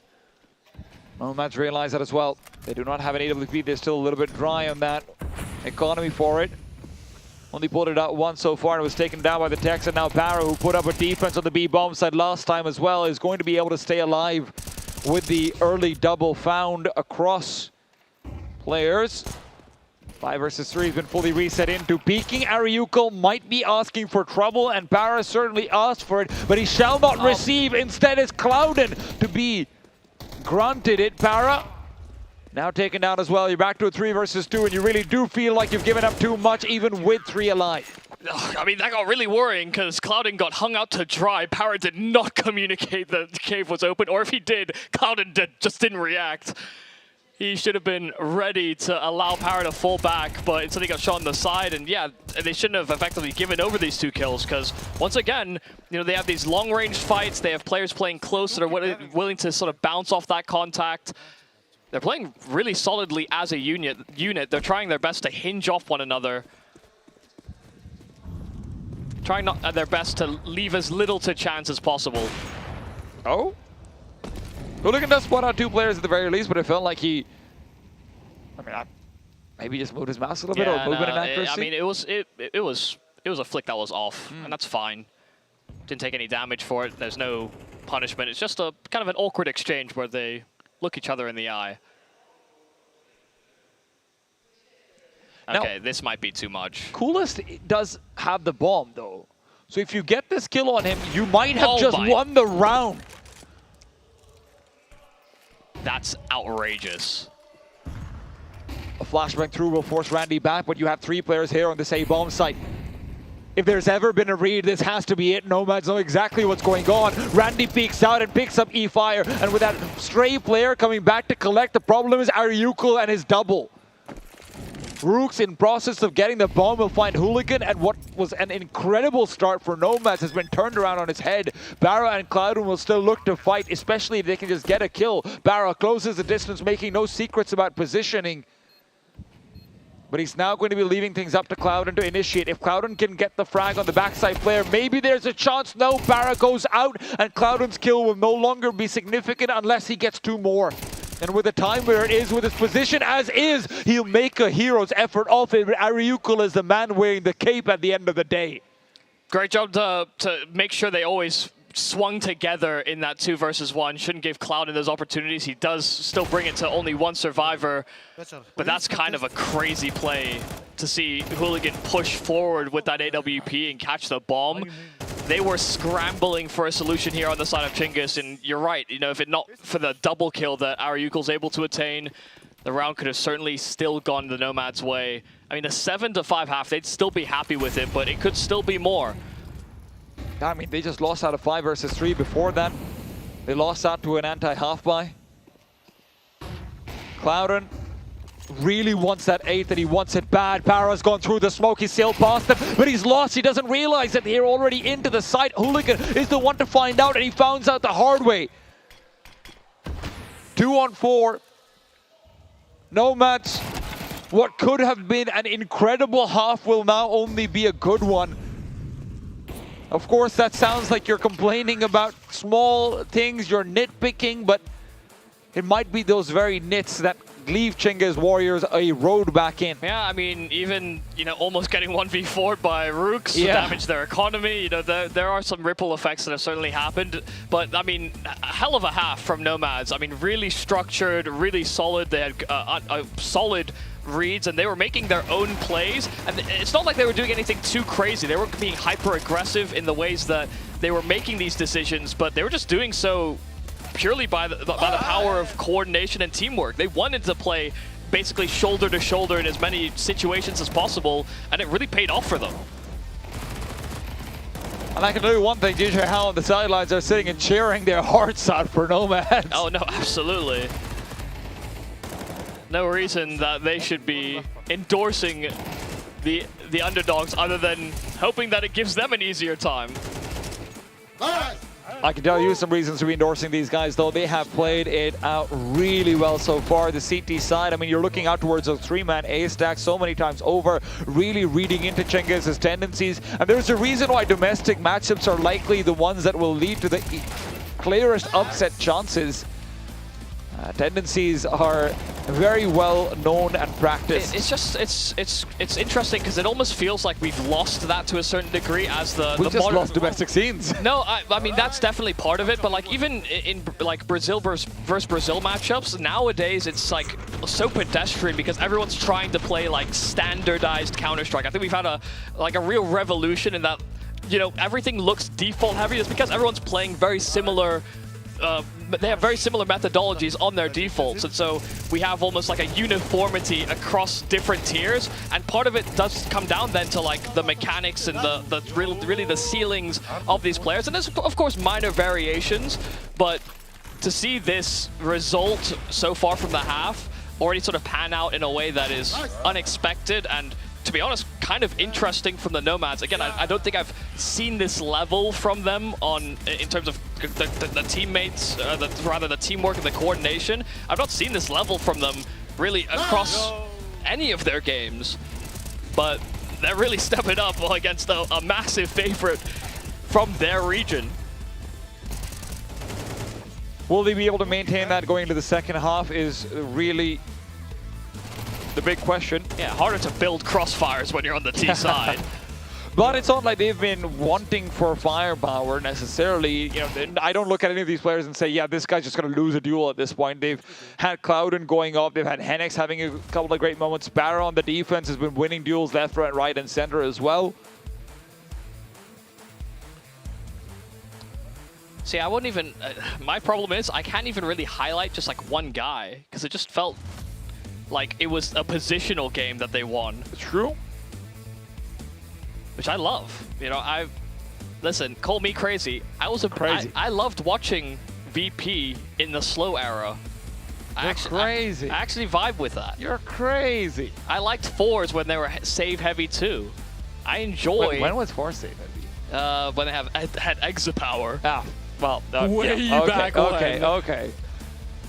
See, now you've gone a step too far. I just like you can't be endorsing exit power. I just like variety in play styles. That's true. And we know we've had many different scenes sort of push forward, either hyper aggressive styles or hyper defensive ones. I like that. Well, the Tower of Hearts will be climbed on as Rooks hopes to break some. As cute as the Cinderella story might have been for Nomads, Chinggis Warriors are their own Prince Charmings. And they want to say no to the stunning shots that Nomads have been hitting so far. Hooligan, watching out for a peek from Controllers, will be taken down. Yeah, just gets floored, and Controllers is still hanging around inside of main to maintain information, see if someone swung to see if they could punish him pushing. But now setting his sights onto Donut, and more chances at it, but now that they've realized they've killed Controllers, this A bomb site should be open real estate. I mean, they couldn't. Well, they're going to start to take the fight up against Coolest with the smoke down. He tries to peek behind it. Clouden, a man who would really stand head-to-head in terms of firepower with anyone on the server. Ariukul is trying to be the difference maker once again, but Henex is covering off the smoke push. Ariukul good for one, but there's 3 more which are just simply out of reach for him. Yeah, and they were never brought in a kit, so he had to try and get these fights. They had too many men, and he did not have the time. A 7-5 lead coming into this half, and now the pistol as well. They've won both pistols on this map. And again, it just feels like a great read. You know, outside of the Controller's first pick, the immediate recognition of where some of these fights were. You look at it on Nomad's screen when we saw in the replay. They're just holding their crosshair in a spot and clicking.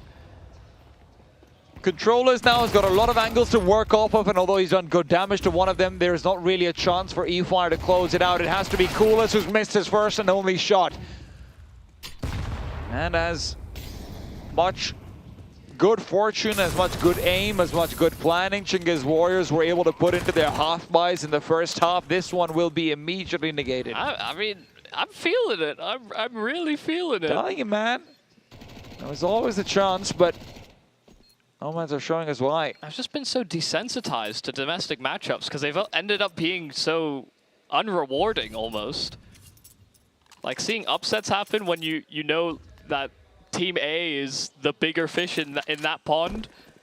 I feel like it becomes a rarity. It's become more of a rarity, I guess. This upset hasn't happened yet, but you can certainly see it being written out. Into Stone, slightly overdone. Yeah, you could say that. Yeah. Feeding an SMG. Yeah, it's about what? $2,400, that's not much money. I mean, I don't know what that was, but yeah, the triple, I mean, just 1,800, sorry. Yeah. And he keeps the MP9, right? So. And grabs what? Did he just drop an M4 to Controllers? Wait. Yeah, I think so. Coolest is on $600. They've actually gone kind of deep into this kind one. of half bought. Yeah, but this is where Coolest could be a bit of a surprise to them. No, never mind. I'm sorry, man. He just gets obliterated. Barra's the one who's a surprise. Coolest isn't even able to get a single dollar's worth out of his money. Barra keeps it going, and Rooks doesn't even get a single. All of that damage from the previous round is gone and been forgotten. Diabolical. And the impacts are astronomical. Well, a lot of good. All that extra money did them. And there will be nothing saved. A fantastic round. A great decision to go for that fast B play. I mean, they thought they'd probably be on a lower buy than they actually were, but these SMGs still ripped them to shreds. And now all of that... And now all of that extra money invested for Chingiz Warriors are going to be making them look a little bit dry over here. 2 MP9s of Almas and 2 M4s. That is not a good buy coming to this one. It'll be a heavy contest of mid that they are perhaps planning out with an initial barrage of grenades. eFire and Coolest don't hear anyone, so they back off. They will not be maintaining position for too long.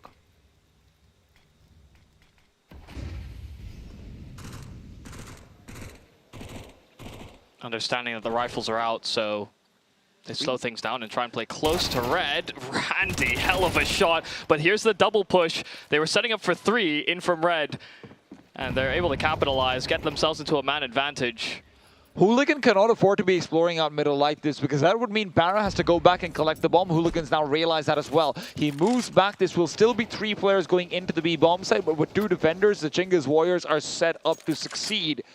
A success that's not guaranteed. Para. They can lean another person over, though. They've pushed A main. I mean, they're still far off, right? So Nomads should be inside the site as long as they start to go soon. But with Clouden looking to distract, he's been spotted out. He forces a smoke as well. And what he's trying to do is make these Chinggis Warriors players on the back of the bomb site focus back onto him. He's done so successfully, but he still needs a kill. Position well, peeks out, it's not enough. And now it's an AK given over to Rooks and a 4 versus 2 that the CTs are happy to play. Hooligan still cut off by the smoke, is now just waiting for an over-aggression. One misstep is what he's asking for, and he's gotten it. That could be enough, but E-Fire is there to exchange. Barra has time to make this a 1 versus 1 to the back of the bomb site, but they've started to make their way into the site itself. He's good for the first, repositions, navigates away, but the bombs are planted for him. He needs to keep going. There's a Molotov on the other side. He can't get it done. They waited, they tapped, and they knew he had to swing. And they called it themselves as soon as they tapped it. They heard his steps, and they decided that that was exactly the prompt that they needed. I don't even think they had to count down. Just as soon as they heard any auditories from Para, knew that was the way to win. It was a decent attempt there from Nomads, given the 3-on-5, or rather the 3-on-4 they found themselves in. Nice! Able to make it very contestable. But finally, the Chinggis Warriors break through, and it was largely due to that red room play they decided to opt for. As soon as that smoke faded, they wanted fights. That is inside a Molotov, and at least he'll get one before he gets taken down. Coolest is good for 2, and why not make it 3? There's a push through the smoke from Hooligan. My God. Couldn't let Coolest just have his kills. Couldn't let him hold that space, because they now also have Clouden crept through towards that A site. And no one is reinforcing. Yeah, the bomb is making its way over. It'll be slow, and there's actually a weird position where Controllers could flank out into A. This was cleared moments ago by Hooligan with that bomb. He might be able to deny the bomb plant over here. Will he swing out for it? No, Controllers is afraid. Ariuko's found Clouden in the meanwhile, so you've lost that CT pressure. Now you can just go for the defuse. Barra's not anywhere nearby, and when he gets that kill, you're going to realize that the bomb is not planted for him either. Barra has a grenade, but the bomb will be defused before he can even deploy it. He got the kill onto Ariuko, who tried to serve as some kind of vanguard to the defuse, but yeah, I mean, all you can do there as Para is simply hope they do not have a kit. I'm surprised that Clouden goes that far forward. They must have really thought that Para had full eyesight out towards elbow. And maybe Para gave that call that he does, but great pathing from Controllers to make sure that he can cheat past and stay hidden. Yeah, I mean, he just re-aggressed as soon as Coolest died. He maybe delayed it by about 5-10 seconds, but yeah, found this perfect opportunity to flank. The problem for Chinggis is they have to keep on winning. They could still have their money reset at any given point, but now with the flashes outwards, Hooligan is into middle. Coolest trying to support, he'll be unable to do so on that precarious money. It's going to be called to question again. Chinggis Warriors, there's an argument to save, a very solid one. But with a grenade going deep, Controller's feeling like he's locked out. He has to fight. No other choice, no other chance given. Hooligan takes him down, and Rooks will turn around. He's still contesting, and as tempting as this might be, every lost player is going to be critical for the Warriors.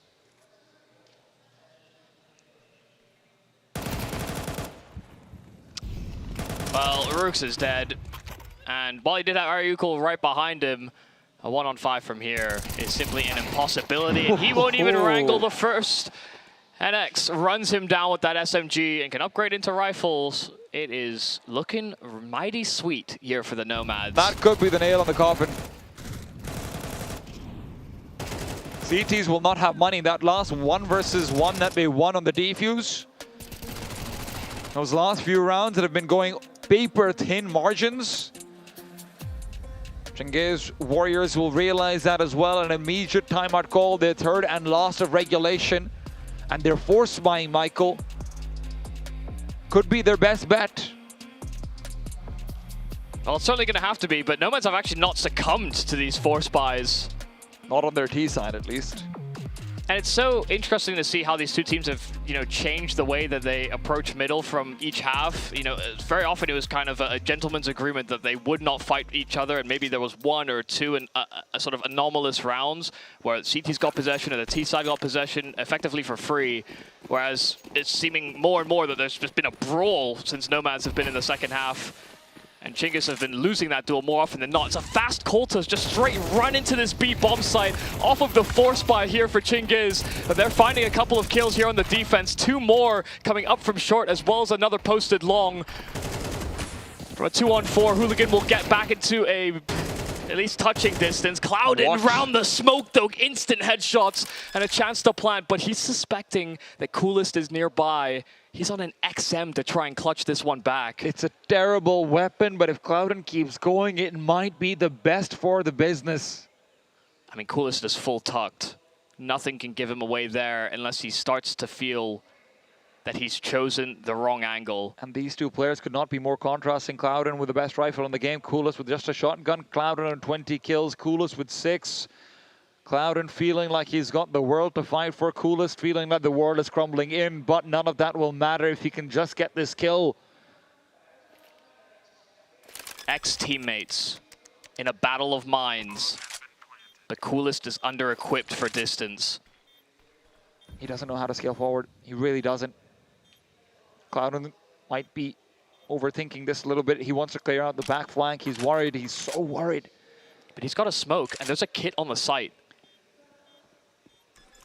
Surely that's not how you end up losing the round. A flash overhead. Clouden spots out, and now he knows about the XM as well. He's going to be scared, and Coolest is sticking it. Coolest is sticking it. Clouden not going forward. He's not in there, and Coolest even putting him down in the end.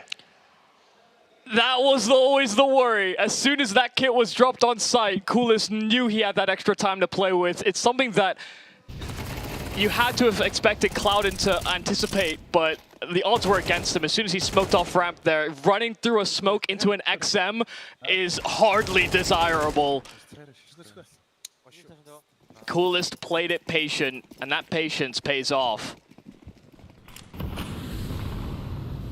And Nomads will not be left without money. They will not be left dry, but they certainly know that that could have been a chance to just finish things there and then. It's not a ton of damage, yeah, to be honest. It's a little bit shocking in your head. Ooh, that's a lot of damage. Oh my, yeah, get away. In the meanwhile, Red Room's been fully taken over as well. Flash is avoided, and Ryukul spotting out players, but Clouden ducked away. It's just waiting for Barra to come through and commit. And as Red Room will be looked towards only by Rue, he's got 7 HP. He gets a kill over here, he's a hero. Yeah, that's why he's chosen an off angle, just hoping that it goes uncleared. They start worrying about CT perhaps, and it could be made easier if he gets a little help from a friend. Coolest sliding on over from that A-bomb site. And thereby will be taken down. Rook, that is heroic and twice over. Rook cannot be allowed to get away with that, but even as he does, Clouden's done the same elsewhere. The bomb will be planted, but Coolest is suddenly all in action. Hooligan has to be the one to take him out. And this time there won't be that saving grace of a kit. They've got a hell of a lot of util, but I don't know that they're going to have enough space to deploy. They can smoke off both short and long. They have the kit. Oh. It's inside cave. Yeah, Rooks has picked it up. A grenade goes by, but the T's want to swing, and they would be right to do it. Barra is traded. Hooligan is low. Remember, he's going to be afraid to swing, but he's learned from mistakes of yesteryear. Today is a different day. And E-Fire is the one to come out on top. Back to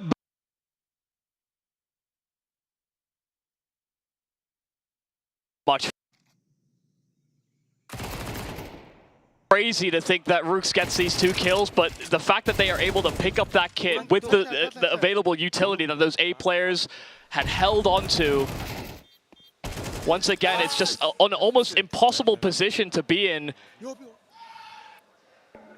T-sides, they want to be able to get a sight line, something that they can, call the bluff of, an HE to blow smoke, something of that capacity. But if they don't plant for themselves, then they find themselves in dire positions. And now with weapons out and a lack thereof there for the Nomads, getting gunned down at the start of this round. Even if they take that A bomb site, Power actually finding through the smoke E-Fire and a weapon that can be recovered, especially because they have access to Donut. Nomads have never struggled to get the bomb planted in these past few rounds. It's always been post where they've had issues, and this might be why Controllers is there to trade.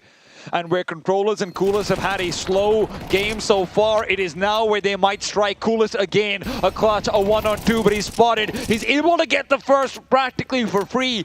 Lots of HP to work with, and he knows where Hooligan should be as well. Picks up the kid on the way, but this will not be another chance for those $400 bits and bobs to be coming out again. Oh my god, these rounds are so close. You almost can't justify Nomads winning it. I mean, they start from a 3-on-5, where they're on SMGs and Tech 9s. But that kill from Paris, sticking to the bomb site, clearing CT. Coolest actually didn't know where these players had run off to. One was spotted to the front side of Donut, but he actually couldn't completely detach A main. He was still clearing for it. And unfortunately for the CT side, as much as this has been hard-fought battles and hard-fought rounds, it still means that they're going to be the ones with that money. Yeah, I mean, they'll need a miracle themselves. Rooks has already given them one with the MP9 at 7. He's hoping that this would be a second, but Randy is not a man for miracles. He's a man to get busy. What? I don't even know how he gets those kills, but he does. Oh, Harry Yukel. A chance? An opportunity! That he will take. The Chingiz Warriors will receive hope for again, an advantage, again a bomb plant. The last one was taken home by Nomads. Hooligans position, not known but expected, and Ariuko will find number 3. A hero before has been Clouden in game number 1, in round number 1, and in every single clutch. You can never count him out. The vet leading new breeds into the arena, a Mongolian derby where we were talking all about the highs that Chingiz Warriors must be feeling, making it to the major through the MRQs. And instead, it's our underdogs in the Nomads that come through. Clouden so clutch, but there were many clutches that went against them. Those last 5 rounds were absolute nail-biters, impossible to call. And we saw some veterancy from Chingiz Warriors, but we saw class in their setups, in the crossfires they built. The teamwork from the Nomads is really what carried them for most of this game. And then you sprinkle in a little bit of cloud and spice, and suddenly it's starting to feel right. Nomads were better prepared. They were better armed a lot of the time. It felt like they were fragging better as well. But that's not to say Chingiz Warriors didn't have Ariukel show up for a couple of rounds. They didn't have Rook show up for a couple of rounds, but largely missing Controllers and Coolest throughout so much of that game. Ends up costing them. Still hard fought on both sides. Nomads still will be able to get out the upset. They will be going up against GJ How. And I want to know all about how Neokai feels about it as well. What a game, right? What a game. Nomads playing tenfold the level that we were expecting in this sort of derby, right? We all kind of had this feeling that Chingiz Warriors have enough class, especially recently, they should be able to take this every day of the week. And Nomads played with such little respect. It wasn't this sort of thing of like, you guys are a higher rated team domestically and you guys just qualified for the major. They didn't show any nerves in the way they play. Clouden, incredible all the way through. When they saw them on that T side as well, every single round they were guaranteeing bomb plants. And this is the big thing that I think Chingiz Warriors failed to do for me in the early rounds on their CT side. They just weren't putting enough pressure on towards Nomads. They were getting way too much control, way too much space. These free in routes in towards sites and getting the ability to put themselves in 2v2 or 1v1 situations. And they were good in the clutch too. But that's what I find so funny about the T side for Chingiz Warriors, is that they actually almost got like too much space and they were just slowly walking and thinking, where is everybody? Only to get collapsed upon by some of the setups. So, I mean, to be honest, I have full commendations to offer for the Nomads. I just think they came in so well prepared to actually play almost from behind positionally very often, but just use the power of teamwork to overpower some of the better individuals. Yeah, they had a point to prove. I think it's safe to say they have proved it now. And of course, like you mentioned, they're setting up this game against GG Hao, a really decent spot that they're in. They're actually one best of 3 away from qualifying to the playoffs. And I think if we had all, kind of put our money where our mouth is at the start of this tournament and said who's the top 4 to make it out, I don't think Nomads would have been in our conversation point, if we're being completely frank. And the fact that we also have the flip side of Chingus Warriors with a couple of games to go being on the brink of elimination too, that is pretty wild. So Chingus Warriors, I think this is season for me, probably a bit of a wake-up call for them. I mean, look, this is also a reminder for us, right? That Chingus Warriors, even going into the MRQs, were not necessarily the absolute favorites to go out of that. Chingus Warriors right now, even within the domestic scene, might not be considered like head and shoulders above everyone behind them, right? There's only one team in this region that is unbeatable, and that's not even playing in this tournament. So you have to remember this in every single best of 1 and every single best of 3, and Nomads are reminding us of that. And as they go forward, I'll be honest, man, if they're playing like this, GG Hao better be scared. Yeah, you're actually spot on, right? Especially because it really feels like a clash in the mindsets between GG Hao and the Nomads as well. You've touched on it a little bit. It feels like this real pack mentality, this playing together, this playing off each other as well, where at times GG Hao can be a little bit individually based, and Nomads might actually work in their favor. What I will say, though, is that by revealing this type of level to their game, I don't think it's going to happen as easily the next time's over. People are going to be ready. Yeah, we're going to see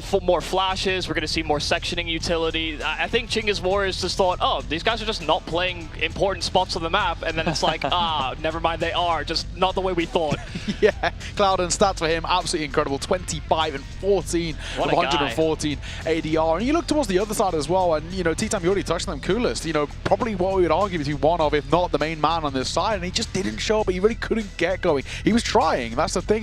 The execution wasn't quite there. I mean, it's him and Controllers both who just weren't really there. And listen, Rook is a very important part of this team, but he's always supposed to be sort of that third man to the bunch at the best of times. Aryuko's a constant. I don't think anyone's ever going to be putting any questions out about him. He is just a stud. Both him and Clouden are just part of this next generation of the Mongolian talent that you expect to see go internationally and actually succeed.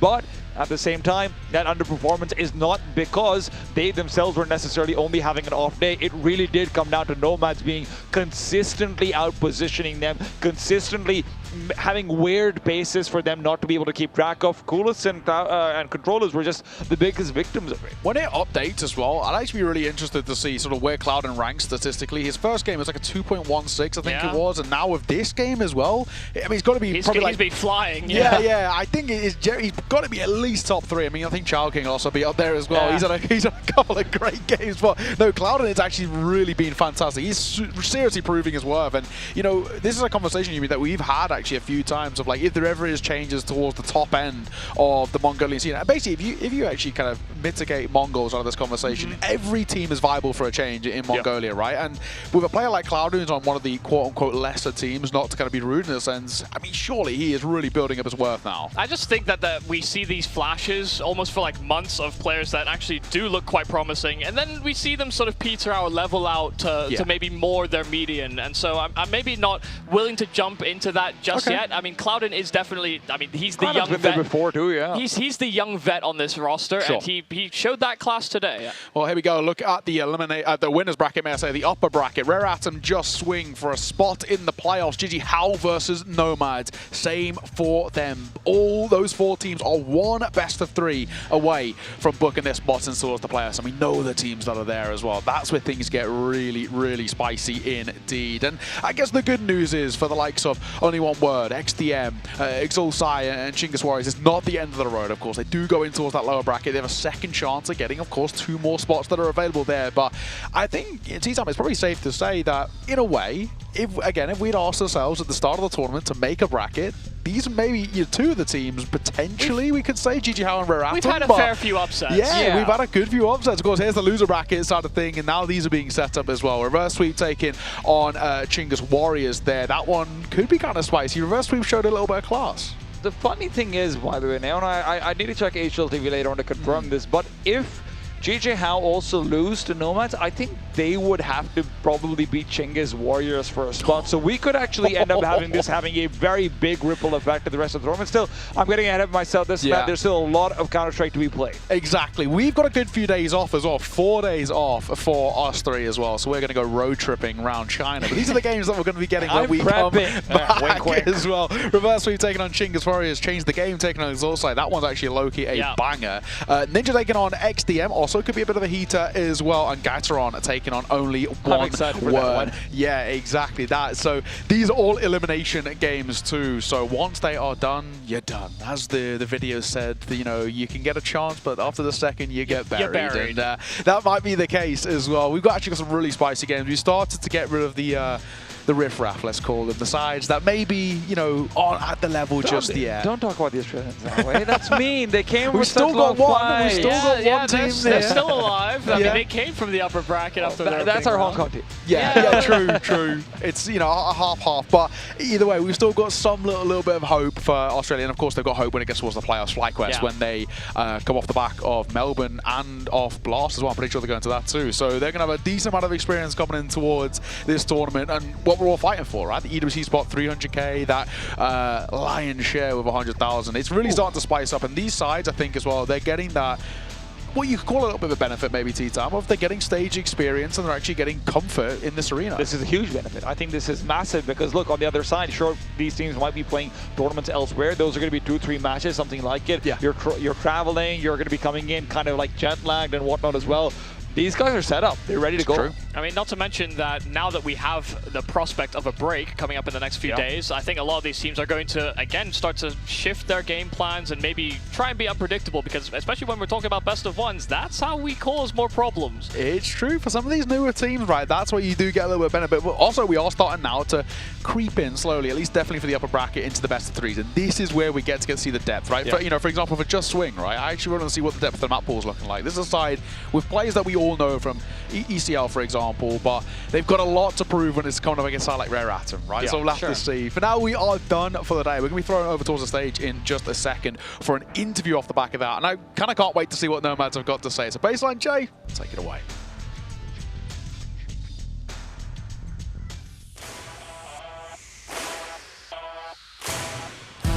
好的，我们来采访一下这个 Nomads 的 Randy 啊，你们刚刚击败了一支就晋级 Major 的队伍，那么这场胜利对于你们意味着什么呢？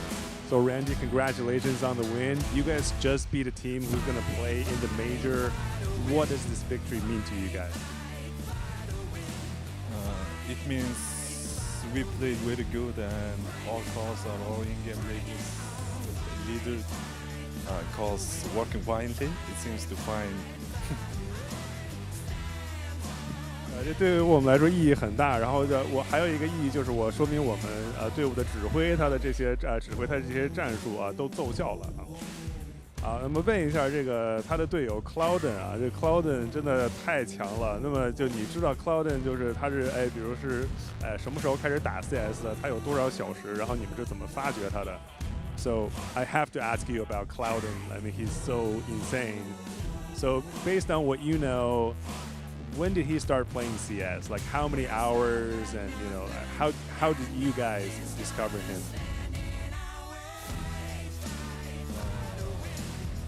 We met a long time ago.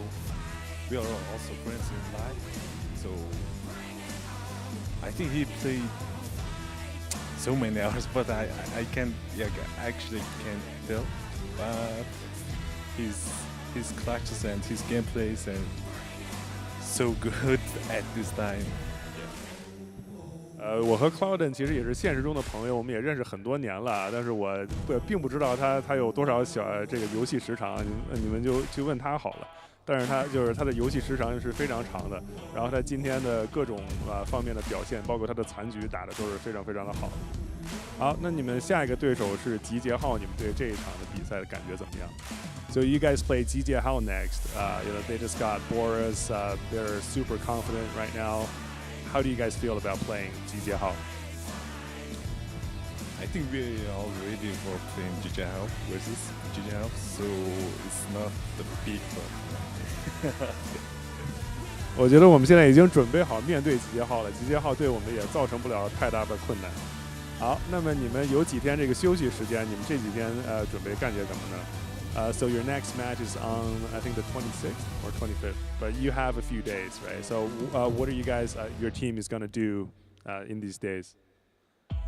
These days we will practice more, and that's right. That's it. We will practice more. 这几天我们会多加练习的。好了，那也是非常感谢大家收看我们这一阶段的 ACL 的比赛，我们下周再见啊。All right, thank you so much for joining us in this interview, and yeah, we'll see you guys next week.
Inside door,